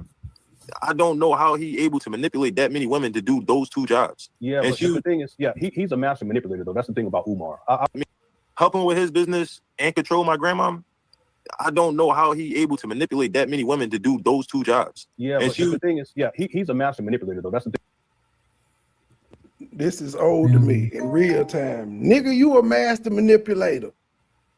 Thing about Umar. Yeah, I was. Yeah, that was. Studied him. I'm working on a documentary on his life. He's a psychologist, my brother. He didn't get all the other women to do it. Just Lene. This is someone that he had intimate relationships with, and he asked her to come and help out with his mom so he can travel. So she doesn't. Yeah, she doesn't hold any sort of. You don't have anyone else on record saying this but Lene, sir. Yeah. Cases for she's not no CNA. She's not. No, she's not. And see what Umar is doing now is he's trying, because he's a master manipulator. He's trying to paint the narrative that she was some professional CNA. No, not at all. That's not even her profession. She's in a whole other sphere. He didn't try to paint that narrative. He told her what it was. He said, "Y'all suck." He said she sucked the Shango stick. He asked her to care for his mother. He said she didn't do a good job. He fired her. He said his attorney said that since she was acting in the capacity of a healthcare official, then he may have grounds to sue. But he didn't try to paint it as if she was no CNA or any of that. He didn't. You interpret it as that because you don't like the nigga, but that's not how he painted it at all. Okay. Now, he didn't try to paint that narrative. He said he paid her. Oh, good job. Younger me was wise beyond his years. Get him, younger me. Yeah, my sister, she went to another client after that. Yeah, she's that's her occupation. That's what she does. Trying to paint no narrative. She's none of that. So just to be clear, yeah. Right. All right, that makes sense. So if you can continue to go on with this timeline, ultimately Umar he fires your sister, but then he hires her to help him with, I guess, the speaking engagements. What happens in the family dynamic? I know you said that your uncle came. Umar tried to shoot him, but he decided not to. What happens after that? Mm-hmm. So after that, literally it was just us trying to gather stories, trying to just make complaints and things like that. My family was more so on fighting Umar, trying to get him to let her see her family and things like that. But it been times that my family kind of buckled. So like his brothers and sisters don't buckle for him at all. But my grandparents, the shoemake side, will buckle for him in certain situations. So so like say for example, if he come down, and she's not a say I want to do a speech somewhere, they're going to show up, even after the situation. Like even though they all know that our great grandma, which is their grandma, died because not seeing her daughter because of him and stuff like that. They complain, but then when he asked to speak at the funeral, they let him do it. Mm-hmm. So like certain things is like clout chasing in certain situations or ass kissing, which isn't true because she's not a healthcare professional. And that's what like it separates the family too now.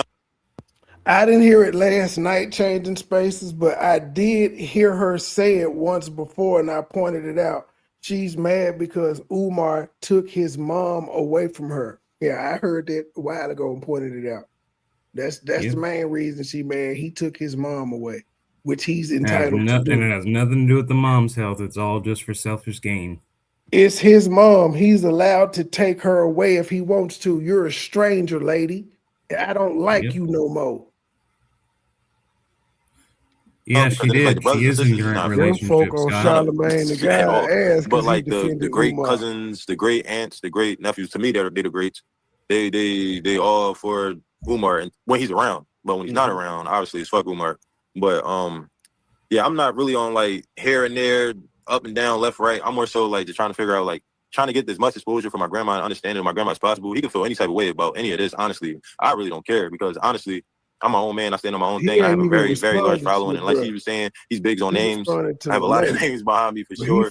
Outside of his, but like, it's at some point like you can't come at your nephew about asking for his grandma. That's all. And that's what I just want to get them to. Hey man, he's not going to hear anything back from him. Like we heard early on that he blocked him. So if you're already blocked, you're not going to hear anything back from Umar because he's doesn't want to talk to you.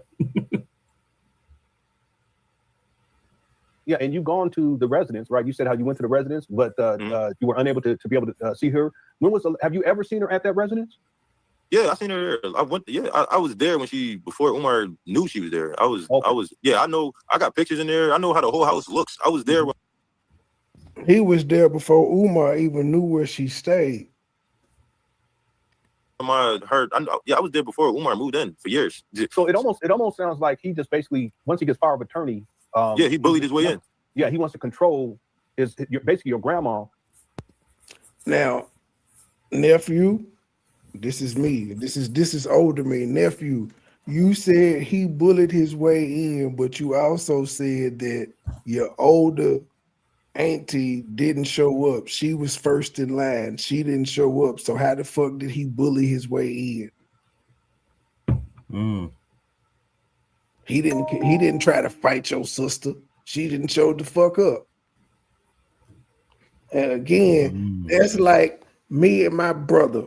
If something happened to my mama and he wasn't seeing to her, he wasn't taking care of her because he's the oldest, and then I have to step in, nigga, now you can't see her. Where the fuck you was at? We could have did this shit together. It's all on me, so fuck you.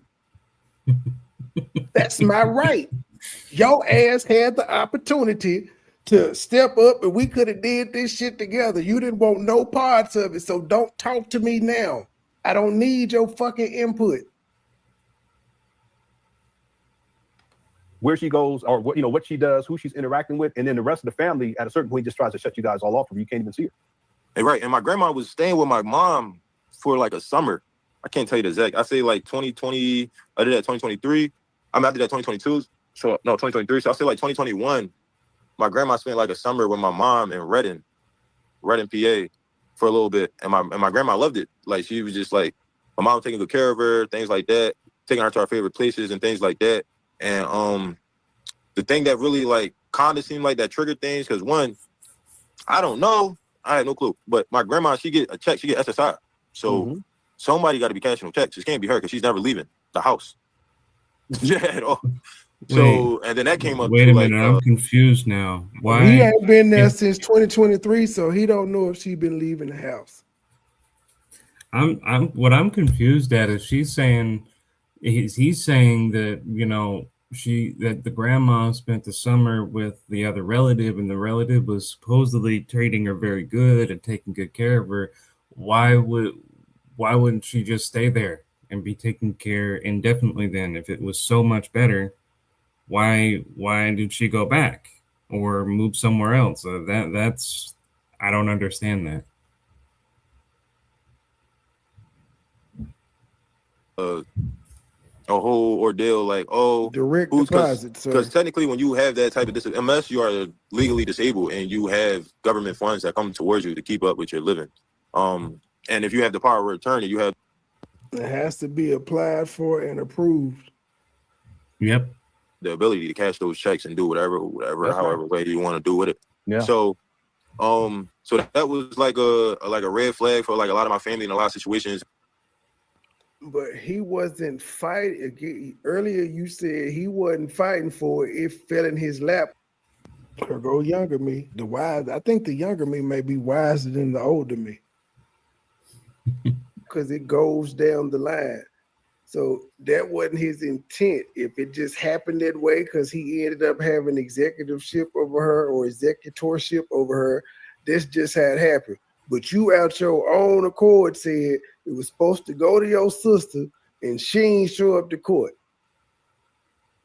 You're not lying, Jessica. They are hard to explain. They rubbed my mom the wrong way. I'm my getting mom was lost like, in this. yeah, she don't got to do nothing. Like, I hate it sound like I'm like that. My mom owned her own house. I really my mom do. Have a very great career and things like that. So it was just like things like that. Like people in my family was trying to help my grandma, but like obviously she can't get power of attorney. She's younger than, she got two older siblings, so they get say so over her regardless. And once that happened, my mom was like, yeah, I can't really do none too much. And she was like, yeah, my grandma is scared to stick up to Umar, but who knows why? Who's like, it's a lot that goes into it. But it's just that a lot of people just gotta understand, like, me personally, like Umar, he's good for his mental. Like this man's mind is on a whole nother level as far as like understanding education and understanding the manipulation of how our people can be and should be. This man is literally a walking brainiac for sure. And then when and then they were saying Umar is not autistic.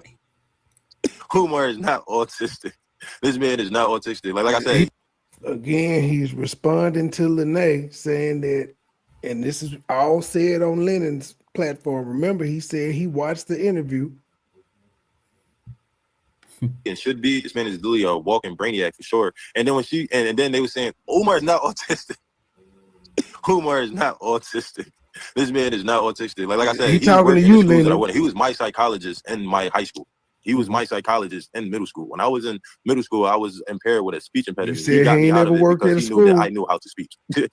Well, you So know, he taught me it's how so to speak and funny things like that that. the But nephew says that. Not the autism part, because I completely agree with him, because I actually am autistic. But the part where he says he was my psychologist, and yeah, he might have helped you individually, because Umar did get a certificate in psychology, but he actually was not a licensed psychologist. He has No, never he said he been. worked in his school. He said he worked in his school as his psychologist. Right. He may have worked at the school, but the whole reason he got in trouble with the Board of Psychology was because he actually never completed his education to become a psychologist. He ain't So getting in kind of trouble. like Jeffrey Epstein. He had a hearing about his use of the term and what came out of it. Has he stopped saying he was a clinical psychologist? Yes, and the reason why is because he got a certificate in psychology, which allows him, because I know it's complicated, but he has a certificate in psychology, but he doesn't actually have the doctorate required to actually, or license to practice psychology. He's never had it. So if he was actually working at these schools, it would be like a Jeffrey Epstein case, where Jeffrey Epstein actually worked as a teacher for several years, but was fired once they found out he actually never graduated from college. I will not put Epstein and Umar in the same category. No, sir. but I'm just saying it's the same sir, concept. That is a reach. No, sir. working under the presumption that you actually had degrees that you didn't actually have, hence why they hired you. And then years later, they're like, shit, you don't have what we had. You don't have any of this shit. You lied to us. Well, it should be public records what kind of sanctions were put down on him. I don't know whatever came of the case. I do know he went before the board, but I don't think he got in trouble or fined or anything. The reason why he couldn't, he did get in trouble, but it was like this. He didn't have a license of psychology, so they couldn't revoke a license he didn't have. But what they did do is they did make it to where if he were to ever get his license, he's not allowed, according to the research, what I've read, he's not allowed to practice psychology in Pennsylvania, even if he were to get his license. And don't take too much of this, because this is just what I've heard from a different subscriber of mine. Apparently the cease and desist meant that he couldn't collect donations from PA, but that's just what a subscriber told me last night. But I do know that he went before the Board of Psychology because he does not have a license to practice it, and they couldn't revoke it or ultimately do anything beyond ban him from practicing psychology in the state, because he doesn't have a license for psychology for them to revoke. And that was the whole reason they were mad. I'm about to run off and hop in the shower and shit for about 30 minutes. So I'm finna just let the video run. Let me see where it said. It said 104 is 153 and it's going in normal speed. I'll be back. Y'all just gotta listen to younger me. And if you got something to say, Judge, you just gonna have to speak over the video because I'm gonna be gone. Okay, sounds good. My psychologist in middle school. When I was in middle school, I was impaired with a speech impediment. You said he got me out of it because he knew that I knew how to speak. So, and brainiac for sure. And then when we've never seen him work in a school. Umar is not autistic. He claimed he has 6 degrees. Like I said, he talking to you, Lenny. He was my psychologist in my high school. He was my psychologist in middle.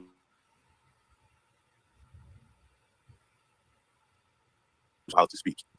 So he taught me how to speak and things like that. But I went to his graduations. I seen this man. He was always the youngest person ever to get a doctorate, the youngest person ever to get the accolades that he ever got in the, I wouldn't say history, but in the understanding that I know, and going to the graduations and seeing all these old white men, he was the only youngest person to do it. I went to the Garveyite movements. I went to the NAACP meetings with him. I went there, seeing it, lived it, like literally, like that's why I say I know how to talk Kiswahili. I know the Nguzo Sahaba. Like when it comes to my people and know my upbringing, I never met nobody that knows this. Like I can honestly say what he wanted to be raised like. He tried to put me in that path. He never went to an Afrocentric school. He never had no type of Afrocentric upbringing. He went to a military academy, and then he went to PWI. Yeah, he went to Scotland. Scotland. Yeah. Mm-hmm. But let me just be clear in terms of my research. Umar graduated with the PsyD, which he calls a doctorate degree, in 2012, and he was 38. Did you go to that graduation? No, I didn't go to that one. Okay. I didn't go to that one. Mm-hmm. Nope. Yeah, the doctor ones I didn't go to. Who need to find another role model? I'm confused. Who? I don't think nobody in the chat said that Umar was their role model. In fact, I just said I hate the fact that it sounds like I'm defending. Yeah, he doesn't have a license. He got a certificate in psychology. He may be a role model to somebody, but not nobody over here. What would you call it? Because he did major in psychology when he got to high school, so he got his associates. When he got his little masters. He never got his bachelor's. I remember I was like or his 14. I was like 12. You know, he called it a little man. Okay, so that was like probably that, and he's not licensed. 2004. Yeah, like 2004. Yep. Mm-hmm. Yeah, so that was the Masters of Science. That was at PCOM. You know, he's not a licensed psychologist. Even knowing that and going to that, and then the schools that I went to, they was the only schools like that in America. Lennon hate this man saying, well, now he actually educated and smart, because they be saying Umar. There were some things that he said about his uncle that Leonard pointed out wasn't true. Common sense of business, you know, so he has book smarts. I don't know if it was entirely. He don't like the fact that his nephew was like, nah, this nigga got some degrees. I agreed. I've said he at least got 3 to be a PhD. Now the 6, I don't believe that shit, but he does need to be updated. It's not impossible for him to have 3. It's not impossible for him to have more than 3. I don't think he got 6 though. Literally, these was the only Afrocentric schools in America. You can look it up. Waukesha Charter School, Sankofa Freedom Academy Charter School, and he was one of the people that helped start these schools.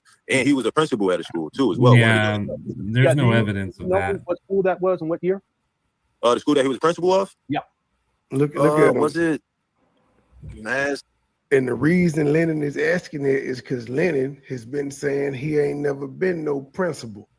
That's why he trying to know for his timeline, because you've been saying for all these years he wasn't never no principal, he pretended. But do your due diligence though, because nephew could be lying.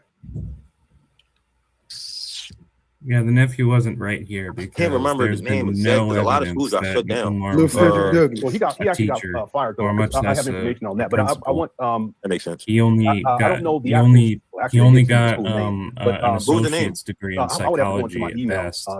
And so are you familiar with Sharon? There's more to becoming a principal than that. Unless it's uncredited. Remember what year he was a principal?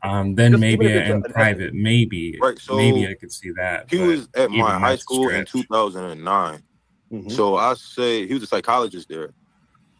So I'll say I ain't going to say she worked with him. I'll say probably no, I probably was after. So he was a psychologist in my high school in 2009. I believe I'll say probably 07. I'll say maybe 07 maybe. Okay. Yeah, because he's never indicated where he was a school principal at, where he was a school vice principal at, what year, and for how long. What my research shows. Well, he is certified to be a principal. He had a qualification. He never indicated it because it ain't none of y'all goddamn business.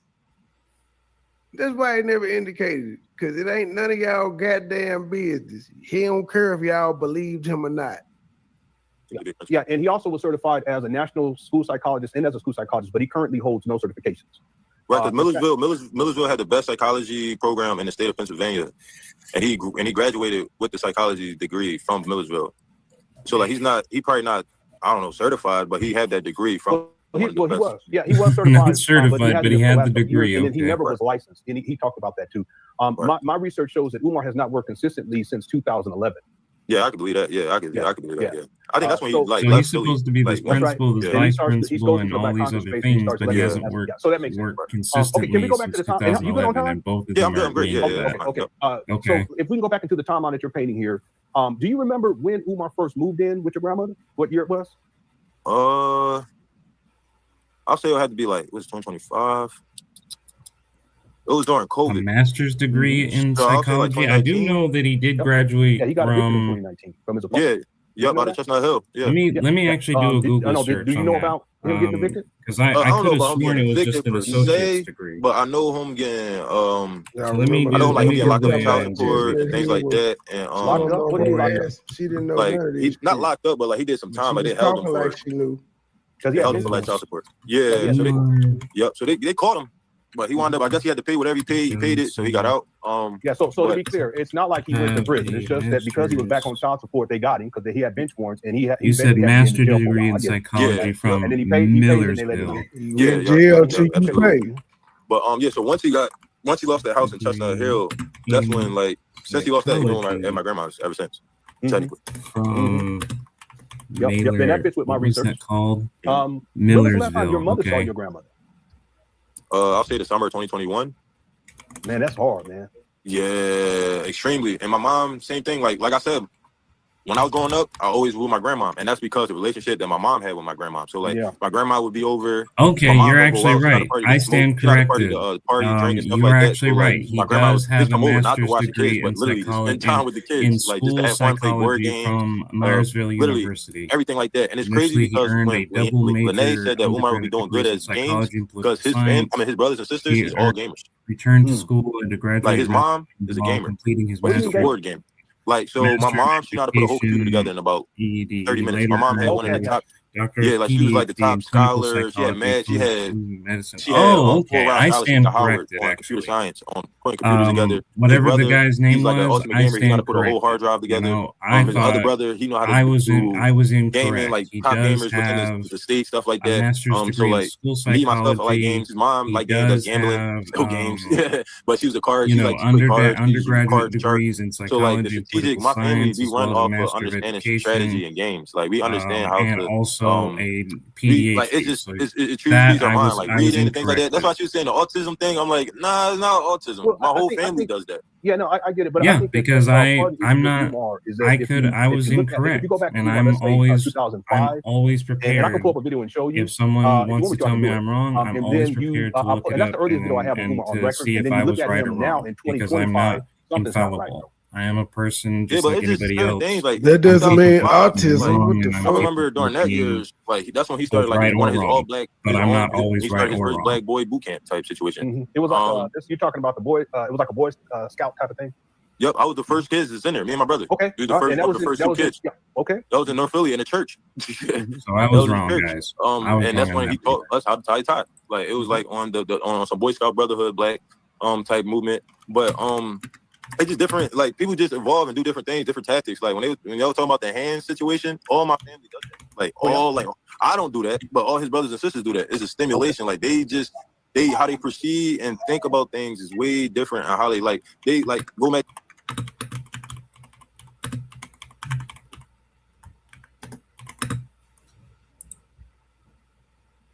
My nigga, have you been keeping up with this Umar saga? Yeah, man. You know, Umar is an intelligent scoundrel, man. Pretty much. We listening to his nephew now. He been having the worst month ever. Everybody coming out exposing this nigga. But I don't think this really is an exposing, because he taking up for him, but he also talking his shit. Who this nigga is right here? My nephew. My nephew. Okay. He lost me when he said he was related to Frederick Douglass. He keeping the lie going, and everybody knows at this point they not related to Frederick Douglass. But fuck it. That's a hard lie though. It's not cold blood to come up with you. Like, I'm related to Frederick Douglass. Oh shit. The ancestors. To the gaming type situation, they play in the games that they play. They don't play games like basketball, football. They play strategic war games. No, yeah, like mind games. They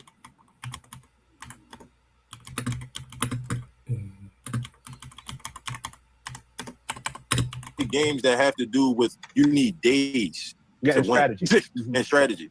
So like they're sitting and doing things that have certain points. Like you have to You have Okay, to keep your guys. citizens happy. You have to run war. You I have to just, develop real resources and things like Umar that. can't So be like good at their that mind game. He ain't opened the works school yet. extravagantly on a whole different planet. Even Jamal, like the way that their mind operate and things like that, it's just different. So like just like on a little family history type situation, like Jamal's mom, my great grandma, she came off a boat off of Cuba. Like she's not a native from here at all. She came here when she's probably like 8 years old with a Jamaican. Right, so like she didn't have no sense of America whatsoever, and Jamal, he came after that with being one of the first black sergeants, Marine sergeants in America. One of the first black, he trained white people how to be Marines, but he was one of the first. Yeah, you talking about he was a drill instructor. A drill instructor in the Marines. In the Marines, right, and that wasn't a title for black people to hold at all at that time. Back then. Yep. Right. Yep. So and they brought Islam to Camp Lejeune. Camp Lejeune is a whole thing right now, and that's a lot of people don't even know about that. Camp Lejeune with the water. But let's not bring it just because that's dealing with Jamal. And I know all that information. Right. Let's set that aside if you don't mind. Yeah. Damn, you don't want to. He said he was giving you family history. So I just want to get clarity in terms of the timeline that you've been painting. Talk about so at this point, you haven't seen your grandmother. You said your sister. Hold on. Who's the nigga with the button down on, man? That's the host of the show, Lennon Honor. But Lennon, how is it that this nigga can talk about his mama? He can bring up Umar's daughter. He can bring up the grandma. He can bring up other brothers and shit. But as soon as he won't start talking about his granddaddy, no, let's not go there. He said he's finna give you a history lesson. So hold on. Now, now you know you got to run me back down. Where did this nigga come from, man? Where did bro with the braid come from, bro? Well, he's saying nobody knew him until he came on this show. He well, on the internet anyway. He popped up after he heard the lady that exposed Umar. He was hearing her talk about his grandma, and so he reached out to dude to holler at him because he's concerned about his grandma. He wanted to shed some light on some things. You talking about fishbowl? The aquarium bottom. Oh yeah. Oh, fish and chips. Captain JJ's. Captain D's. Yeah. All right, okay. I just had to make sure I'm on track, man. Time. Yeah, since he kicked her out that time. Okay, and then you said your mother hasn't seen her since, what did you say, 2021? Yeah, like 2021, yes. Okay, do you know if any other family members have seen your grandmother since Umar moved in? No, the most recent time they seen her was Umar bring my grandma out for funerals. So he brought her out for my great grandma Betty Johnson funeral, and he brought her out for my grandmom's sister who just died funeral too as well. So that was the only 2 times. Okay. And she just passed away probably like 4 months ago, and that's when he brought my grandma out for that. Yeah. Oh yeah. I know. Yeah. This is an aunt, right? Yep. Yeah. It's my grandma's sister. She looked just alike. They look like twins. Yeah, that's what Lene said. Yeah. Let me ask you this.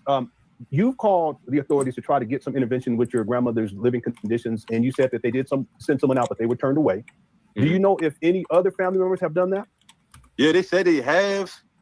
Yeah, that's they didn't really get like no feedback. They didn't get songs. like no callback, anything like that. It was more so like they sent them and then they didn't hear nothing back. And then to me, they called me back and said, "Hey, this was the situation." Somebody did answer the door. They said that she was fine, stuff like that. So I was adamant enough to get some type of feedback from the authorities. My family was more so like they was adamant too as well. But like the fact that the authorities just left it how it was, they left it how it was too as well. But I was getting feedback from them a lot. But came up with the hook. Yeah, so it wasn't since I say for the last 2-3 years. Nobody heard nothing, seen nothing since the most recent funeral. And even after that, she was like smiles and things like that, but her MS was like she can't really talk. She can't really see. I mean, she can see, but like things get blurry, stuff like that. So like she's not all the way there, but she had some sense of happiness to being around family, but it wasn't like nobody can have any type of one-on-one interaction with her at all. At all. So it was still manipulated within the environment. Yeah. So why do you think Umar did all of this? One, because he felt like people neglected his mom, because allowing her to be with a man that he felt like wasn't the right man for her. But what did he do to stop it? As we know, women gonna do what they want to do regardless. They're gonna be who they want to be with regardless. So Umar didn't do shit to stop who you want her to be with or not. She been with this man longer than I was. I'm 29, so I can't know like she's gonna be with him. So that was one. And also I feel That's like crazy work. that was like just all my brothers, I mean all my uncles and aunts and stuff like that, they look at my grandma as like, which is their mom, as everything. They don't really give too much to their dad. So like obviously Jamal, they don't really mess with Jamal at all. So it's just only their mom. So like for him, it's like, yeah, this is all I have. And obviously Jamal don't let me care stop at all in in any shape, form, and fashion. Bro, what is going on in the city? What the fuck is what's up with the 100 shots in Frazier and everywhere else? Nigga, you ain't see the shootout that killed Fast Cash, nigga? Oh yeah, man. Yeah, I saw what the fuck is going on in the city? You know them little niggas. He could have just said, "Well, got it." You know them niggas starting to talk, man. They saying Lil Migo had something to do with it. Cause he got stressed out. You ain't see his robber. They had a robber online. Yeah, I seen that. But yeah, part of this shit is crazy. These niggas shot 1,000 rounds, look like it. Hey, but you know that young nigga, rest in peace to see money, but you know that young nigga there. He got away with a murder already. But they claim he was, you know, he had just made one of them posts though that was like, man, come on, man. Y'all young niggas gotta stop doing this stupid shit. Understand what I'm saying? They killed Stupid Duke brother, bro. That's why Moneybag barred from where he went. He did that song with the Fat Cat nigga. How you gonna do a song with that nigga? That's where all this shit come from. You know, this shit be.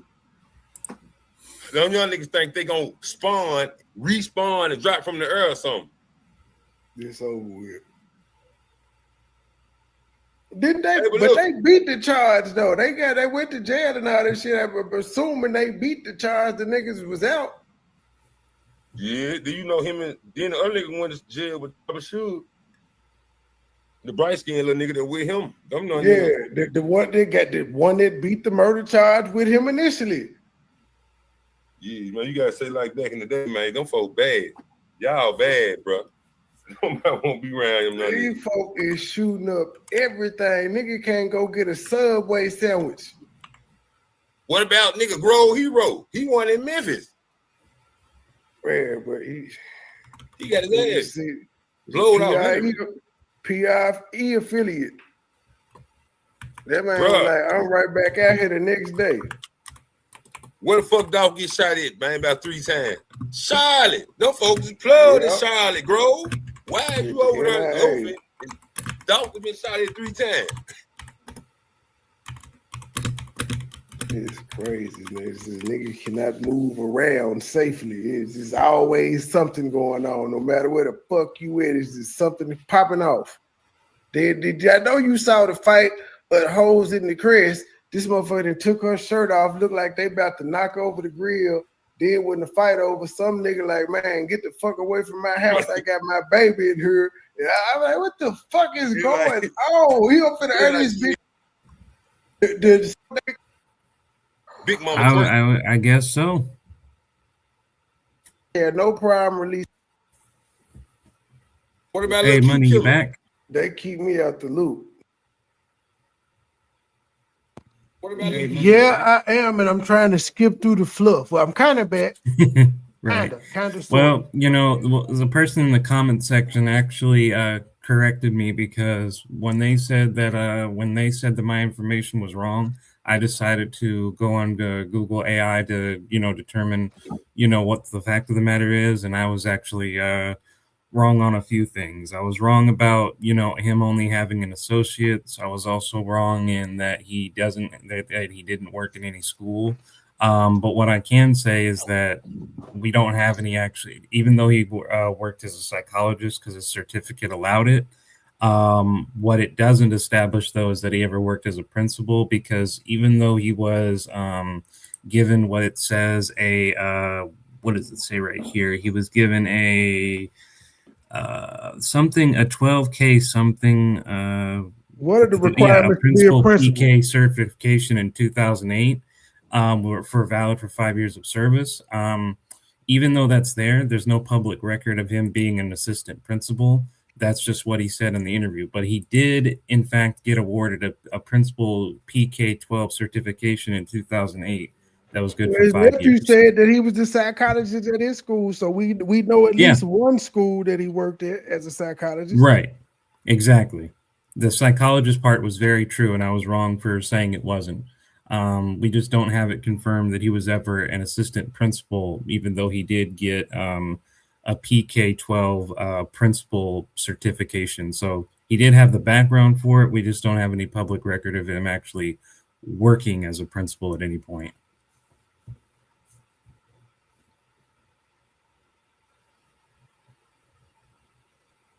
Yeah, but I'm just glad because I always want to be corrected. I don't ever want to become an arrogant person and think I'm always correct all the time like these narcissists that we see.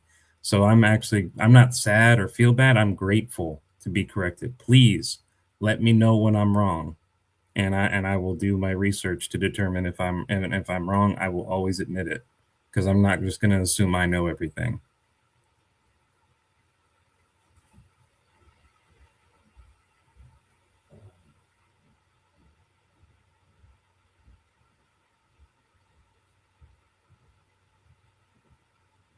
I'm back for a second. To that statement, shit happens. We all fuck up sometimes. It be like that. Hadn't Yeah, heard thank you. anything about it. She ain't said nothing about this. Okay, I'm trying to skip through that. We might She have was like that. I get sidetracked all the time, 50,000. which is probably why there's a third part. That's I'm his. missing. She was saying it's something.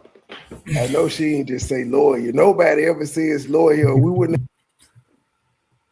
go down. Other little set of buildings over there, and there's a little park. I don't know what the fuck we talking about. Bro, that nigga had me mad as a motherfucker. I don't give a damn. Who got punched?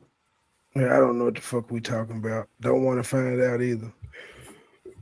That's for being due, I man. know you a being crunk friend. What's probably, crazy man. is younger you sounds Who's very this? similar to older you. So sometimes when I'm listening, I get confused whether you're talking or it's younger you talking.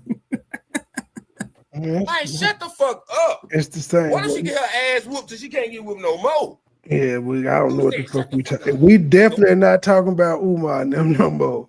Got it going to him. He got Cameron in there with him. Okay, I'm skipping that one. See, I told you I hadn't listened to these. Otherwise, I would be prepared. Hold on, let me skip past the nice thing. Never been a hoe. I stay on. Just want to get clarity in terms of the timeline that you've been painting. So at this point, you haven't seen. Yep. So and they brought Marine Sergeant. I think I skipped back in the interview. Playback speed.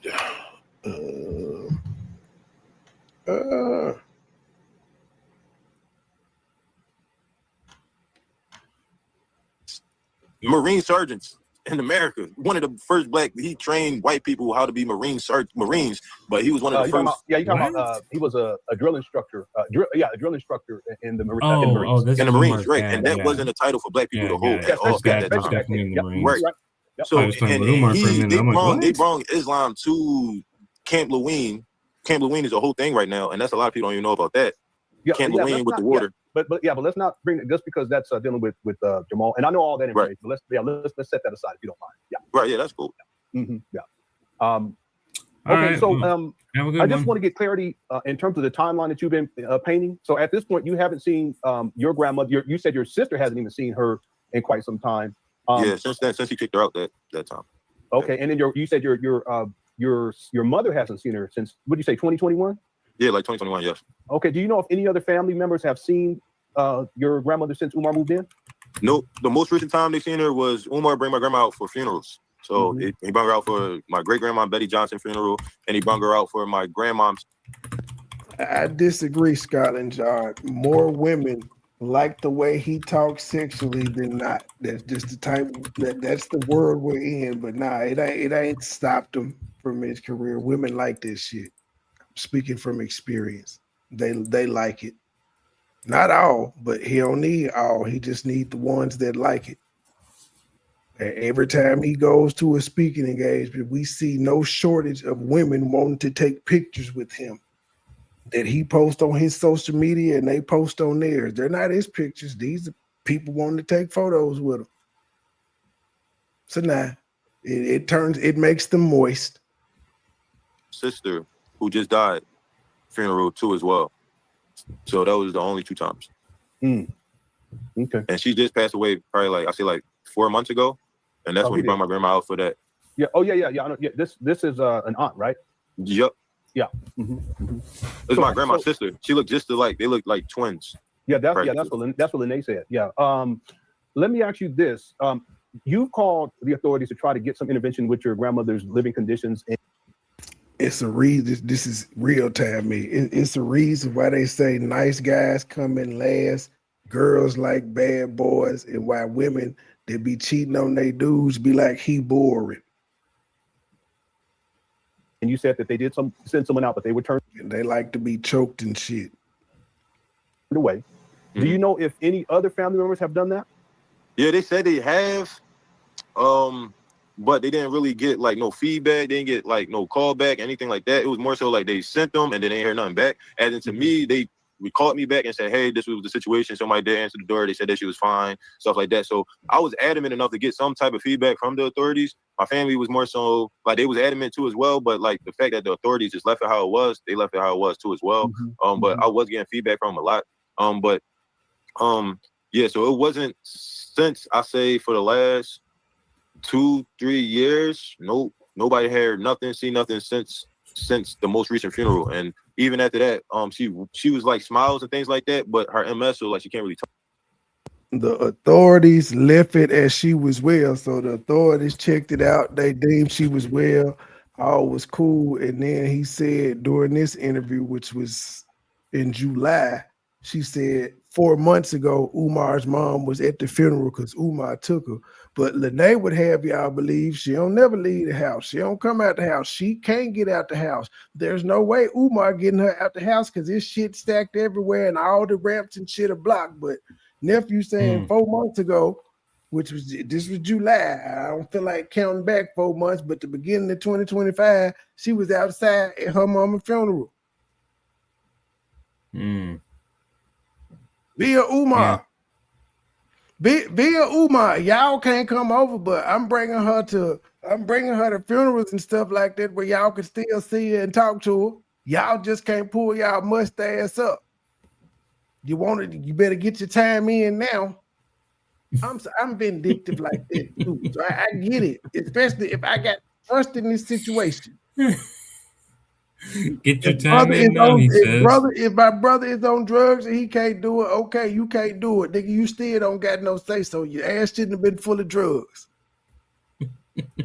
If that's the reason the older sister can do it, okay, I understand you on drugs, but shit, leave me the fuck alone. Don't say nothing. You should have got your shit together.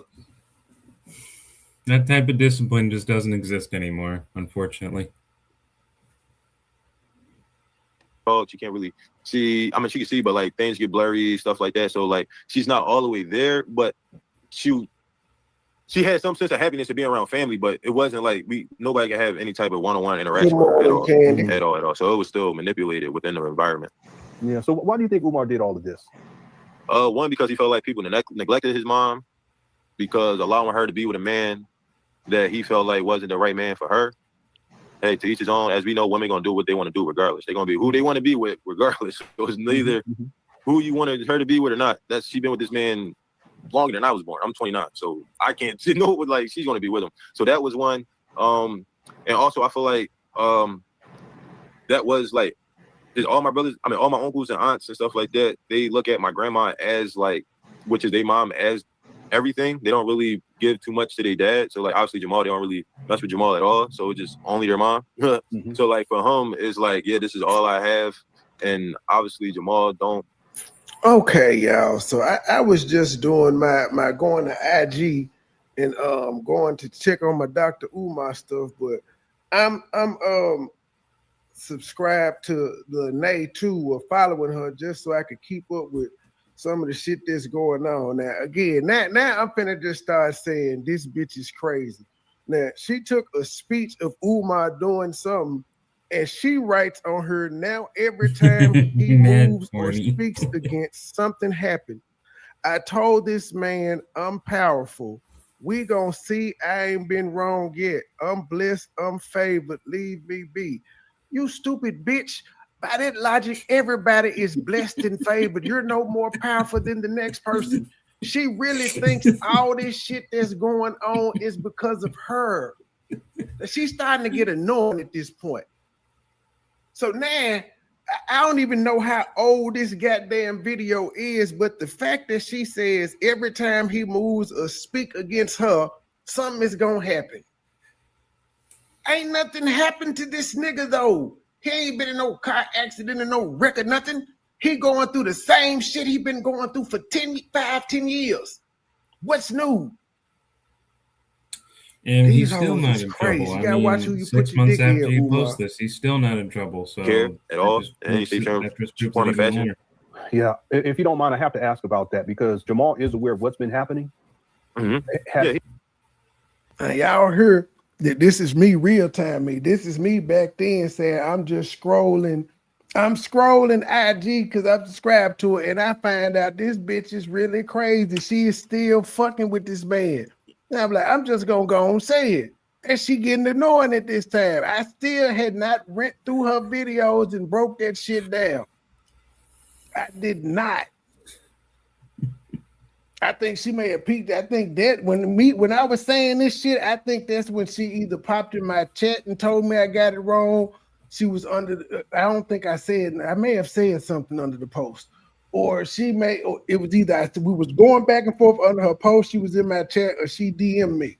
Yeah, at that point, I'm like, damn, you still fucking with this nigga? Damn, let it go, Elsa. And money, you know what can really tell you how stupid she really is for doing this is the whole investigative crap. Here's the reason why this is so stupid, because when you start telling everybody, oh, there's an investigation for fame and all this other shit, right? Here's the problem.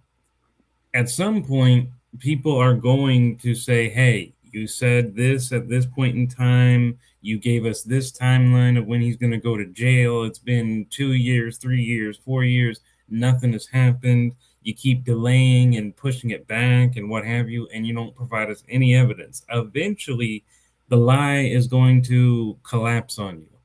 And she's too stupid to realize that.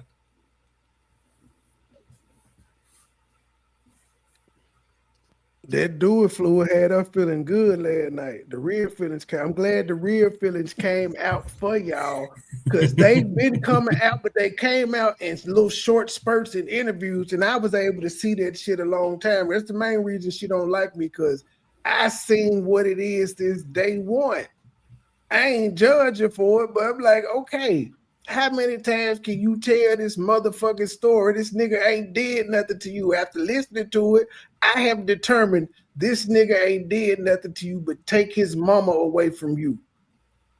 Hell, we got the nephew. As you We said got the last night, nephew on the her liquor saying, revealed all. Umar Johnson called his own niece a bitch. He never called Linnea a bitch. He just called her a demon. But he's supposed to be bad. Hey, the liquor revealed all that night, didn't it? And she said she was gonna take it. I don't know if she took it down, but she said she was gonna take it down because she keep her channel clean for something. Oh, don't worry, bro, because that is exactly why I live streamed while she was live streaming. So even if she tried to take it down, I secured pretty much 98% of it. I got a copy of the whole video. I got a copy of the whole video anyway. I've been doing this YouTube shit for too long, so I listen to people like that, and I just download it when they get done. Oh, good. I was worried she might delete it as soon as it was over, so I just didn't want to leave any chances. To the best of your knowledge, has he done anything to help your grandmother?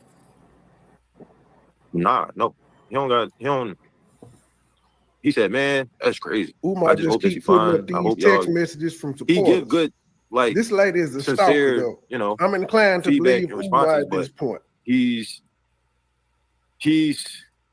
I feel like guilt make you tilt. So he know with whatever they went through before I was born, eats him up a lot. Younger, wiser me just said, based on this woman's behavior, I'm inclined to believe Umar. She's a stalker. She mad he won't fuck him no more. And that's what made me, I think seeing their IG post made me be like, let me go ahead and investigate this story to the fullest. She ain't Remember like what me. you said last night? Remember what you said last night? Umar Johnson is her prey. Her prey. That's what she said last night. I don't know. I hadn't heard about the K. I don't be on IG like that. My IG is full of like porn models and shit. I can't open this shit. I don't even be on it no more. Because I'm just saying, you know, it doesn't get more obsessed when you tell the whole world this person is my prey. I'm the one who goes after him. I'm the only one with knowledge. I'm the one who is supposed to go at him. Everybody stay clear of my path. That's obsessive. But he's sending people in her space though. Yeah. So like he knows like he don't do nothing, but I can tell like on past conversations that he do care, but like it's just too far in the deep end. So like it's nothing that he can really do. And if he do try to do it, it's gonna open up a whole can of worms that he don't want to open, and it's gonna hurt even more. So yeah, y'all understand what I'm saying? Yeah, so like this is Umar's response to all the drama that's going on. And get all this drama started around the 4th of July. And so he just showed his analytics from IG stemming from July 4th to August 12th, which shows he got since she didn't exposed him, and this is 2 weeks after the exposure, he done got 43.9 million views on his IG, 1.5 million interactions, and he's gotten 44,300 new followers. That's why I told this lady, you ain't doing nothing but making it more popular. He's used to the negative publicity because he's been getting it all this time, but y'all are still sending new people there because y'all, it's some people ain't never heard of this nigga, and they hear y'all talking about Umar, and they curious, and they want to go see who the fuck he is and why y'all talking about him. And some of them get hooked by the nigga's wordplay. That's Umar's mindset right now. Again, I don't like this nigga, but I understand social media and I understand his responses right now. He's ignoring this shit, which he should have did from the get-go. When she came out talking her shit, he should have just ignored her. He made it worse when he came out and said her pussy was stanky and all of that shit there. He made it worse. He should have just kept going forward like he was doing. But he acting like this shit didn't happen. 43.9 million views. See, that's why he be calling people struggle streamers, because niggas ain't doing them. I don't think all of us combined is getting them type of numbers. He'll say things to me like show his concern, like him asking is enough for me. Because when I was growing, but I did do 4 million last month. It ain't nowhere near 43 million, but I did do 4 million. But she powerful and she gonna stop him. And every time he do something bad gonna happen. Like it was never him asking about my grandma and her asking about him. It was never it. But since this situation, he showed some type of concern, but like he don't want to get involved. Yeah. So that allows me to know like he cares, but like he know his butt so much. Honestly, he can really do. Yeah. Okay. There were some questions from the chat room. If we can take those before we do that, let me just ask a couple of things. So Umar has, I don't know if you know this, but he has 3 baby mamas. He only claims 2. Yeah. Yeah. Okay. Have you met any of the baby mamas? Nah. No. Okay. Never. Okay. See, Lennon did a joke talking about he may have a. Yeah, I met his first one. A white baby, a white son. The other question I had is, you said it twice, maybe 3 times, that you never saw Umar with a woman. Yeah, I've never seen a woman ever. Okay, what does that mean though? So you're saying when you were younger, you never saw him with a girlfriend or a fiance or nothing like that? Nope, never. It just Umar. He was just in a millennial term. He was just always locked in. Like he was just always like on his A game, always like a scholar. So like he never was.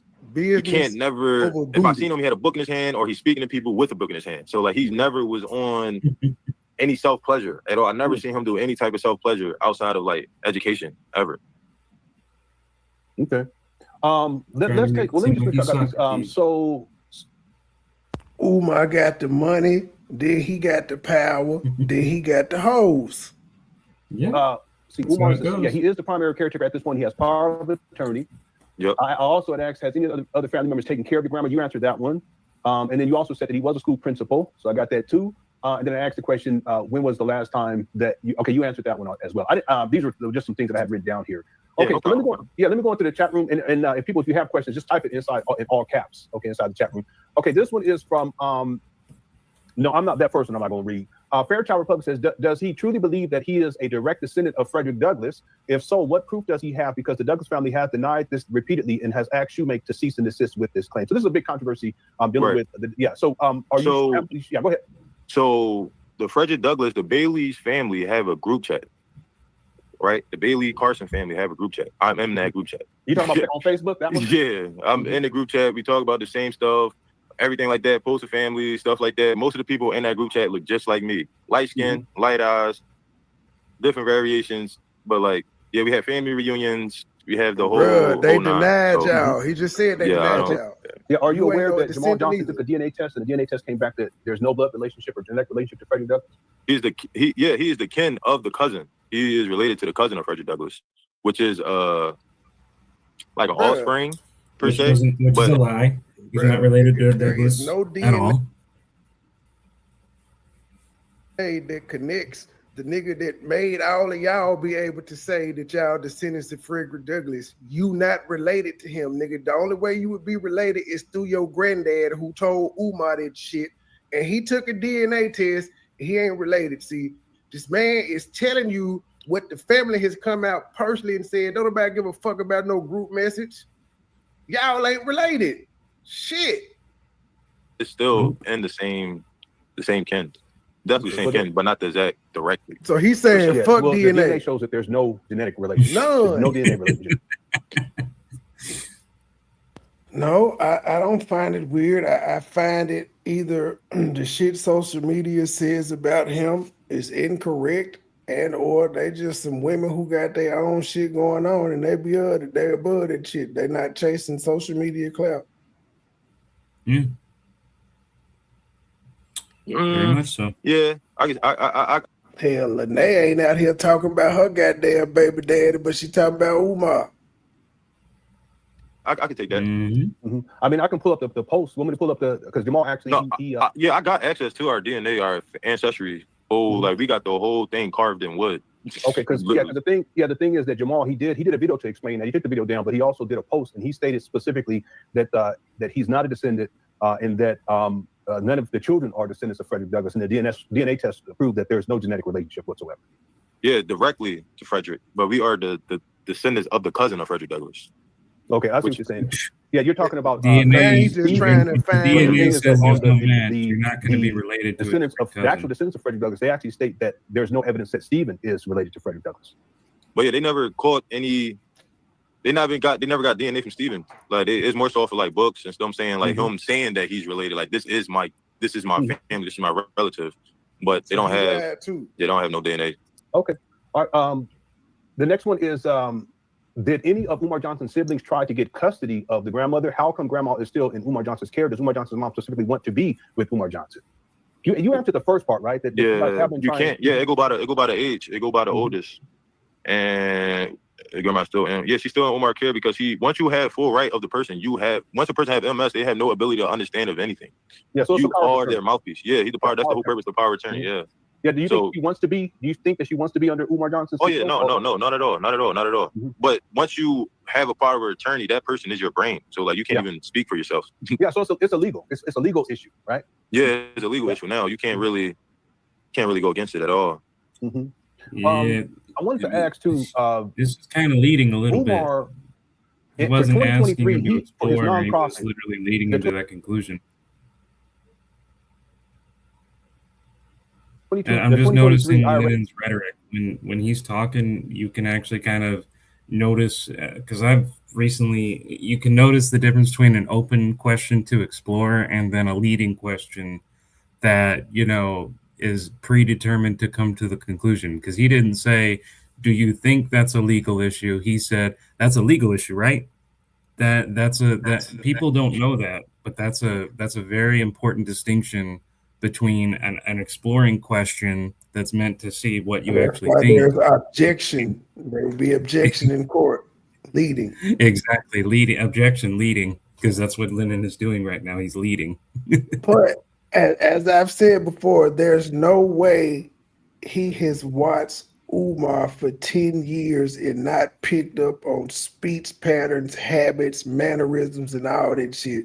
He may not consciously be doing it, but it subconsciously comes out in things like this. Filings, he put that he raised over $200,000. How is it possible that Umar, who is bringing in over $200,000 in 2023, but is living with his mother, and the mother, your grandmother, and your grandmother is in Section 8 housing? Yeah, because it's 501c3, it's a nonprofit. He don't got to put it in his name. Like that's It's a damn shame you had to ask a 29-year-old why his mama living like that, and he took in $200,000 worth of donations for a school. It's not his money. The money was taken under the guise of his nonprofit organization. He can't just be buying mansions and shit. And you had to, somebody in your audience asked a 29-year-old that, and you couldn't explain that to your audience, Lennon. Wow. That's basic business. Yeah, but what do you think? Yeah, what do you think about that though? Because Umar, he's very. That's what I'm saying. He's crafty. He's a master manipulator. He set this up. He set up the nonprofit to where he's not on paper. He's not getting paid anything. Yeah. That's every black person should do that. Honestly, that's generational wealth right there. Yeah, do it the right way. What do you think though of him using that nonprofit status to bring in money for a school that still does not exist, and then at the same time living inside of Section 8 housing with your grandmother? What do you think about that? So with that, honestly, Umar is not a businessman. So I never expect him to do anything business savvy. He's not. I never heard a teacher that runs businesses or a teacher like that don't go that way. It just don't. That's why you have a city controller, then you have a mayor. Those two signs just don't go together.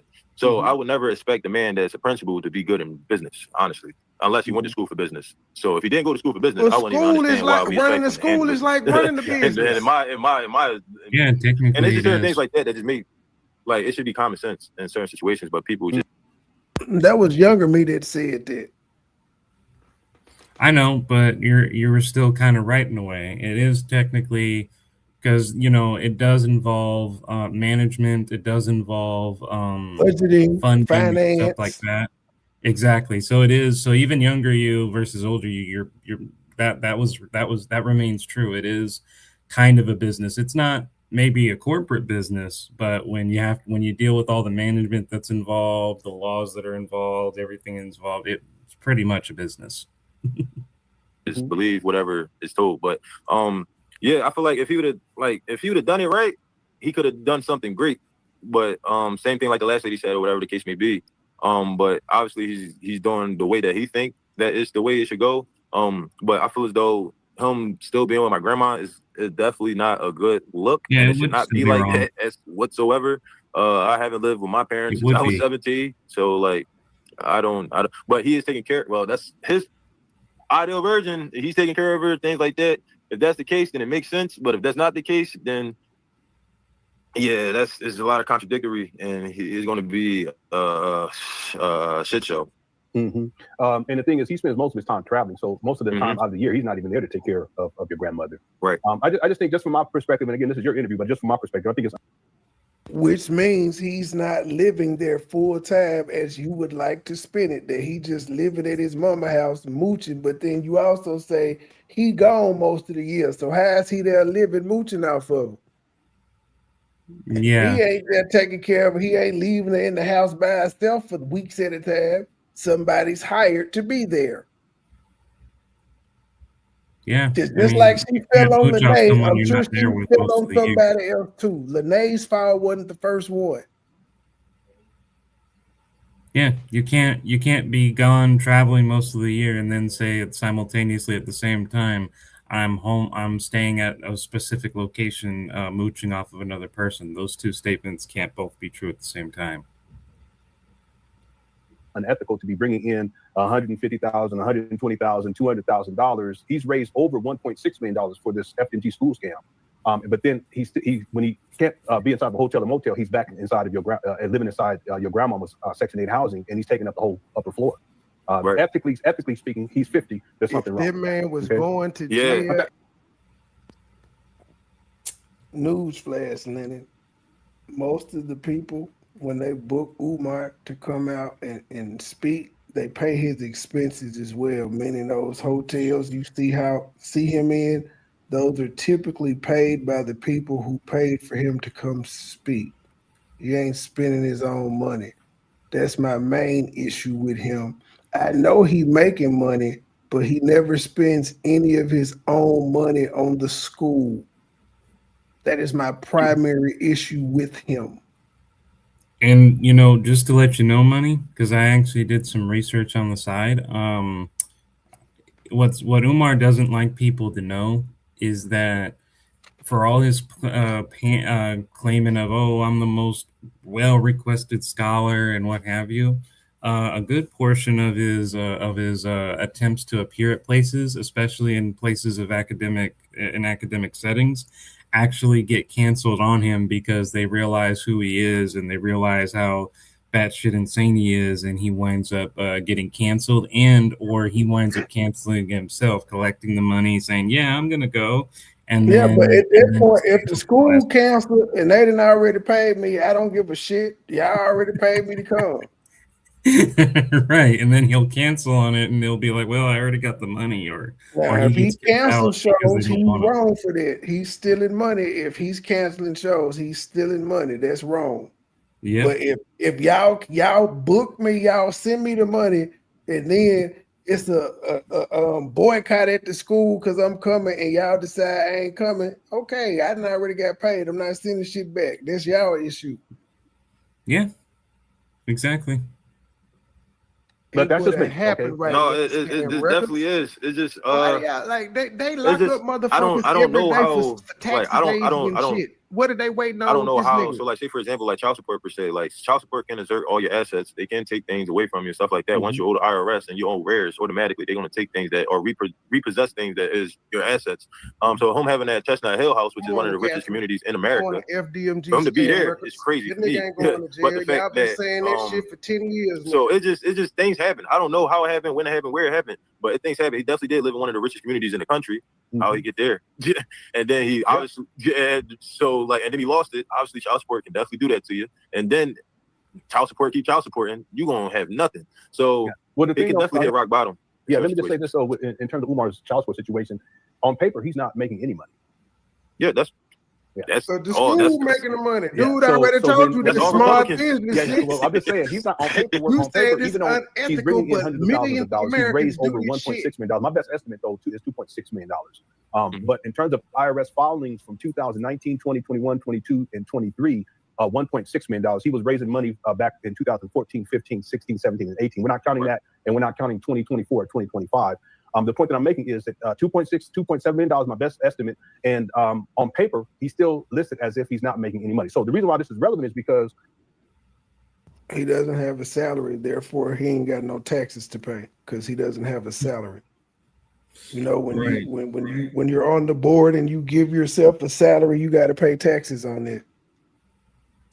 But if his money's mostly the donations or people paying him to show up for events, then it's not a regular income. Therefore, there's no taxes. Most of them are under the table deals. Oh, even worse, because you can't tax under the table deals. when child support they can't garnish wages because on paperwork he's not working anywhere. So what they have to do is they have to take the minimum in the state of Whenever he has a lump sum in the account, they can go ahead and take it. Pennsylvania, meaning what do they call that? Or they can freeze his minimum bank wage. The man got a driver's license, so apparently he can't be behind in his child support. They take minimum wage as the standard. Wait, isn't his children has he been locked up for child support in the past 20 years? I don't know. I'm ignorant to this, so I don't know. No, he still has that one daughter that is not fully grown. I'm thinking of the other daughter. Yeah, so yeah, you can't be behind it if he's truly paying it. That nigga driving all over the country live. Figure out how much child support he has to pay. Right.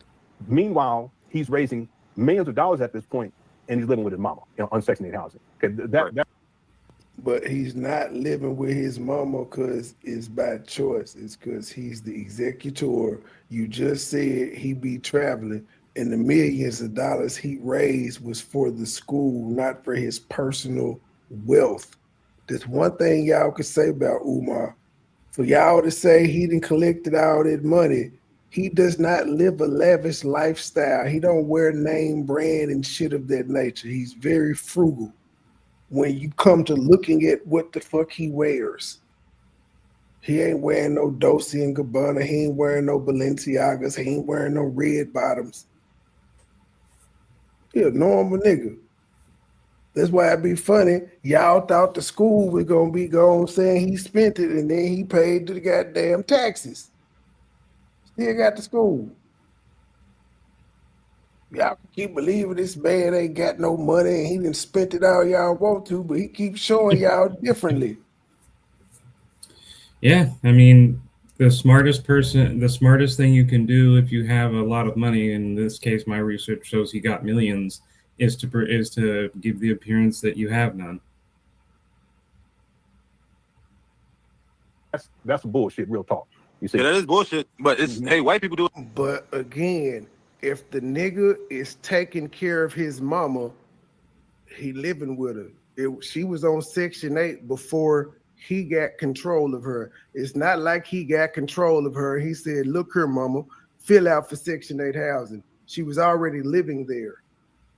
As Burke keep telling you, white people, he just told you, that's what the Republicans do. That's what the rich get richer. He actually said most black people should do that if they were smart about their business. He got a nonprofit himself, so it's something he's doing. All the time. Yeah, okay, I get it. But right is right, wrong is wrong. I'm just saying.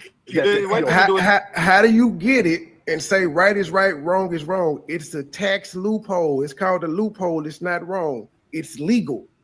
That's why it's not wrong. That's why he just was able to tell you white people do it all the time with no punitive measures because it's the loophole. It's the shit they don't teach you in school. But all the time, that's Again, the gift of the I gab, don't the gift of the like trade. Umar. Like you, as a like, I know a lot of millionaires, and they always say be broke on paper. That's what they always say. Be broke on paper. Everything is in your business name. Every rich man is on the board. Exactly what I Rich just people also tell you if you make $1 million in a year, your goal is to spend 930,000 of it, so you can meet certain tax thresholds, and you invest it so that you could get credits and shit back from the government for investing your money. So yeah, it's a whole bunch of loopholes out here that seem unscrupulous, but they're not. Of a nonprofit organization or have one and put everything within that nonprofit. A 501c3, if you don't have one, you need one because that's how 7 years That's what the income, you gotta churches have do. one for sure. But like how he doing it and things like that, he's not a businessman, so I wouldn't hold him accountable as being a businessman. And obviously, when you're not a businessman, you want to mess that money up for sure in every shape, form, and fashion. He messed up a lot of money. But the thing is, too, though, with his children, that's also a way for him not to have to financially support his children like he should be. What do you think about that? Right. Yeah, so that situation is definitely not good at Money, all. Thank you for having me on live. I gotta get going, but it was good to keep on staying with truth, man. No problem. This is the last one anyway. I shouldn't have too much to say. I think the part where he was calling Lene out have passed us.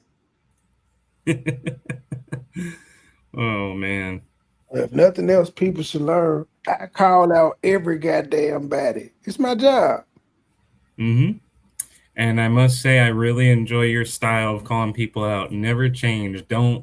I don't care how old you get. Don't stop the cursing. Don't stop the saying it in the brutalest way possible. If anything, do it more. You have a good one, bro.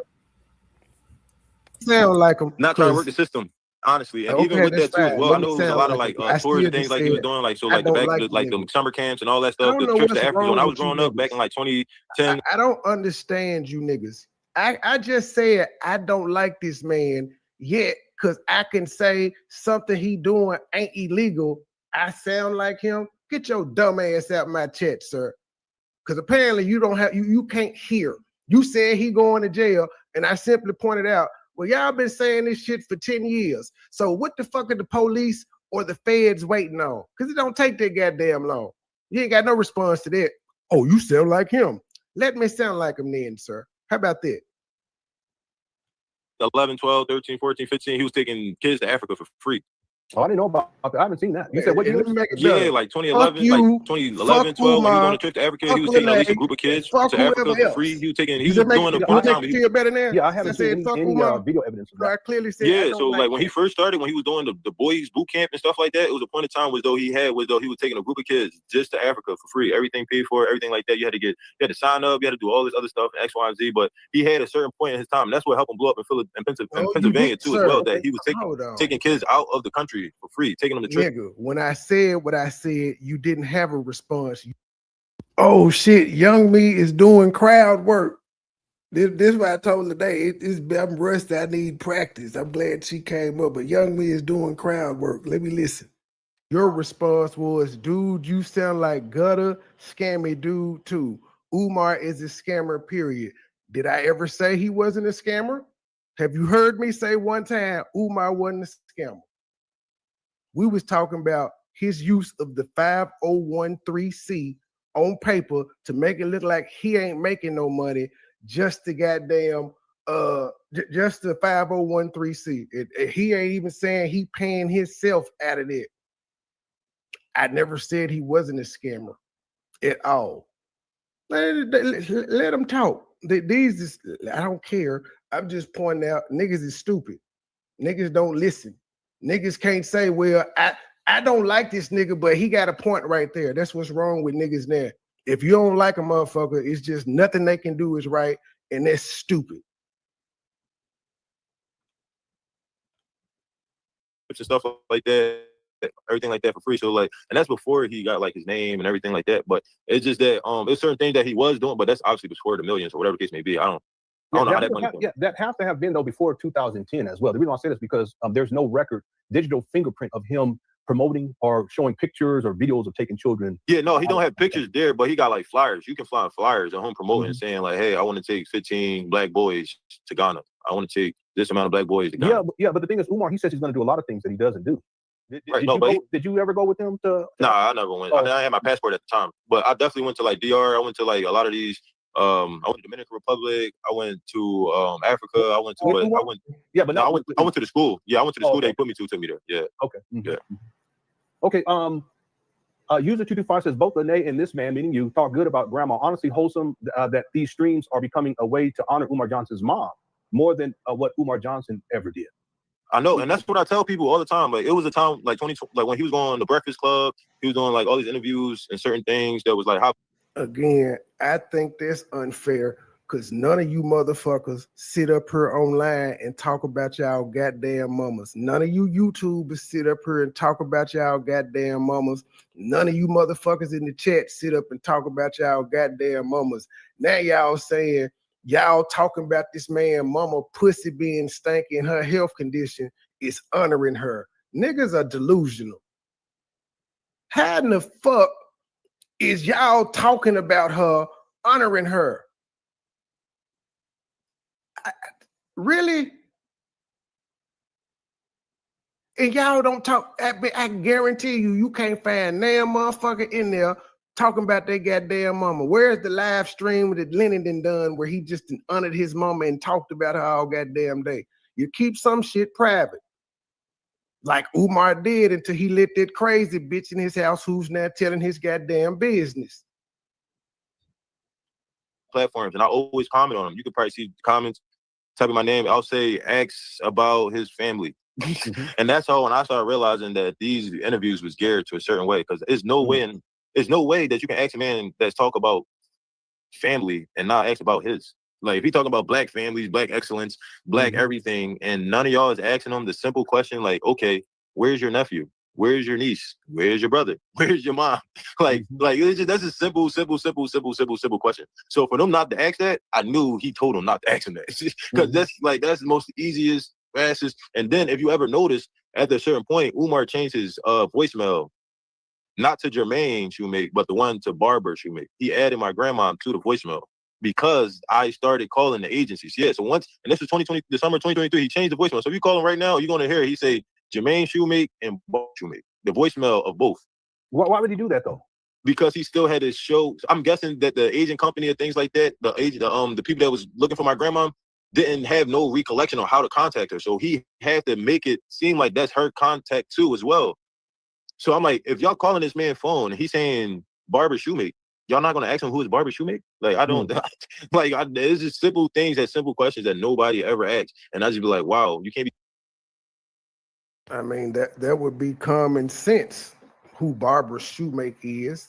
I mean, it has to be a mama, a female sister, or a child. It's one of the three. But why people that knows it though? Like, so you're supposed to I wonder who that is. I just whatever. Talking about black queens and black this, and your mom is one of the most prominent black queens ever existed. And she get no recognition. It don't sit right with me at all. Yeah, and it sounds like you have a lot of love and respect for your grandma. Yeah, absolutely. She made me to who I am today, for sure. Mm-hmm. Yeah, respect. There's just a couple more questions here. Yeah, absolutely. And we answered this earlier. Fairchild asked, how can Jermaine Shoemake legally live in Section 8 housing? I don't think legally he's supposed to be there. I think he's supposed to be the primary caretaker, but that he should have his own place. Yeah, one thing about black people, I don't know about Fairchild Republic, is a lot of, in Section 8, is always somebody that live there that's not supposed to be. That's just normal. That's just how it goes. It's a part of the culture. It's the hustle. Yeah. I'm sure there has to be some type of provision in there since she requires care. She requires round-the-clock care, so I'm sure there's some type of provision where she has to have somebody in the house because she can't take care of herself. So that's probably legally how it's done. Another loophole. Don't know though. But that shit there, he right. It's always somebody living there that ain't supposed to be. But then if he ain't living there, that's gonna be a problem because they're gonna say you ain't taking care of your mama. You ain't never there, as Lennon keeps saying. You ain't never there. But does that mean she's there unattended? Because you've heard several people say there's home health care aid in there, and he typically fires home health care aides when he feel like they're giving inadequate care of his mama. But at the end of the day, they're making light of the fact that this man taking care of his mama. Section we doing, like we all know how it goes. Like, come on. That's why people got, like, sometimes people be like, it's human. Like, okay. We know, like, there's a lot of people that live in Section 8 that's not posted for years. For years. We know, and I think they want to consider this. We know Umar do some hood shit because that nigga ran illegal electricity in that school for months, if not a year. He was running. That nigga had extension cords running through that bitch. He wasn't paying the power company, and that's probably another bill he accrued too when they noticed that he was running electricity in that bitch illegally. You have to pay for that shit when they find out. That's someone said Umar's walls are closing in. It seems like, because there's more and more people who are speaking out against him. You're the first family. No, you're not. Umar, your grandfather Jamal, he spoke out against Umar several times in the past. Yeah, it was just. Yeah, I seen all that, and I heard it. I talked to him after that. It's just that I don't have I said what Umar got going on with his school and everything like that and all that, that's his problem and what he got to worry about. And that's the ancestors. He got to answer to the ancestors on that. I'm not going to be the one that hears. Let me just say this from my own personal morals and values and standpoints. I don't give a fuck how bad me and my family are into it, how bad I don't like a motherfucker. I am not going to come out on the internet and blast my family's personal business. I don't know what's wrong with niggas in 2025. Why is you talking to this nigga about your family? What do you get out of this shit? You couldn't pull up on Umar? Say that he's doing good or bad, yay or nay. I got you. That had nothing to do with me, and that's not my karma that I want to take. So for him to be like, yeah, show us the receipts, show us this, and that, hey, if that's the battle you want to fight, that's what you want to fight. I'm here for my grandma. And in that whole situation, I was like, you didn't say nothing about my grandma. So, wow. So you battling Umar. I don't, y'all is the same, y'all same sword, two different heads for me. talking about Lene. That's why we're here, because Lene kept referencing this interview, talking about how the nephew confirmed some stuff, and if she was wrong, she would have got checked by the family. But the nephew, throughout this interview, has been saying how you part of the problem. You and Umar are one and the same. You enabled him. But she don't talk about that part of the interview. I do, though, because I ain't got no narrative to paint other than you a fucking liar, which is what I've been saying from day one. So for him to be like, yeah, show us the receipts, show us this, and that, hey, if that's the battle you want to fight, that's what you want to fight. I'm here for my grandma. And in that whole situation, I was like, you didn't say nothing about my grandma. So Wow. so you battling Umar. I don't, y'all is the same, y'all same sword, two different hits for me. I want the person that's getting the most damage. Obviously, our people, if it's not going to be what it is, but that will come out, and then it will reveal itself. But the person at hand that had, Man, it's family members I got right now I don't fuck with. Y'all will never know why. What the hell? Thank you for the super chat. We appreciate $1, but we would rather have 10. We appreciate $20, but we would rather have 50. We appreciate $50, but we would rather have 100. We appreciate $100, but we would rather have 200. Thank you, Sister Avanti, $10 coming on the Cash App. Thank you, sister. Next time, make it 20, but thank you for that 10. I know you barely had that. Thank you, sister. should get the most attention is Barbara. Yeah, you're right about that. Fairchild also says, young man, the family needs to get her into a much healthier situation. You believe that to be the case? That she should be in a healthier situation? Yeah, absolutely. But legally, he still got the final say so. Let me ask you this. What would a healthier situation look like to you? I hadn't heard him say now time that the house was junky and hoardish and all of that shit. He came over there, snatched the door off. They used to be over there visiting all the time. I ain't heard him say the house was nasty and stanky and all of that shit. For your grandmother. Literally, she can be in that same situation she's in, just have family involved. That's it. The same way that the lady said before. She said, "Wait, this is new me talking. This is future me. Wait." He said she could be in that same housing situation, the one that Lene called nasty, hoarderish, and unlivable. Just have family around. The stanky house. All right, cool. Like, her situation is bad, but where's the family? Right. Just let the family in. The family's gonna cook, the family's gonna clean, they're gonna do all that for it. Yeah. But the fact that you keeping them away, that's putting more responsibilities on yourself that you don't want to take. So, like, like I said, I was in that house years before Umar was there. I know the whole layout of the house. I know how it looks. I know whose room was whose.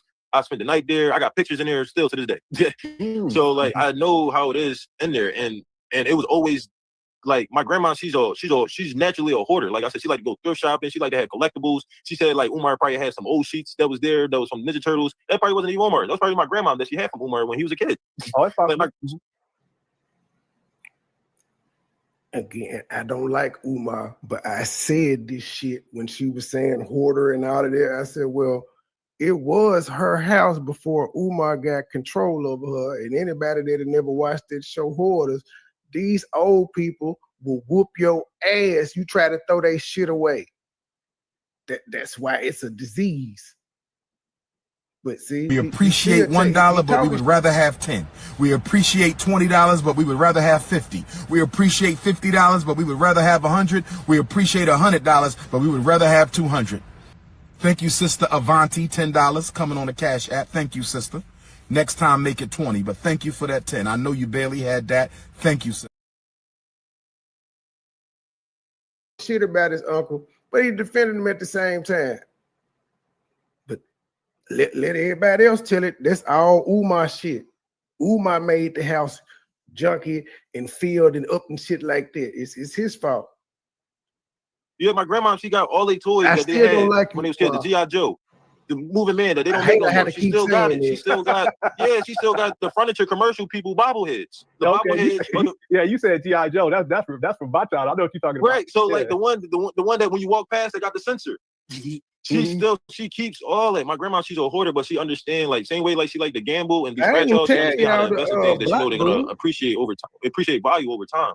And that's what got me into it too as well. So like it's just things like that. Like my grandma, like it can be Umar, but some things is my grandma too. Like she are into those type of things. Like she don't like people touching her, throwing her things out, touching her things. She still got the picture that I drew for her in elementary school hanging up on her refrigerator. So like it just like she's the same way too. So but having family there that understand that they can organize it in a professional way, clean it in a certain way that she would like. So but Umar don't help though, but it's a give and take. It's a give and take. Okay. Someone said this sounds like, I don't know if this is inappropriate. This sounds like the movie Misery. I don't know if you've seen that movie. Yeah, I see Misery. Yeah, you think does it sound similar or is that just too far? I wouldn't say Misery. It's not a whole family. It's just one man. Okay. It's just one man. Where and when do you think Umar went bad? I wouldn't say he went bad, or I think he went rogue. Okay, so what do you mean by that? He went rogue. He once like the clout and the stuff start getting to his head, like the power start, because like that's why I say like Umar, his mind is on, like he can tell you anything about anybody in any situation, like, and that's when they say dates. Umar, like when they say, oh yeah, autism, the dates and stuff like that, Umar knows dates. He know names. He know the people. Numbers. He know every elders. He know everything. Like if you pour libations, and that's what people understand. Like when you pour libations, you have to remember these things. This is a part of the griot. This is a part of African culture. You should remember these things. You should be a Jehudi scribe. Like so, like people saying these things, they don't know the culture of Africans. Like these is a person in your village that need to remember these things because you couldn't write it down. Yeah. When the master see you have these things written, you're done. You're dead. So you need a person that can have this memorization to relay these messages from the ancestors. So that's a natural thing that we embrace in African culture. You unblocked. So I like arguing. He's definitely. I don't know why you his mind is definitely immaculate on that level. But once he started getting that publicity, that most world like arguing with what is it most requested oratorical lecture like scholar and all that stuff. Yeah, King Kong consciousness and all that stuff. That kind of like got to his head, and then once he makes AI Umar diss songs, this nigga said he want a $10 licensing fee to play his music. I'm like, god damn, can't knock the hustle. Do you not? Speaking of scams, FDMG scam records, don't you think it's a scam? You using Lennon Honor clips and AI to create music, and then you charging $10 for it, or saying if you use my shit without paying them $10, I'm gonna strike you? Don't you think that's a scam? I bet you don't have none of that music ASCAP or BMI registered, but you gonna strike. That's a scam. You didn't create it. You took the lazy way out. People started going against him when he was at that plateau. It really made him go against like everything. And another thing that made me know it really was going bad when he still had the same number. Like it don't, like once you get to a certain position and plateau, like you are worldwide now, and you still using the same number, like that one number, giving it out to everyone. Yeah, giving it out. That's what I'm saying. Like, there's no way y'all can feel connected to a person that don't have no type of funneling system that allows you to get connected to him. And everybody had his number. He had the same number my whole life, so I can imagine how many people got that number. So like, you're not really getting no quality anything out of that. So it was just the fact of him knowing that he could put it out there and seem like he's reachable, knowing that he's not. But yeah. If you don't mind, I'd like to play 2 clips, and I want to get your response to it. And I got 2 more questions, and we can wind up. Absolutely. You good? Absolutely. Okay. Yeah. So I want to play. This is the video. And I'm not saying this to be arrogant, but I'm the foremost researcher in Jamal. I've studied. You know, that's why when you talk about Jamal, you can bring up Grandpa Cicero. I have the document where your Cuban when they immigrated here. I have the paperwork where. Well, okay, Jay. I'm gonna go with you there. Well, Umar buying the school is not a scam because he ain't know how much it was gonna cost to buy a school. He just said he needed money to buy a school, and he's bought a school, so he ain't scamming on that aspect because there's a school there. I got the paperwork too. Yep, I know exactly where they lived at and who lived in the whole building. Yep. Who was on the paper? Yep. So I've done all this research. So that's why when you bring up Umar having an older sister, I can go and say, okay, well, I can go there with you and all this stuff. And I'm working on a documentary dealing with his whole life right now. Welcome in, Jay. Welcome in already. This real time, my nigga said, I don't mean to brag, but I'm the foremost researcher on Umar Johnson, as if that's something to brag about, nigga. That's obsession too. This video right here is the oldest video that I've been able to find of Umar that's online. This nigga said, I got certificate of when his great granddaddy came over here from Cuba. Nigga, why? What the fuck they got to do with him scamming? Was his granddaddy a scammer? It's from 2005 or it's from 2006. I just want you to watch some of this just to see how Umar was back then. This made me bring back some memories who came in about there 20 years ago. Right. See, y'all is finna make the show very interesting. Welcome in, Atunde Johnson. Welcome in, Umar. Lennon Honor is a clown who lives off fried and cyber bumming too. That motherfucker is the same as Umar, but school not involved, y'all. I don't know about cyber bumming and all of that. What I have said was talking about Umar Johnson has changed Lennon's life. Now, Lennon is a content creator like myself. All we could do is put the content out there. If people enjoy the content, then they subscribe, they share, they join memberships, they send super chats and all of that stuff.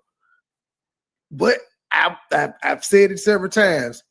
Talking about Umar changed Lennon's life. It changed his aura, his glow, and all of that.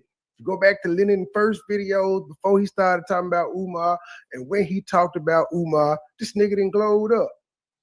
It's no school. It was a school. It still got the classrooms and stuff in there. It's not just a building, it's a school. It used to be a school. It's never been a real school.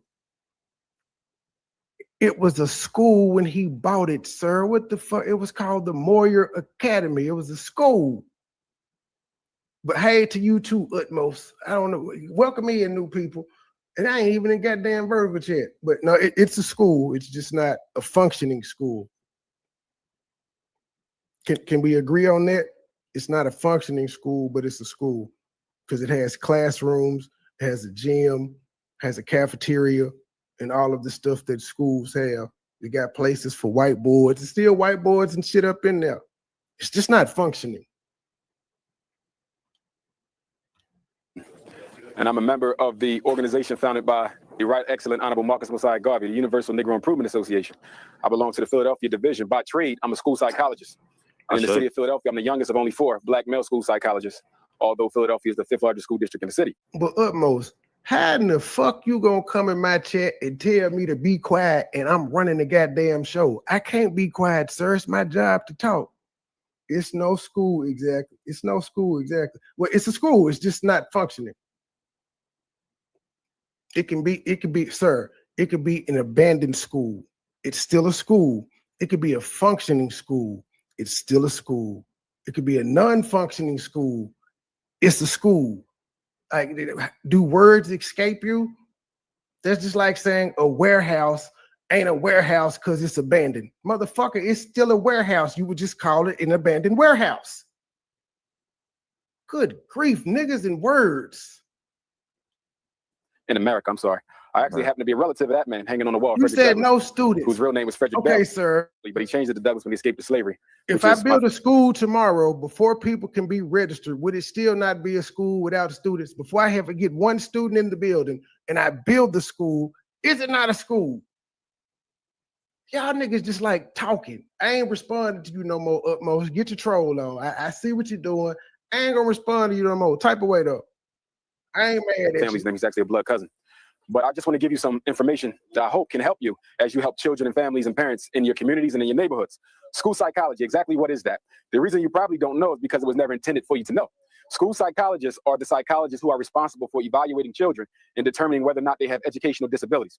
Any child who's ever been diagnosed as retarded, learning disabled, emotionally disturbed, autistic, as having a traumatic brain injury, or, in a positive note, those who are ever diagnosed as mentally gifted, only get that diagnosis from one of us, a school psychologist. Why is it such a problem with black children? And why are so many black children over-identified and misrepresented in special education classes? It's because only 1% of all school psychologists in America are black. 99% of them are white. As with your teachers, only 7% are African-American, but only 1% of your school psychologists. Yeah. You remember this, Umar? Yeah, yep, absolutely. True. Can I get a sausage and biscuit and some orange juice? Sister Tia Clarence. What you got on my breakfast? What the hell is Truth doing? What you say, Trey? I said, can I get a sausage and biscuit and some orange juice? You don't want no, you don't want no sausage for me. You don't want it. What you gonna do something nasty to my sausage? You gonna drop it on the ground a couple times? You need to calm down. Why are you arguing with the trolls? Because it makes the job fun.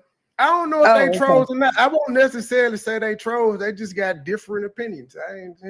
That's why I said I'm not even in the vertical app. That's why I'm like, I ain't even in the vertical app. They just popping up. But it's Lennon. It's because I got Lennon name tagged in this Umar, so I get it. Oh, tell Sugar Lump that they got Hello Kitty at McDonald's right now, and I think it's the Happy Meal.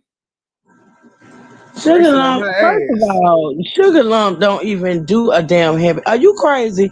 Sugar Lump has been graduated from the Happy Meal for I don't know how long. Sugar Lump right now is obsessed with the sexy red Wendy's meal.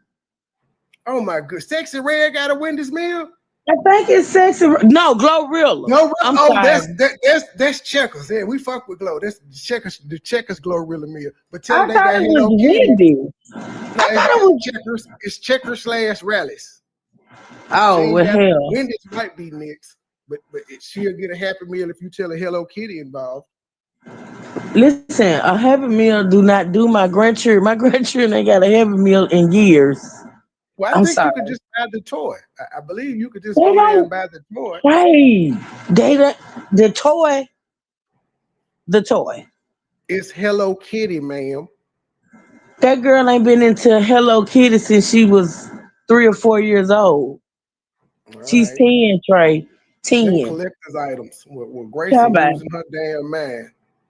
Well, Grayson, of course, Grayson. No, ain't no Hello Kitty over here. I'm sorry. Absolutely. Yeah. So that was before the fame. Yeah, and even like how you were saying with him with the numbers and dates and stuff, he's well kept. You can also, correct me if I'm wrong, you can also see still the Islamic influence a bit with even how he's dressed. It's there. It's a tinge of it. He's well okay, mannered. I got to say this to him again. You know what the key word behind non-functional is? The key word is school, man. So it's a school. It's a school. You keep saying it. Non-functional school. It's a school, sir. It is what it is. It was purposed to be a school. The last owners had it as a school. This owner has it as a school. It just ain't open. School is the key word here. Things over and over again. Right. So again, this is 2005, 2006. This is the oldest video that I've been able to find. But this is when he was an educator, not a speaker. Yep. So he wasn't a speaker. Yep. Now I want to go to 2022. This is from June 21st of 2022. And I want to get your reaction to this video. Okay. If you look at my influence, if you look at those who support and those who follow, even from afar, when you look at my prevalence on TikTok amongst non-Africans, when you look at my YouTube control that I have over the YouTube sector for Black, without a YouTube channel of my own, you would probably have to argue. In terms of stature, I might be the closest thing to Tupac Shakur we've had.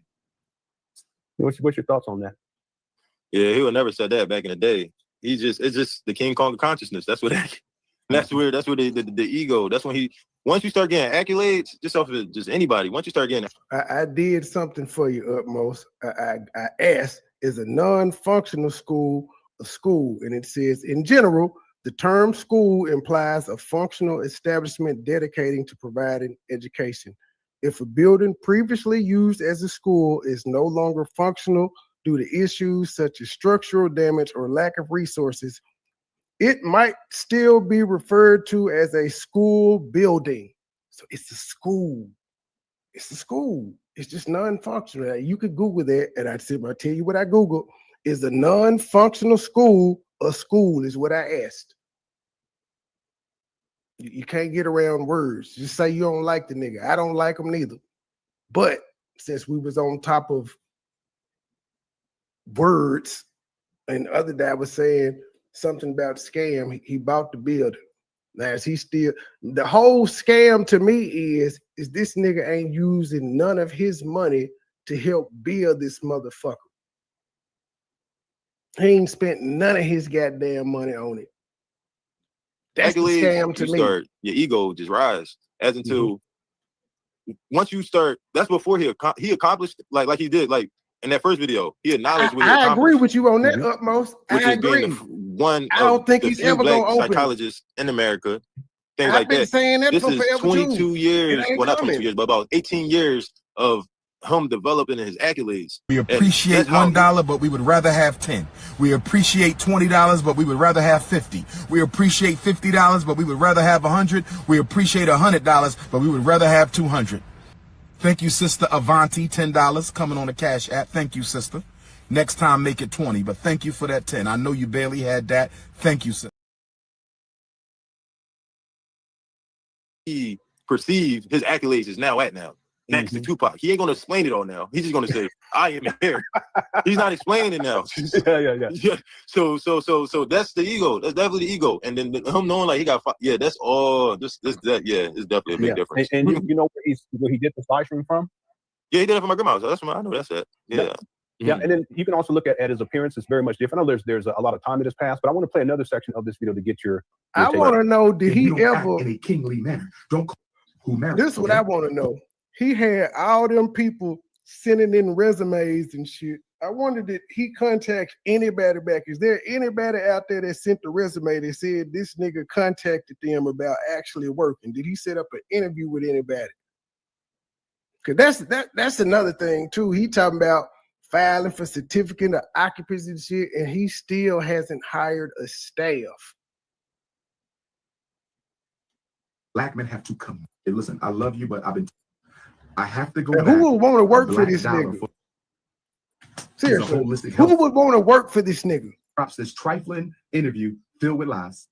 I'm going to have to expose this Haitian sister for trying to defame my character. I'm going to go live on the internet, Sister Wordling. I'm telling you this because I love my Haitian sisters. We all Africans. I love you and I love the Haitian people. But I want all my Haitians to know that I was violated by a Haitian sister who I respect. I was violated by a Haitian sister who I respect, and she went behind my back and dogged me out because she could not have me. She went behind my back and dogged me out because she could not have me. Okay, real quick, he says it's about a lot of the women that come out and expose him for his womanizing and sexually exploiting them. What are your thoughts on that? Yeah, it's just I wouldn't say it's deflecting. I just say that it's I'm a person that go off of patterns. First time, shame on me. Second time, shame on you. Third time, I don't know now. now. I got part of the problem. That's real talk right there. Yeah, like Umar, so like the patterns. Umar sucks at human behavior. I choosing can only go off the patterns, and yeah, if it's keep women come like obviously he got to this plateau to say that, and also obviously him being in like different roles per se. So like say for example, he's an actor too, technically. Yeah. So like he had technically professional roles that allow him to tap into these different type of characteristics and these different type of models of himself. Same way like people say like Drake in certain situations, he's not a multifaceted in ways. Like why he's now talking like he a Island boy when he's from Canada. Yeah, right. And he embraced that, and he embraced that, and it's like that's not your role. So like I think it's the same way. Like it's he developed a role that happened over time based off of the opportunities that presented itself that he wound up getting. Okay, yeah, I think ever since that Bad Girls Club stuff and the mainstream media things like outside of the consciousness put a whole type of different influence on. One thing that I stick with me a lot that I think Umar is definitely taking a route of is from 50 Cent when he said, it don't matter if it's good or bad publicity. As long as people talking about you, that's the only thing that matters. Yeah. And I think that's the route that he's taking. Because at the end of the day, bad controversy is still controversy. Still people talking about you no matter what. It's still gonna keep you on the top of the charts, no matter if it's good, bad, or indifferent. As long as you still getting the results that you're looking for or being in front of the people as much as possible. So I think it was something that happened that it was some conflict that happened that took him to the next level. And that was what kept him to keep that formula on keep doing that. Because if it would have went bad the first time he did it, he would have stopped doing it. But something had to happen. That he like, oh wow, a lot of people getting me views now because I cursed this person out. And that's when he started getting more like me growing up. Umar, like he was listening to rap songs. Like I would get in his car. He used to have a Jeep with the Tasmanian Devil on the back. Like his whole thing for a while, for years. Umar didn't have cars. He just had the Jeep, the red Jeep. He's on one car. Yeah. Yep, that Jeep his whole life. That's all Umar had. That Jeep, Tasmanian Devil on the back. That was his. And he would bump Jay-Z Tupac, Biggie, curse words, all that. But like people didn't see that. People didn't really know that he was a funny guy. Like he cracked jokes. He's very Sir, he's very funny. And he and my his family, one thing that ringtone make my right family now is Notorious, is B.I.G. movie He know that nigga like listen we to relate rap. a lot of things to movies. So like we'll say something, but is a quote from a movie, is a phrase from a movie. Most of it is like mob movies, like gangster movies and stuff like that. Like we'll say like thing like Ricky or stuff like that. Like we'll say little things. So like everything is always movies. Like my family's big on movies. So like he's a clown. So I felt like something happened where he exposed that side of himself and he seen people liked it. And he just started digging deeper and deeper and deeper to it. And it's like, yeah, I don't have to be this robot. I think at one point in time he thought he had to be a robot, but he was a robot. That's just how he was. He was like the like Umar, he knew karate. Umar can fuck somebody up in karate. Like he blacked up. In the chat all who that. just like Not in 2025. Yeah, not 25. Yeah, not now. Yeah, I don't know about now though. I don't know about now. But like he was like a robot kid that was like wasn't the cool guy. He was just a bookworm that nobody really will see as that guy outside of intellect. So now when he like show his other sides outside of that, he's finally allowing himself to be more so outside of intellect. Because like after a while, you get tired of being that smart guy all the time. People don't take you serious. They might assault you a little bit more. They might look at you as a softie, or girls might look at you like, oh yeah, like do my homework or stuff like that. But as time grew over, he don't want to be seen as that guy no more. He want to be, I am him. I am king of consciousness. I'm smart, but the smart guy don't get respected all the time. Yeah, and I've said this in the past. Exactly what you're saying. I've actually talked about this in the past. Speaking of the tough guy, are you familiar with the SETI rant? Oh, SETI? That shit was funny. That shit was hilarious. That was pure comedy. Did you see the actual video that he did? I seen. Hey man, if that had been WWE, Umar would have cut a hell of a wrestling promo on SETI. That shit was funny. But it was so long ago. Beef. That was some 2016. Yeah. Yeah, can I play a little bit? Can I play a little bit? Play a little bit of that. Here you go. They had a couple. Play the whole thing. That shit funny. I'm looking at a couple schools up there now. Yeah. We might put FDMG. I got a couple spots all over Atlanta. When I get to Atlanta, I'm looking at a couple schools in Atlanta too. So what you gonna do if FDMG comes to Detroit, you fucking midget? What you gonna do, Randy Savage? Every time you want to take, yeah, I'm gonna bet you sound like a fucking Scooby-Doo ass nigga. You talk. All right, we gonna we gonna leave that shit was hilarious. You should have played it. That shit was funny. But it was something. It was something really that, like, that's what I was saying. Like the smart kid can't talk about or promote like, hey, I'm smarter than you. I'm like he that tried at it first. That's not. Said it wasn't going. Said it don't too, hit nigga. the same. It's not as attractive to say that I'm a smart guy. It is in business rooms or professional rooms. But when it comes to our people, the thing that's more attractive is I'm tall, I'm bigger, I'm faster, I'm stronger. Yeah, so like I can fight. Yeah, so like it was just certain things that I think that he definitely got tired of the smart guy role and people thinking that he's a smart guy. And also too, like a lot of people understand, like he had a whole wave with David Banner. What happened with David Banner? Yeah. Like him and David Banner. David Banner was one of the top hip hop guys for a while, and then once he got outside of that hip hop realm, David Banner realized Umar was full of shit, like most people do. He realized I think David Banner was giving the money, so he really found out he was full of shit.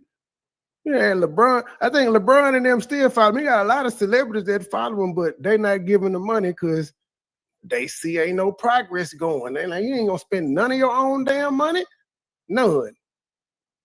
So we got to buy the towels, we got to buy the paint, we got to come help you paint, we got to get the air conditioning, we got to come in and clean the black mold. It's a people's crowdfunding project. He just the head of it. Got teamed up with my uncle and started doing the consciousness, and now David Bennett don't even do nothing with consciousness, and he don't even do nothing with Umar. Yeah, you're right about that. So it's like it's something that happens. He's just always a one-man army, and it's just something that just shows that's like why you for the people but can't be with people. I don't. That's why I don't get people. Like it's simple questions that people need to ask that just can be like you can answer your own questions. Like, okay, he said this. Let me ask him what he just said, or can I see he's doing what he said that we all should be doing? And then that will answer all your questions all the time. He talking about family, where his family. He talking about people, who he's with. Oh, he talking about the team, who his team. He's not. He gonna give you his number. He gonna talk about himself. He's gonna talk about what he's doing. It's all self-driven. But yeah, that's when I think that's when he really found out. Well, that's when he really started like going on a whole nother escapade. Yeah. If you don't mind, I'm going to go back to the other video, and there's 2 more questions. So yeah, absolutely. I played before, and thank you for your time, brother. I appreciate it. Yeah, no problem at all. I never had sexual relations with a woman. I was never alone with a woman. I never had sexual relations with a woman. I was never alone with a woman. But she went on Tasha K. I did not watch the interview. I was sent clips of the interview. I was told. According to you, you ain't had sex with none of these goddamn women. Boy, stop lying. You's a freak ass nigga. There's so many videos of you being online and seeing a woman with a fat ass walk by and getting discombobulated. It don't make no sense. I didn't see the interview. I saw clips. She contacted Tasha K. Tasha K is going to drop the interview. So I want all my Haitian family to know right now, I am not attacking my Haitian family. I love my Haitian family. I will die for my Haitian family. I love my Haitian queens. But when this thirsty bot drops this interview with Tasha K, I'm going to bury her ass with the truth. I don't know what made her pregnant ass go to Tasha K and do an interview on me and try to slander my name. Damn, what her being pregnant got to do with anything? In the fashion show of the FDMG Festival. I didn't let her play wifey in the fashion show of the FDMG Festival. I didn't let her play wifey in the fashion show of the FDMG Festival. So she got mad and she ran to Tasha K and did a whole interview full of lies. Well, guess what? I got the truth. And I'm going to bury your ass, and you know who I'm talking to, woman. The last thing you should have did was ran your ass to Tasha K. When that interview dropped, I'm going to bury your ass with the truth. Don't you ever in your life try to tear me down, because I don't want you. Your ass was married, and your ass was pregnant, and you had no business wiping the sweat off my face in the FDMG gym that day. You had no business wiping the sweat off my face in the FDMG gym that day. You was married, and you didn't even say nothing. And you was pregnant, and you didn't even say nothing. And you ran your funky ass to Tasha K, and it's... So you randomly just let women wipe sweat off your face? Soon as Tasha K dropped that interview you did, because I ain't gonna even watch it till it dropped. I'm not even gonna watch it till it dropped. But when it dropped, I'm gonna bury your ass. I thought you said you didn't watch it, but you seen the clips. You couldn't have watched it if it wasn't out. He just be talking. You remember any of this type of thing from Umar growing up? Nah. Now, what do you feel about it? I just want to get your perspective on it. This is when people get power, they do different things. I seen a poor man power do some crazy things when he got money that he wouldn't do when he didn't have money. So it's just certain things people just change when they get certain plateaus, and he feel like his image right now and his platform is at a level as though he ain't trying to lose it for anybody. In certain situations, definitely women. And women is women. I ain't judging no women at all. Sometimes, you know, I take things with a grain of salt. There's always 3 sides to a story. His, mine, and the truth. Yeah. Let me play a little more of this, and we'll wrap this up. I met you in Fort Pierce, Florida at my 2012 lecture. I don't see you again. I don't see you again nowhere ever in life until you invited me to speak at Haitian Flag Day in Brooklyn. I don't see you from my 2012 lecture in Florida until you invited me to speak at Haitian Flag Day in Brooklyn. How in the hell were we in a relationship for 9 years and I never saw you? Can somebody help me understand how you can be in a relationship for 9 years? Can somebody help me understand how you can be in a relationship with a woman for 9 years and you never seen her, never kissed her, never touched her, never went on a date, never spent the night with her, never had no cookies and milk? You are delusional. You shouldn't have done it, but I'm glad. Can somebody please get milk? Wow, I'm gonna tear your ass up because you should have never lied and said we was in no relationship. And guess what else I found out? You told sisters we had sex. I never touched your fat ass. You ain't my type. You ain't my type, sweetheart. Your ass is flatter than a Negropean. Excuse me. Your ass is flatter than a European, flatter than a snow bunny. Your ass is flatter than an omelet on Sunday morning. Your ass is flatter than a street freshly made on Monday morning. You is not my type. You are not 5'5" thick in the thighs. Lene ain't 5'5" thick in the thighs, sir. What the hell? Umar, you fucking anything moving, sir. You fucking anything moving. I'm gonna tell your ass a new one when that interview drops. Let me digress. All I can say, he raised me to be not like that. I would never do that. And I apologize, brother. I don't mean to put you on the spot like that. I just want to that's fine. On that. Yeah, I would. He raised me to never do that, but that's what I'm saying. The whole love and hip hop. That's that. That's controversy. Bring attention. Yep. So let's do these last questions here, and thank you again for your time. Yeah, no problem. Now, to be clear, you posted a comment on my YouTube page. I didn't reach out to you. You posted a comment. We had a little bit of dialogue, right? And then I think I sent you. I sent you, or did you? No, you emailed me. I emailed you. Yeah, I emailed you. Yep. And then we set this up. We talked a lot via email, and then we set this up. So I just want to make that point too. And if anyone's tuning in later, this is Umar Johnson's nephew. Also, I'd asked if he wanted me to put up his Cash App. He said no. So I just want to commend you for that as well. Absolutely. And if y'all do want to like follow me, hit me up or anything like that, my Instagram is Bugatti_Simba, BUGATTI_Simba, SIMBA. Yeah, but I don't do no money, please. No money for me. I don't know about this one, Lennon. Here's some you may not have thought of. Because I was on Umar's page the other day, and he got subscription, so you can subscribe to his IG to get exclusive content, which means he's monetized. Would that be income he has to report? Is that because that's not an FDMG page? That's his own separate page, but that's probably an angle you never thought of. That's income he bringing in, so you could point that out. You say he said he ain't did this and he ain't making no money. His IG page is monetized, if I'm not mistaken, because you have to be monetized to be able to have a hold on, let me go double check. But if I'm not mistaken, when I looked the other day, it definitely had the little spot where you could join. Dr. Umar. Yeah, he got that crown there for subscribers only, and it say free trial. But how long is the free trial? But he got the subscribers only mode, which indicates to me he's monetized over there. Yeah. And I'll ask you for your social media too before we close I ain't out. gonna hit the start. If you can give me 10 more minutes here. You did say this. Maybe I should. You did say in one of your comments on my YouTube page, you said Dr. Umar is my uncle and taught me a lot of good and bad, unfortunately. I know you've had exclusive content, one reel, subscriber band, exclusive content. What would you say free for Umar taught you 14 that was days? bad? Yeah, just watching how he conduct himself on. Yeah, Lennon. Somebody let Lennon know. It says, by claiming a free trial, you agree to the subscription terms. Your free trial will automatically convert to a paid subscription after the trial period. So yeah, he's getting paid for this. Oh shit, there you go. It's $10 monthly. Cancel anytime. And he only got 16 subscribers that's paying the $10 a month. So that's money that's going into Umar's pocket, Lennon. You're welcome. I don't think you ever thought of it. On certain platforms. Like he didn't never firsthand experience anything bad. Well, I'll say just one thing that I can say that probably took Umar out of my life a little bit, because Umar definitely all the time, like I got clothes still from this day that Umar gave me when I was like 9 years old, like a Reggie Miller jersey, brand new, fresh.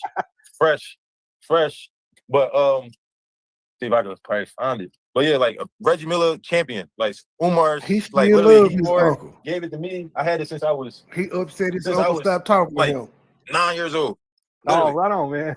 Yeah, that was my guy back in the day. Classic. Yeah, he was able to go straight to that gym. Same. This was Umar Johnson. He gave it to me when I was like 8 years old. Shout out to Umar. Yeah. Right, absolutely. So like my whole life, like he'll give me like clothes, stuff like that, pick the schools I was in, things like that. But it was just one situation was though my mom was dating my stepdad. My stepdad was like a druggie or whatever. So when Umar used to give us money, he would take it. Yeah. And we would tell Umar.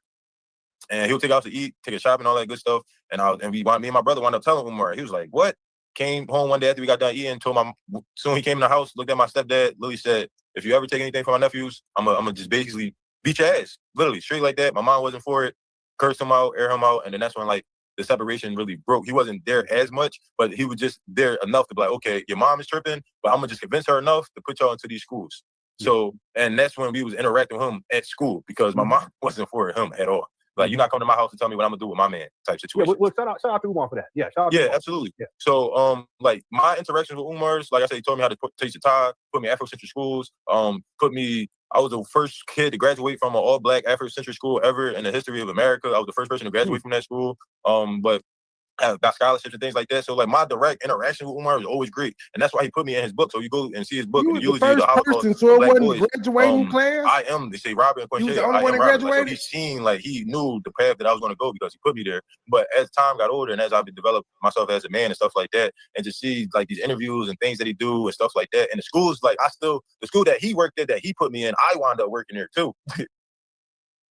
So like, it's like how the roles repeat. And like how I said, I started my own nonprofit at 17. I got a whole $250,000 grant from the school district of Philadelphia. I employed over 150 kids. I had kids working for me. I put kids in a program, created a curriculum, and created a program that the school district would buy. And I reached out to him and told him these things. I said, hey, you trying to, and this is 2013. So I'm like, hey, you trying to build the school district say I have a curriculum that they are buying into. Let's do this together. What did he say? He's like, all right, good job, nephew. That's it. Oh man. That's it. So I was like, all right. So like I was like, all right, I'm just figure these things out on my own. And then as I got older and older and just seeing him like how he just go about like me, I consider myself a humanitarian. Like I love my people, things like that. I don't care who you date, how you dated, they ain't got nothing to do with me. I don't care. Sometimes I might date outside my race. But like I know at the end of the day though, that don't make you go to heaven or hell or all that other stuff. That's real talk. Like, right, that don't have nothing to do with anything. But I understand the severity of keeping things within our people and things like that, knowing our culture and everything like that. But I'm not cursing people out. Like the things that he taught me, and like I don't conduct myself those ways because of you. So to see you conduct yourself in these ways is kind of contradictory. And I'm still trying to walk in that same light. So that's why I say he called me some bad things. I've seen the rise and I've seen the fall. And it's a gift and a curse. And I'm glad that I'm able to see this and be able to perceive this. And by the time I get to his age, I cannot make the same mistakes or still do the things that he was trying to do or still doing or whatever the case may be. Like I said, I'm only 29. Since 17, I've always been a business owner. I always had my own business. I always been doing my own thing since 17. I hired my science teacher at 17. So like, and this was all off of myself and my driven. Umar did not help me at all. So and it was just him being my uncle gave me enough motivation to just keep going, keep going. Yeah. But yeah, so that's how I got the good and the bad with him. The bad is just seeing. The good is the experience that I got directly. Yeah, I'm proud of you, man. Thank you. I appreciate you, good brother, for sure. Yeah. You young brother. You got your ways to go. You doing good, man. Man, I turned 30 on August 14th. I feel like I'm gonna write a book. So I'm writing a book right now for my 30th birthday. I'm gonna drop it on my 30th birthday. It's basically how millennials where I'm from don't get promised to see 30. So my dad died at 24. He didn't see 30. My dad died at 24. He didn't see 30. My brother, he been in jail for life since 22. So like I'm literally nobody. Like that's my dad's side. So like Umar, my mom's side is like Umar in some ways good, but my dad's side, I'm literally like a walk-in. Like I should not be here at all. So I want to write a you're supposed to be here. Yeah, absolutely, King. So I want to put that into the youth and give them something that nobody gave to me. Like Umar showed me things, but like I had to still figure it out on my own. Right. Yeah, you your own man. Yeah, I'm proud of you, man. Yeah, and you supposed to be here. Yeah, you supposed to be a real talk. Okay, let's do these final questions, sir. I gotta say, sir, now. I gotta say, sir.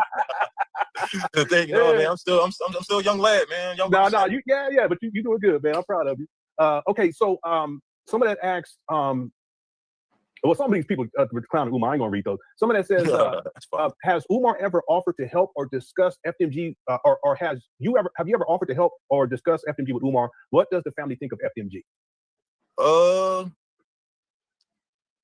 My family, FMG, don't really, cause like, it's what's going on. It's because so in Philly, they don't buy it.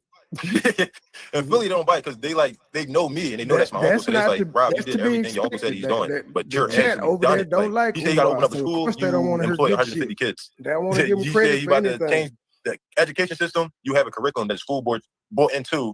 And stuff like that. Like, so I've been working in schools my whole life. I've been helping kids my whole life. Like, that's my whole life work. Like right now I work for the government as far as like working with workforce solutions and implementing workforce within the Pennsylvania. I just did a speech with the Pennsylvania state on product your environment and how to get out your environment and how that controls how you think, move, and everything like that. But so like I try to talk to Umar about those, like, hey, I'm doing this. Let's do this together. Or like, hey, simple as I can be a teacher. Like, we don't got to do the whole infrastructure, getting grants, getting money and stuff like that. I can just be a teacher for one type of program, and then we can go off of that.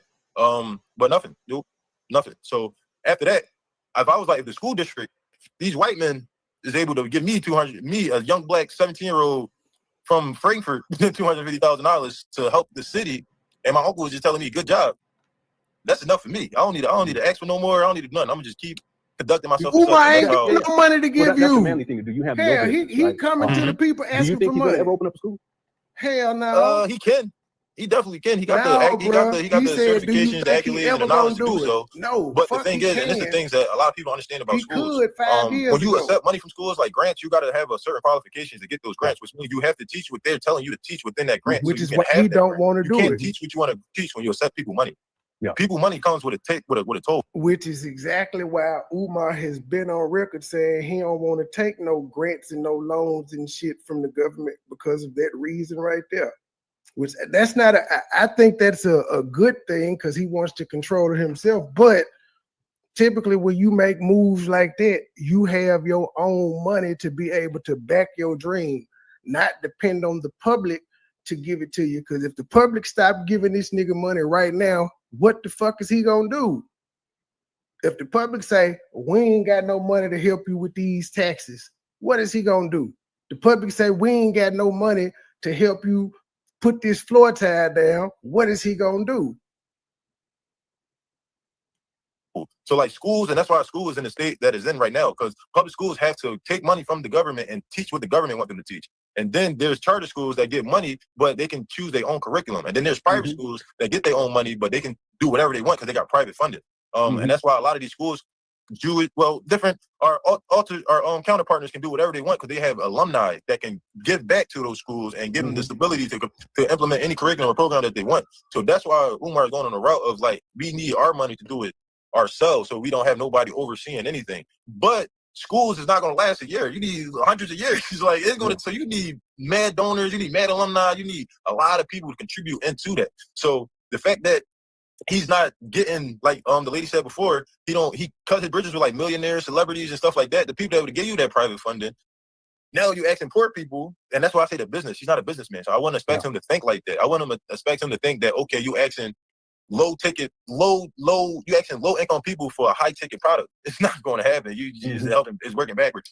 But so that's why I know, like in my aspect, he know he doing it. That's why he said we appreciate $1, but we'd rather have 5 and shit of that nature. This nigga know. Hell, he told the woman when she sent the 20, I know you barely had that, but thank you, sister.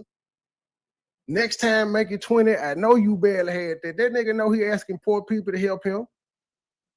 Those are the ones that actually believe in this shit. Because typically, poor people are gullible to scams and shit.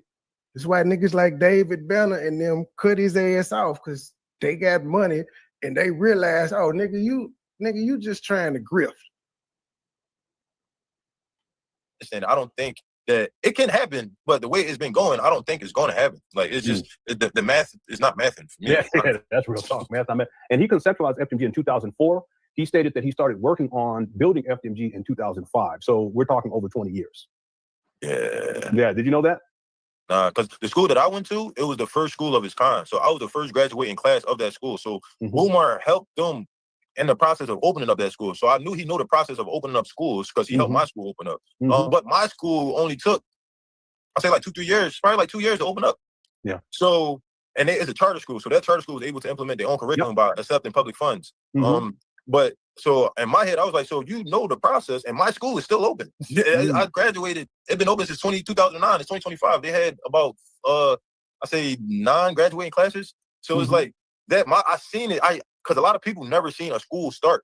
Like most schools started before we was born. They got classes of 109, 110. So people don't understand how schools is even developed because it was there like a church. Churches and schools is always there before you was born. They just always going to be there. So people don't understand the process of it takes to open up a school. But I seen it. I was a part of a school that just opened, and I was the first graduating class. Class of 1998.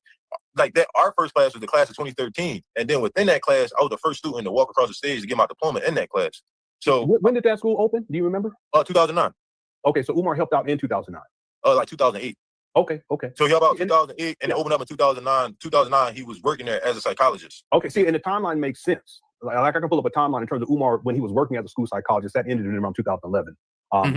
So because he was only at my school for like 2 years. He was there full time in 2009, 2010. He was like part time, and then he just went somewhere else. He went viral. Okay, the nigga went viral. Is the family embarrassed by Umar? I wouldn't say embarrassed, because like, are they concerned? Concerned? Not really. They more concerned about my grandma, because like he's right. Yeah. Why would they be embarrassed? He's successful. Is he is he fucking up the school? Yes, but he's successful. He became viral. He got paid for going around speaking. He did buy the school. Now, is the motherfucker gonna open? No, but why would they be embarrassed? It's part of his job is as a social media personality, because that's what the fuck he is. He's a social media personality now. That's part of the game, is to do what the fuck he doing. As long as he ain't out here, I mean, What could be embarrassing about?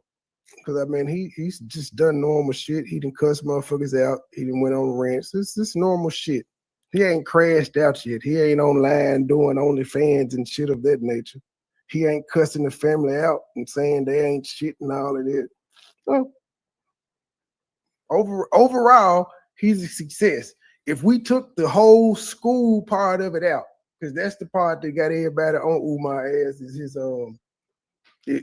the lack of getting the school open and being transparent. If the school never came, he never took donations, he still would be a great speaker.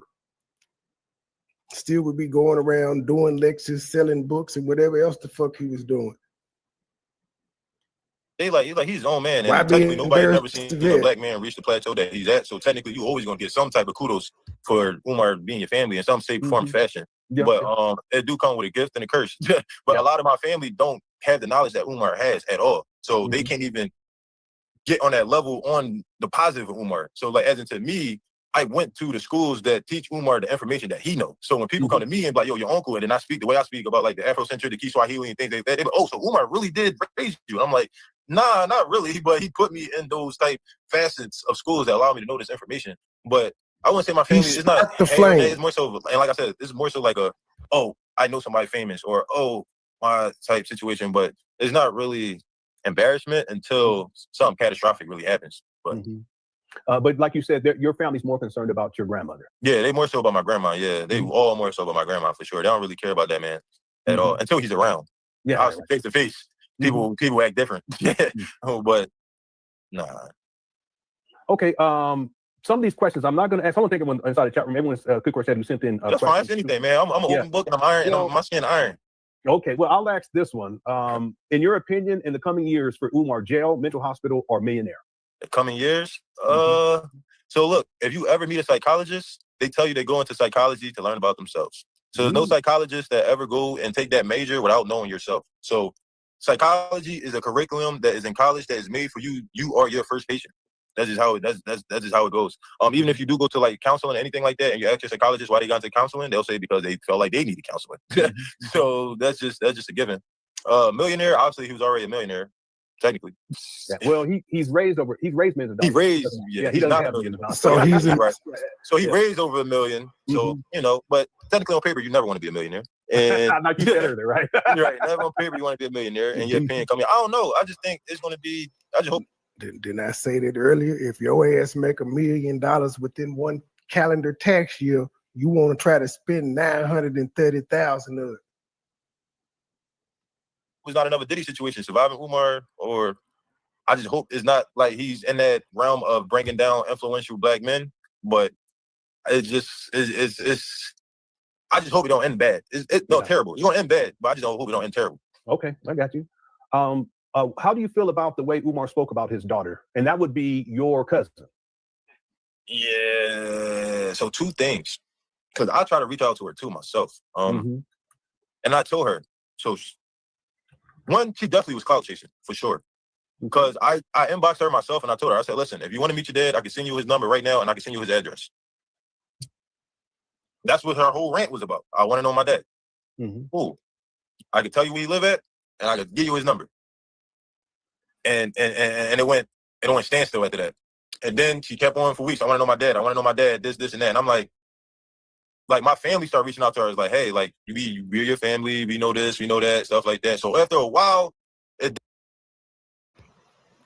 So Umar wasn't lying when he said Anissa doesn't have to be homeless. We've had family contact her and she don't want the help because there's gonna be rules behind this shit. She is. Last I saw, she was back at home at her mama house, but Umar wasn't lying when he said we had people. She don't have to be homeless. It's for clout. Definitely start giving troll vibes, and then the whole cash apps and the whole interviews for $500 and all this stuff. I'm like, yo, yeah, she her daddy's child. It looked like you're not trying to get the good side of your dad. Her daddy's child. But the way that he went about it for sure was definitely terrible all the way around. X, Y, and Z. Like he should definitely not air his daughter out that bad. At the end of the day, she is your Mexican, she or your future, your legacy, everything like that. So like, as the adult, you could just wash your hands and move on. You don't have to say anything. You just okay. You know what's up. She know what's up. You ain't got to say nothing because it's your child at the end of the goddamn day. He definitely shouldn't have went out about it like that at all. But she need to stop going about the route that she's going too, because she's not getting. She's trying to build off his name for sure. She's definitely because you're aware that. Are you aware that she's homeless now? This is an old interview, so she's not homeless. But I don't see it's her dad. Is she supposed to try to capitalize off the goddamn name? He famous.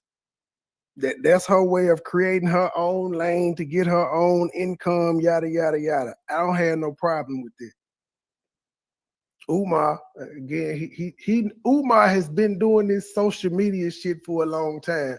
He knew there was going to be commentary done about her coming out and his supporters was going to support him. So he didn't have to say shit. His supporters could have said, just like they've been doing, he could have just let them handle that. That was another misstep by Umar. But again, I don't understand all these people coming online, airing their family out. This new generation is crazy. They never should have gave niggas the internet. This wasn't going on when we had America Online and dial-up and shit. This wasn't happening. She said she died this morning, and then she just said her page got hacked. Okay. So yeah, so I don't understand. Like it's giving. To me, it's giving clout chasing for sure. It's definitely giving clout chasing. Like I'm never the one to be on social media saying my uncle is this, that. I need help with If this, anybody that. Like I don't. Obviously, it's her dad. Should be able to clout chase. It's your child. At some point, man, I never met.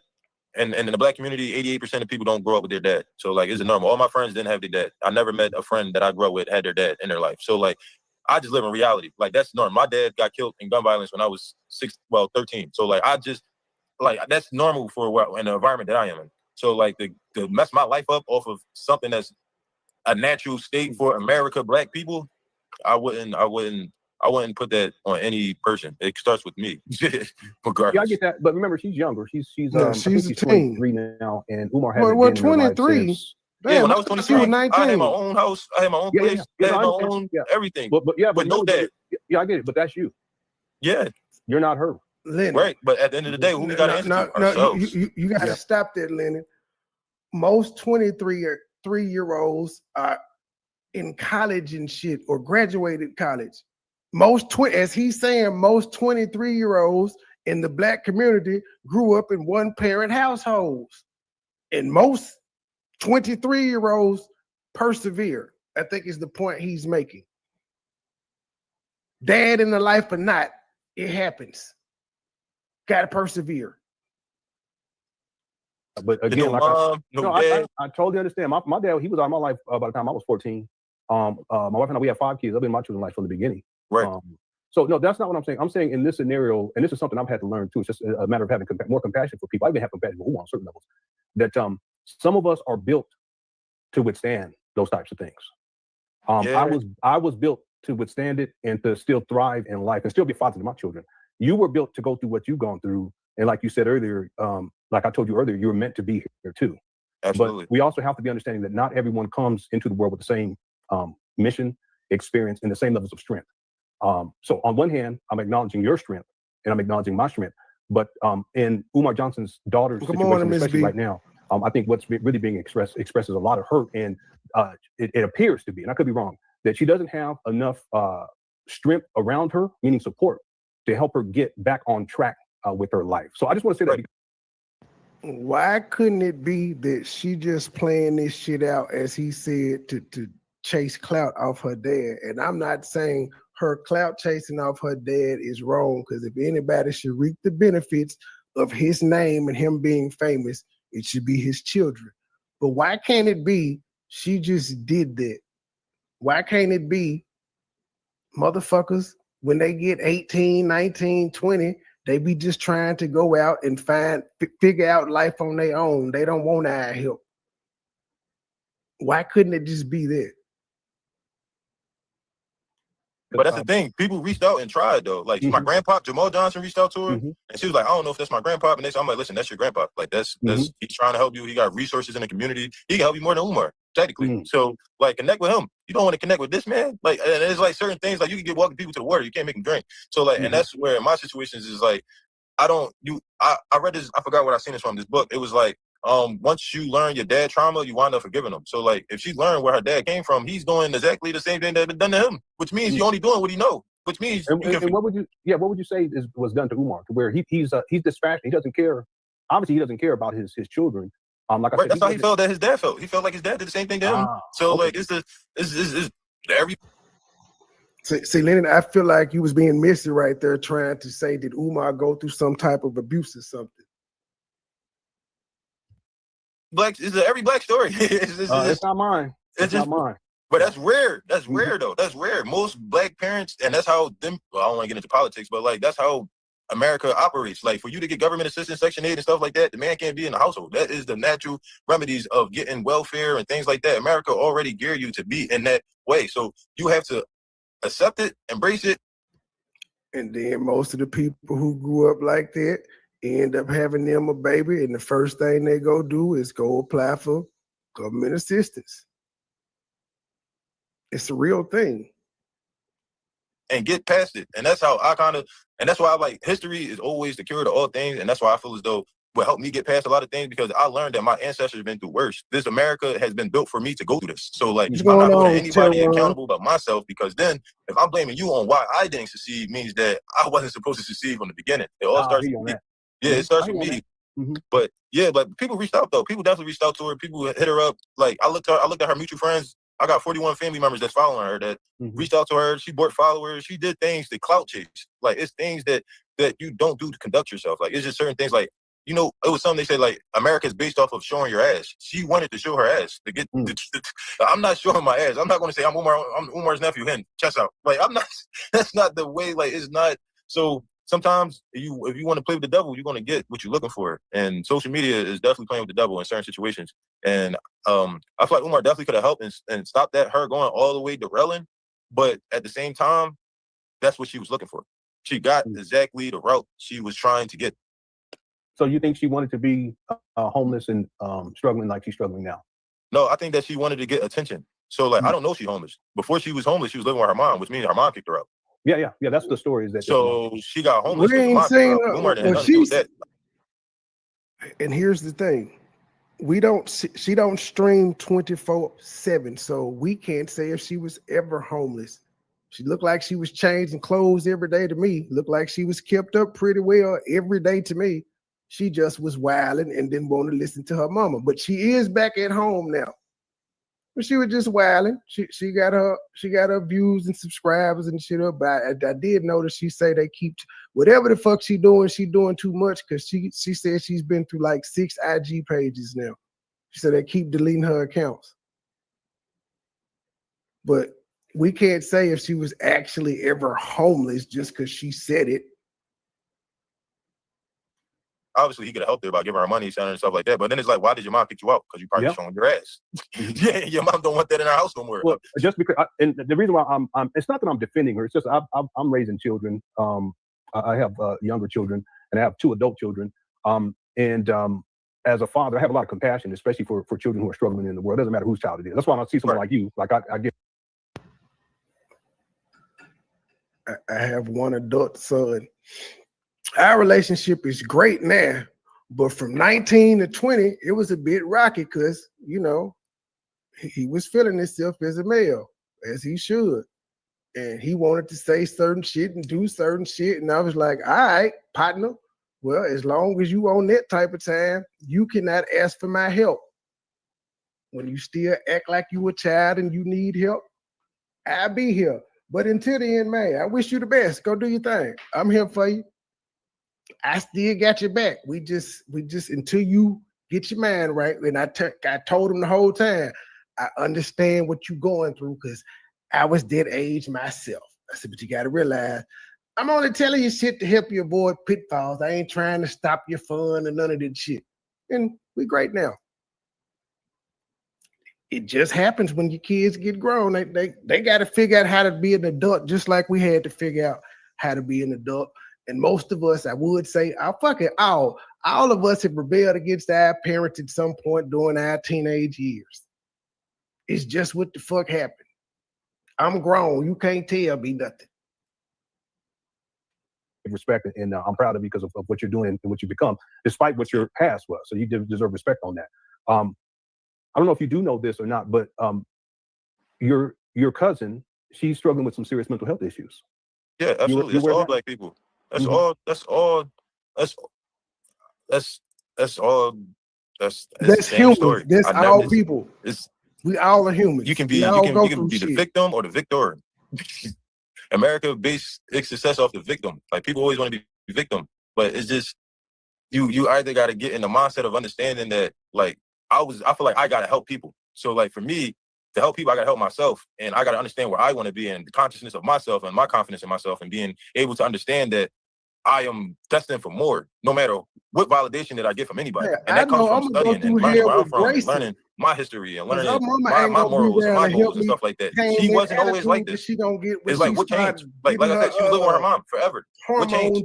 I follow her. I see her stories. She was going to Maryland. She was going places. Tell them book me for $500. I do things for free, and I have a longer list of accolades than her. So like it's like, why do you feel as though you should be getting paid to speak because you're Umar's daughter? That never made sense to me. Like why? Like how you automatically? What made you feel the authority to do that? Like what was your whole mindset behind it and why? You had some reason into thinking like, hey, I'm gonna get something out of this. Not to better my life, but a quick dollar. That's what drug dealers do. So you had that road, and that's where it gets you. And I think that if she would have just literally just been like, hey, I just really want to talk to my dad, understand my dad, I like his morals, I like his goals, or like I just want to study him. Like if I wanted to know Umar, I studied what he did. Like I was close to him in certain situations, but after a while when I wasn't, I just study. I've been around people that can teach me Afro culture. Like I was with monks and Freemasons and Quakers and Haitians and like I was around these type of people that allow me to learn that what Umar couldn't teach me or wasn't around to teach me. So like it's just self-awareness and understanding that you are destined for more and greatness, and that everything is not for $1. It's not at all. So it was just the route that she took. It showed that she wasn't in it to figure out Umar. Like it wasn't at all. Because why her mom pick her out? That's what the real question is. Why did her mom, after all this, why would her mom pick her out? She was going around doing stuff that she wasn't supposed to be doing. Now, because she got the same ego that Umar will probably wind up getting. I'm this, I'm that. You can't, I got 29,000 followers. You can't tell me nothing, Mom. I'm these people booking me for $500 conversations. Mom probably like, hey, all right, you grown. Go be grown. Just like any other mom would go with their daughter in a Black household, single parent. It's just the same story. It's just how it goes. But we just can't. I just like to hold people accountable in certain situations. Definitely, like once in Philadelphia, knowing like how people got to grow up fast, like that's not acceptable. But she definitely was trying to get accepted from somebody, something that Umar could have gave her. But it definitely, yeah, that's a hard, sticky situation. But yeah, Umar definitely could have helped though. But she's not helping herself either. Yeah, and I understand your perspective on this. So I'm not seeking to be combative. From my vantage point as a father who's raising children, it's always about the preservation of life. Right. And if she's talking about unaliving herself, and she has been admitted a couple of times since Umar did that rant and went off on her, I believe that had an impact on her mental health too. I think she's probably had some, I don't want to speculate, but that she had some other underlying issues, but that kind of took her over the top. In my mind, as a father who loves my daughters, I want to see the preservation of life. And right, Umar did not he didn't step up to the plate on that. And at the end of the day, he's the parent. And her mother has done what she could, because she did mention that. But when it comes to manhood and fatherhood, that's our primary goal. Responsibility is to make sure that our children are safe and secure. Umar didn't do that. So I totally understand your perspective on this. But Jamal the same way. I know. It's the Marines, it's the Army. It's just. And then once she learned that from him, like, and that's the thing. I feel like she would have learned him. She would accept him and understand how he is the way he is. And that's what helped me understand that, because I was really close with I'm really close with my grandpa. I was really close with Umar. And I'm really close with all their siblings and everything. So I got everybody's story. Yeah, I got my grandma's story, my grandpa's story, my uncles, my aunts, my moms. I got everybody's story. So I'm just piecing it together. And I'm like, well, at the end of the day, I can't vouch any of y'all for anything, because y'all upbringing is what made you that. Like your environment, I can't hold you accountable to the environment that you was in. You only knew what you was doing. My mom had me at 16. I can't say that she didn't know what the hell she was doing. So I'm not going to act like she was treating me terrible, because if I was 16 with a kid, I would probably been doing worse. So like I try to put myself in those shoes and understand the environment that they was in, and not hold them a wholly wholehearted support. Like even like with Welcome in, Umar, cream soda. his dad was a Part of Marine, the so his Cookie dad probably Crush treated chat. him the way Oh. that Marines treated Marines, and his Since mom you was. in here, because I'm blocked. I've been blocked on Lennon channel for about 4 years, maybe 5 now. But tell him that Umar's IG, you could type this in his chat. Umar has a $9.99 per month subscription on IG. That would be deemed personal income. I don't think he's ever covered that or noticed that angle, but yeah, Umar gets the personal income. He get a statement from IG. Now, how long he's had the membership up, I don't know, but he got 16 members and it's $10 a month. So he can't say he don't get personal income no more because that's not an FDMG page. Off the boat. Jamal mom was off the boat, so him getting raised by Jamaicans in a house that don't, and he's the light skin with light eyes, he probably definitely got treated like shit. You mean Cuban? So, you're talking about Cuban, yeah, right? Cuban. Yeah. Yep. So like I just try to keep all that in perspective, understanding that everybody's situation is different, and I forgive, but I don't forget. Miss B, boys are no It's just different. how When they people hit perceive and puberty, they understand life, start and I getting peach fuzz on their feel like she balls and definitely their could have took face. a lot different. I hit her up They a act the lot of same times. way. A lot of times. I hit her up when she was twerking, getting naked on the Instagram, and I was like, hey, this is not how you want to be seen. She seen it and did it again. She wasn't listening to So nobody. that for me was like, oh, she just wanted, literally, this is what she wanted to do. And then to me, at her age, somebody said that to me, I was like, all right, yeah, I probably should not be doing this. Yeah, no, and I get it. I understand your perspective. I'm not saying that I disagree. I'm just saying from my perspective, it's about the preservation of her life. And I sincerely hope that she gets the psychological service, mental health services that she needs in order to get issues resolved so that she can move forward in her life in a positive. Absolutely. Yeah, no, she definitely do. Yeah, I totally agree. Yes, I hope and wish she do too as well. And I think, and like they say, social media is the biggest drug right now. Yeah, she gotta put the phone down. She gotta put the phone down. Yeah, and Hamubu says Umar's daughter, and we got 3 more questions. Umar's daughter seems to be not well. Could Umar petition the court to be her appointed guardian? I don't think he's in a position to do something like that anyway. She grown. Nobody can be her guardian. She's 22. She's grown. Nobody can be her guardian. Now. Yeah, I think she's 23 now. All right, yeah. So so she's grown. Maybe Hamubu's asking, let's say, for instance, if it's a mental health issue and she needs like a guardianship type of thing. Right. And I don't know if that's the case, but Umar's not in a position. He doesn't even take care of your grandma. Yeah. So I don't think that would happen. Okay, real quick. Also, James said much respect to this brother, so he's giving you some respect, and I want to give you brother. Thank you, brother. Okay, yeah, thank you for coming on. I got 2 more questions here. Yeah, no problem. So, what is your best advice that you could give to Umar?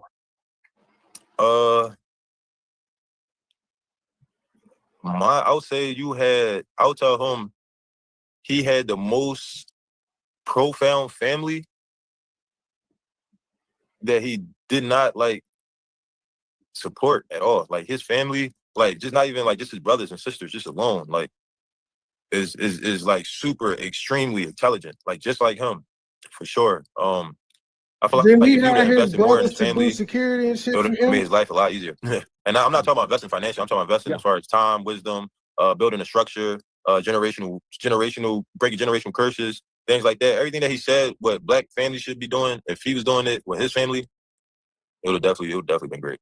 And let's say if tomorrow you were able to talk with your grandmother for the first time in years, what would you say? What would you tell her? Or what would you tell Umar or tell my grandma? To your grandma. What would you talk about? What would you tell her? If I knew, the first thing I would do is go get a scratch off. So that would be the first thing I would present her, is that scratch off. Right? For sure, definitely present her that scratch off. But I would tell her like, yeah, I would just tell her, I told you I was coming back. And I think that would be enough to resonate with her. Like she'll know, she'll know, because she always say like, Robbie, I know you're gonna come for me. I know you're gonna come for me. So me saying like, yeah, I came back for you, I think that would definitely set her at so much ease. Yeah, well, brother, I sincerely hope that a way is made for you and your family to be able to get back into your grandmother's life. I already know it's not an easy thing, and I can tell based on how you talked earlier about how she helped raise you and the things that you used to do, that you have a lot of fond memories. You see her in very high regards, and for that to be taken away from you, that can't be easy. But like we were talking about earlier, you were built for this. You know, you were built for this. And I sincerely hope that a way is made for you to get back into your grandmother's life, and your family members are able to do the same.